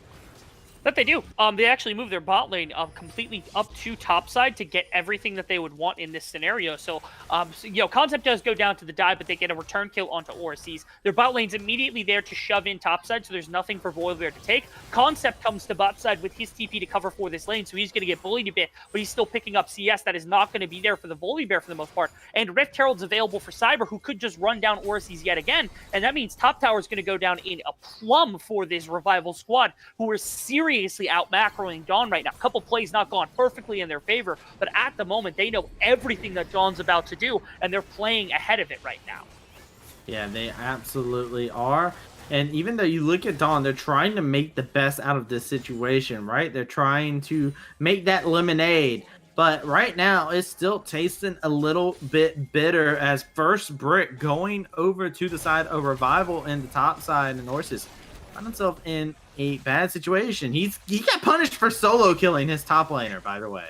Yeah, that's the punishment he had. As Keeper's Verdict coming in, going to be able to push Phoenix away.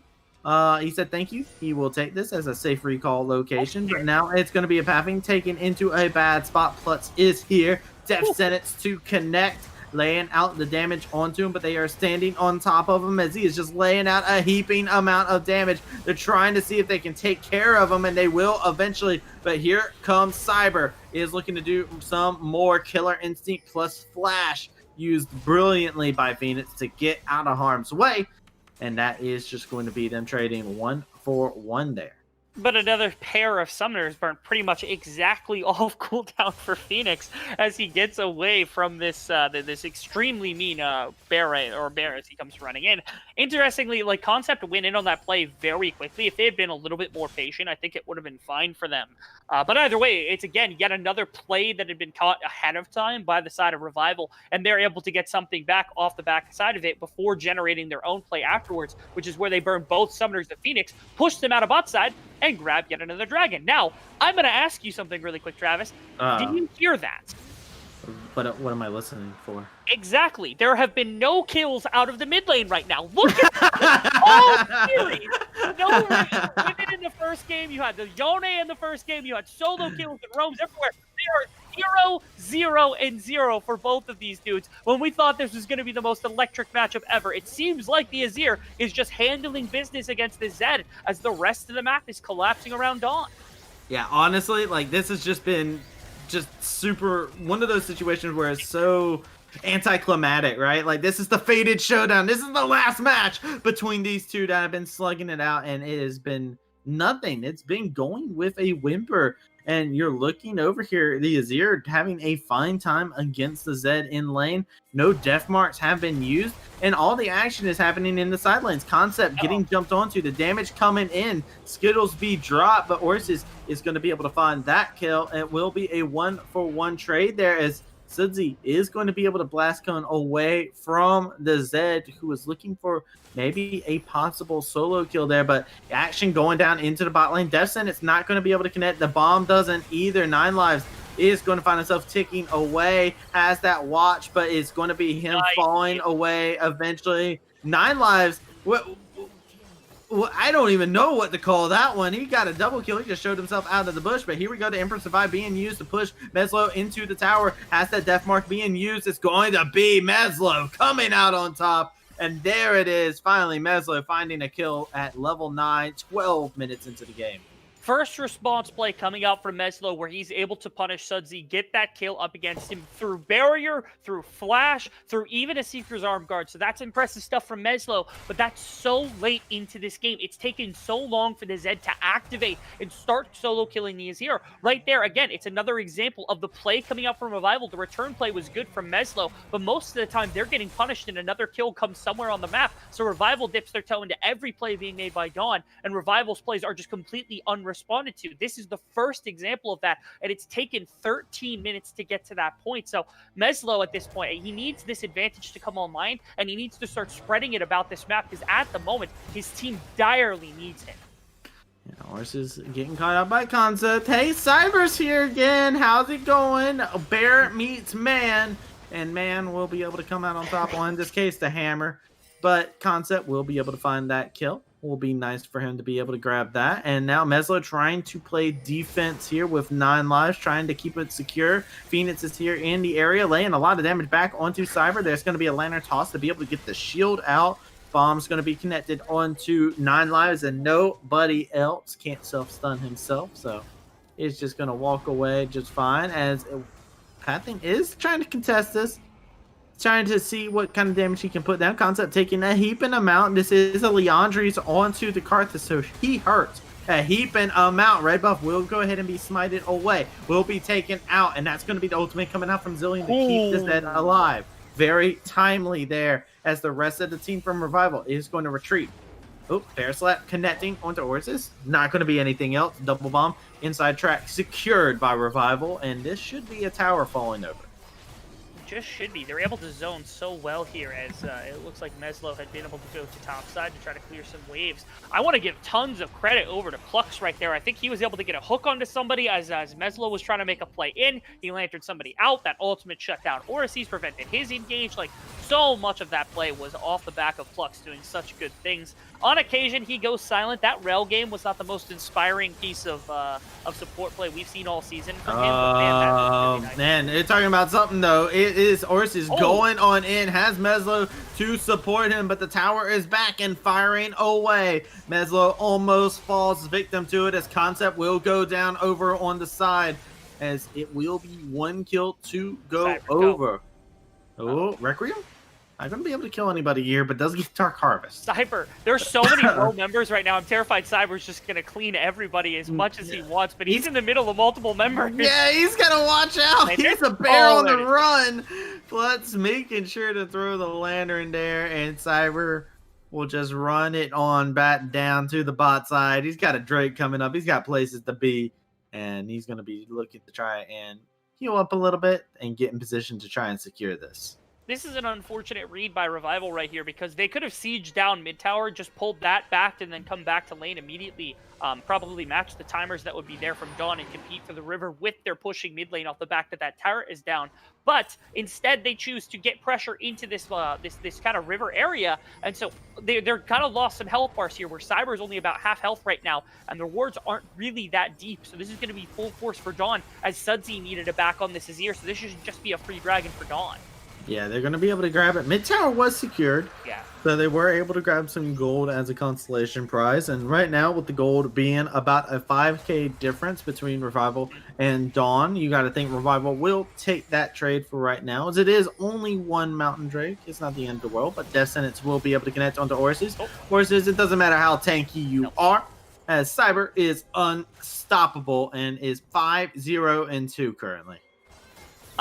Okay, so big respect to Revival, noticing the fact that they can't really contest Dragon, so instead they confirm mid-tower, and then actually finding Orsi's off the back end of that. And even Rift Herald is a huge swing. Look how much they've grown, Travis. It's like watching children grow up, man. Game 1, they were pushing in, doing anything they wanted, overextending, overstaying, doing anything, and just making mistakes constantly, and look how far they've come, man. Revival, they're making the proper macro plays, they're pulling out of Dragon Pits, they're not looking for fights randomly. It's a thing of beauty. Yeah, they started puking and peeing on themselves, and now they're up. They made the baseball team, man. It's great. You got to see them. They're a starter now. They're off the bench, and they're playing just fine now, as Revival is looking like they're in complete control at this current moment in time. It's 11-7, but the gold lead says that it is just their game. And the wards, too. You got to talk about the vision game that is coming out from the side of Revival here. I mean, look at the vision score difference between the Thresh and the Zillion. Now, I've played support before. Yes. Yeah. So 35 ward score at this point isn't the most obscene thing in the world. 2 per minute at 15 minutes is typically about pretty good average for anybody at high ELO. Usually you want to be even higher, somewhere in the world, about 3 by 20, 25 minutes, something like that. So it's not Plux warding a bunch. It's more so 9 Lives not doing anything when it comes to wards, which is the painful part that I hadn't even realized. Now, in fairness, he's also playing a Zillion into a composition that can and will beat him down if he shows himself in the river or anywhere he's not supposed to be. You'd think with his speed ups he'd be safer, but unfortunately it seems like he does not think that. So being very passive, being very conservative means this river control pretty much it only goes to Dawn when they've got multiple members there. Yeah, and he also has that Everfrost, by the way. Oh, yeah. Yeah, look, he went for it. He said, hey, listen, that sounds like a great idea. So went ahead and locked that one in for himself. Yeah. And right now, Dawn kind of in a very interesting position as they kind of just have to hold on and just kind of try and scale up a little bit. Let the scaling be their advantage. But they've got a hard task in front of them. It's not simple. No, it is not. And right now, I think the main ways that you can go about going into this game is, again, your Karthus is perfectly fine, and your Zed is actually rather strong right now. Not very strong, but rather strong right now with the Eclipse and then the additional Caulfield's Warhammer sitting in that inventory, which means you can still assassinate somebody. I don't think it's scooped. I think it has to be Sudsy. I don't think you're ever finding concept in a pure position like that, and it's unlikely Cyber's going to fall to the damage that you've got on the Zed right now. But finding one of those damage dealers is very much on the board for Meslo in the right situation. Combine that somehow, and never mind, he's just going to get run down by he did a little shuck and jive in front of Cyber and got punished for it. Do not dance in front of the Udyr. It will bite your hand off easily and quickly. It is a gruesome thing to behold, as that is another tower falling on down. And that was also Meslo's first death inside of this game. And I was so excited for the Zed pick coming in because I was like, okay, Meslo has bodied on Riven. He's popping off in some of these solo games. He didn't have the best game 2, but he's confident. He's got red side. He's coming out in game number 3, and he's picking the Zed pick into the Azir. This is something he can get solo kills on. He's going to go crazy. And we're sitting here with our mid laners with a combined 3 kill participation on 19 kills. Azir still doesn't have a mythic because of the Seekers and the combination of the Nashor's Tooth coming in. But the mid lane of influence that we would have assumed coming into this game after games 1 and 2 has been completely erased, and instead it has just been completely usurped by exclusively Cyber and by Parting, who have they've definitely taken the reins, but certainly it seems like Cyber's got the better of these two at the moment. Yeah, I would definitely say that is an accurate description to have there, as he is currently sitting 5-0-3, and this is one fast Udyr, has that turbo int tank, as they call it. Plutz is going to find himself in a tricky situation there, as he will get jumped onto, but beautiful Keeper's verdict to keep Plutz alive and safe.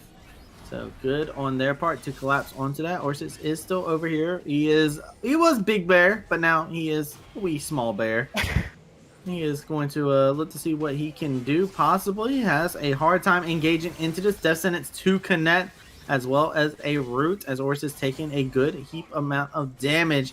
He's getting the speed up from the Zillion, trying to see if they can. Soldiers have been moved over to the right side. Root connecting onto 9 lives. It's going to be a double bomb to be able to connect. Orsis is going to be able to get the Zillion ulti. Is going to be able to resurrect inside this fight. He's going to be brought back at half HP, but quickly empty to no HP. Mountain Drake is going to reset, but it will be quickly reevaluated, retaken, and it will go down as now Revival at Soul Point on the Mountain Soul. Get pushed into the river here on the side of Dawn. It's so difficult, and there's no Zed ultimate to take the damage out of the equation or to pull attention away from that river entrance to get your Karthus there. And so because of that, Revival, they walk away with just one fight. Again, Orsi's with no ultimate. It's difficult for him to live through that without bonus health and without a way to get over the wall. And another dragon as well, putting him on soul point. So only 4.5 minutes, 4.5 minutes, 5 minutes, whatever you want to call it, for the next dragon to come through.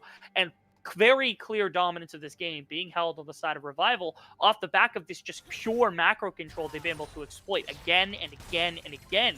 And there doesn't seem to be a fantastic win condition at absolute best. Meslow's able to get into the backline. They're able to Zillion ult him so that he can erase one of these two damage dealers, and winning the fight after that seems like your best opportunity, but that's what you've got right now. You have to play that condition if you're Dawn, and they haven't been able to do so quite yet. I'm kind of losing faith that they might be able to.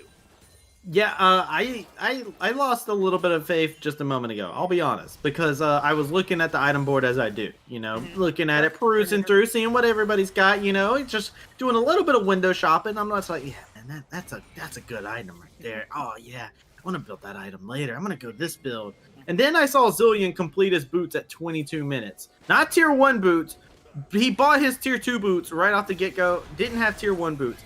That is a cardinal sin as a support player myself, as we do see Cyber taking a heaping amount of damage, but 9 Lives not opting to take it, saying, hey, I got my own speed ups. I mean, it's one of those things where you see that and it kind of makes you think, oh, well, that's why the vision score gap is so big, because one player prioritized movement speed and is clearing vision, and the other one's like, I can use my abilities. I agree.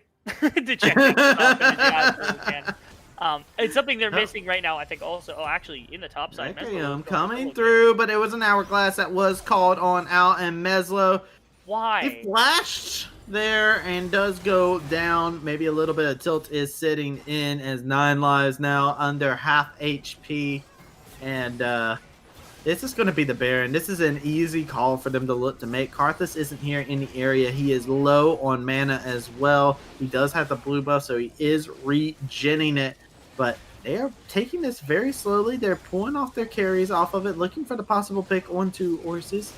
I would expect that would be great for the side of Dawn. They want to waste time. They don't want this to get burned down. They want to take these damage threats off of it. Versus trying to see if he can find his way into a possible fight here. Does have the ultimate ability. Does not get stolen. It is going to be Udyr securing it. And now the rest of the members of Dawn will start to fall. Azir finds the Karthus. Horses over here on the side, having to dodge away. Trying to just get onto all fours and dip out of there. He is going to find himself in a terrible situation. As Phoenix over here onto the side underneath his tower is going to be able to use that killer instinct to jump on over.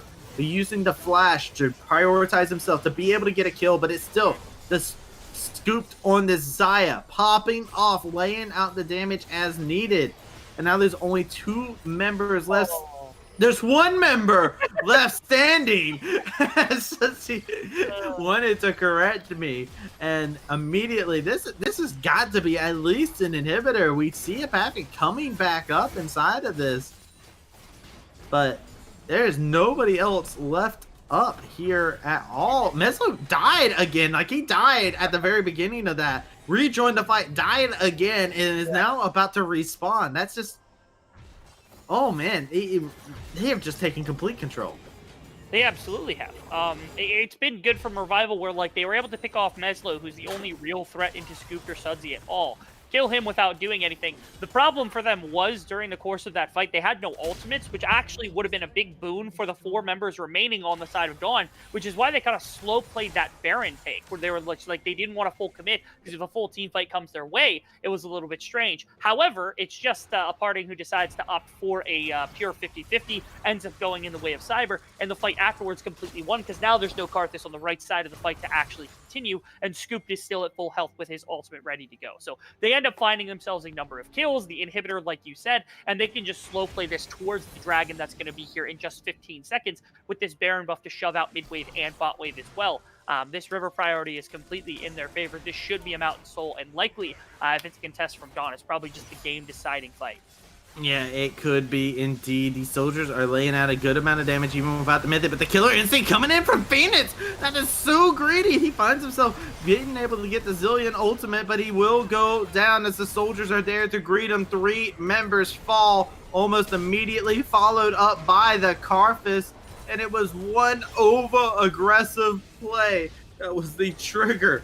Dawn put the bullet in the chamber, and it was Revival that was just ready to pull the trigger on it, and This is just going to be the Volibear going down slowly but surely. He's a tanky lad. He's just trying to run away, but there is no running away from all of that damage. And Dawn are going to find themselves falling here to Revival as Revival move on to being 4-0 here in UPL.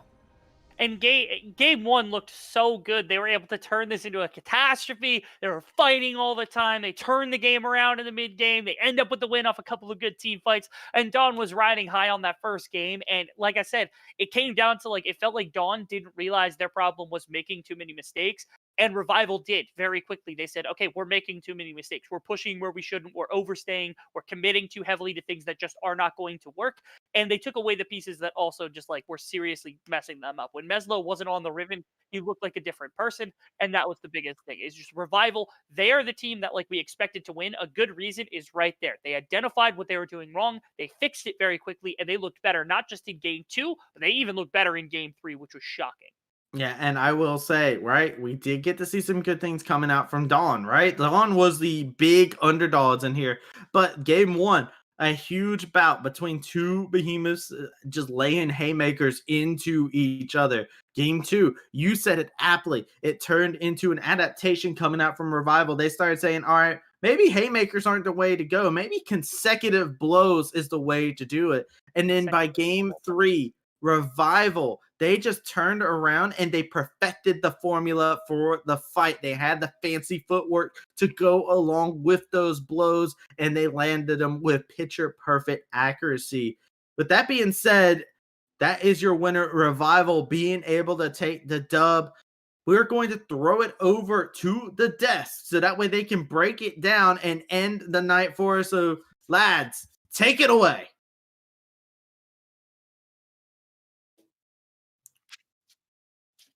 Thank you very much, Rebel Fox and Travis C, gentlemen. As quickly as Zed was picked and the name Zed was said, it was also then just as immediately put to bed. Unfortunate, but I think that's pretty okay with us here because he was actually a resident sleeper across the entire game, did almost no damage. But hey, but that's not why we're here, right? Let's go ahead and break down the game. Let's go ahead and break down that game we did meet you for a Revival, because that was honestly yet again what we expect out of them, just clean, good gameplay back to fundamentals. Yeah, and look, they didn't let the Zed pick kind of bite them back, right? They were like, okay, well, Zed really going to throw us off? The Zed really kind of, I think, took away from what Dawn wanted to do with the game. And yet again, we see a little bit of an interesting pairing in bot lane. I'm actually really interested to see what happens with these two, especially with Phoenix and with 9 lives, because I really like the Zilean in this composition. I think it does a lot, specifically if it gets to a point in the game where they're either even or ahead, empowering these other champions who want to get in your face, these other melee champions, especially for what we've seen from Meslo. I think Zilean actually pairs incredibly well with that. So I want to see more of that in the future. And I don't know what this infatuation with Karthus is, man, but we throw that out. Yeah. The run back of the Karthus really threw me for a loop, so to speak. I mean, it just kind of more to your point, Dimitri, too. It was kind of nice at least being able to get that extra experience. I think that ends up being the play there for Dawn. Is like, oh, guys, Karthus can't fall behind if Zilean keeps giving him experience. It's got to be that's got to be it right there. But I mean, the Karthus game looked a little better. You saw some more kills, definitely more Dark Harvest stacks. But at the end of the day, the mid lane matchup that should have gone more towards Meslo's way didn't. It required him to be more aggressive. And I even remember asking myself by, what was it, like 9 minutes in the game, I'm like, has Meslo used Deathmark yet? And then he proceeds to use it for the first time and do no damage. And it was just, I think that's kind of like a highlight for that entire game. That's pretty much how the game went. But it was what we expected out of them, right? So GG's to both Revival and Dawn. And honestly, going out towards Dawn, though, they did show today that they are able to at least, punch just a little bit above the weight class. They may not have been able to make weight just yet, but hey, man, y'all keep training, going into that sun. I'm sure y'all will get this someday. That's for a Revival. They definitely do have something that they should be able to work on going into this weekend into Cup as well. They said they want to try new things. Hey, I mean, they did exactly that. I was surprised across the board. with all these very new things that we saw. So I'm hoping they can just touch things up a little bit as we move forward here. With all that, we do have the updated standings for you all as well. And that's what we expect, right? Revival have actually dropped their first game of an entire series. So 8-1 all to the top, matched by Supernova, sorry. On the other side. So clear favorites on both of these brackets. And I cannot wait to see, because we will definitely see both these teams play in the playoffs and also in other leagues. So it should be a really, really fun time here, y'all. Supernova lost a game. Woo! They did it finally. We didn't know if it was going to happen. Yeah. Supernova, we were like, they went undefeated, but finally they at least take one down, and that was versus George Mason, if I'm correct. Yes, you are right. Yeah, and so it does show that we were talking about it yesterday. Supernova were definitely far and away the best in the Elder Conference, because you could see like Illinois State is the one right below them, 6-3. And if you look over at Barron, there's definitely more competition here. Wildcard's team, of course, having the same record as Revival as of the end of this match just now. So I think the eventual face-off between those two will also be a really interesting matchup to keep an eye out for as well. So as of right now, with that all being said here, gentlemen, I do want to go ahead and thank you all for your very, very much hard work tonight. Fantastic points. And of course, with y'all just pretty faces, man. Gosh darn. This is, I don't know how y'all do it. Oh, Dimitri, you know how, Robbie. Dimitri, tell him. No. We can't do that. We're not doing it right now, but it's okay. But I do appreciate you being down. Of course, our very, very special guest, Mr. Dimitri Alkbari Toledo. Thank you very, very much for being with us on here for the desk for these past few days. It was a pleasure and honor, and always fun getting to chat with you. Of course, our casters, Rebel Fox and Travis, you were killing as always. Rebel's all right. He's okay. And of course, our producers here, and our producer, and our observer hates me for making us look good every single week. But I thank you all for watching. Y'all make sure to have a wonderful night. We'll catch y'all next week right here on Upsurge. Peace.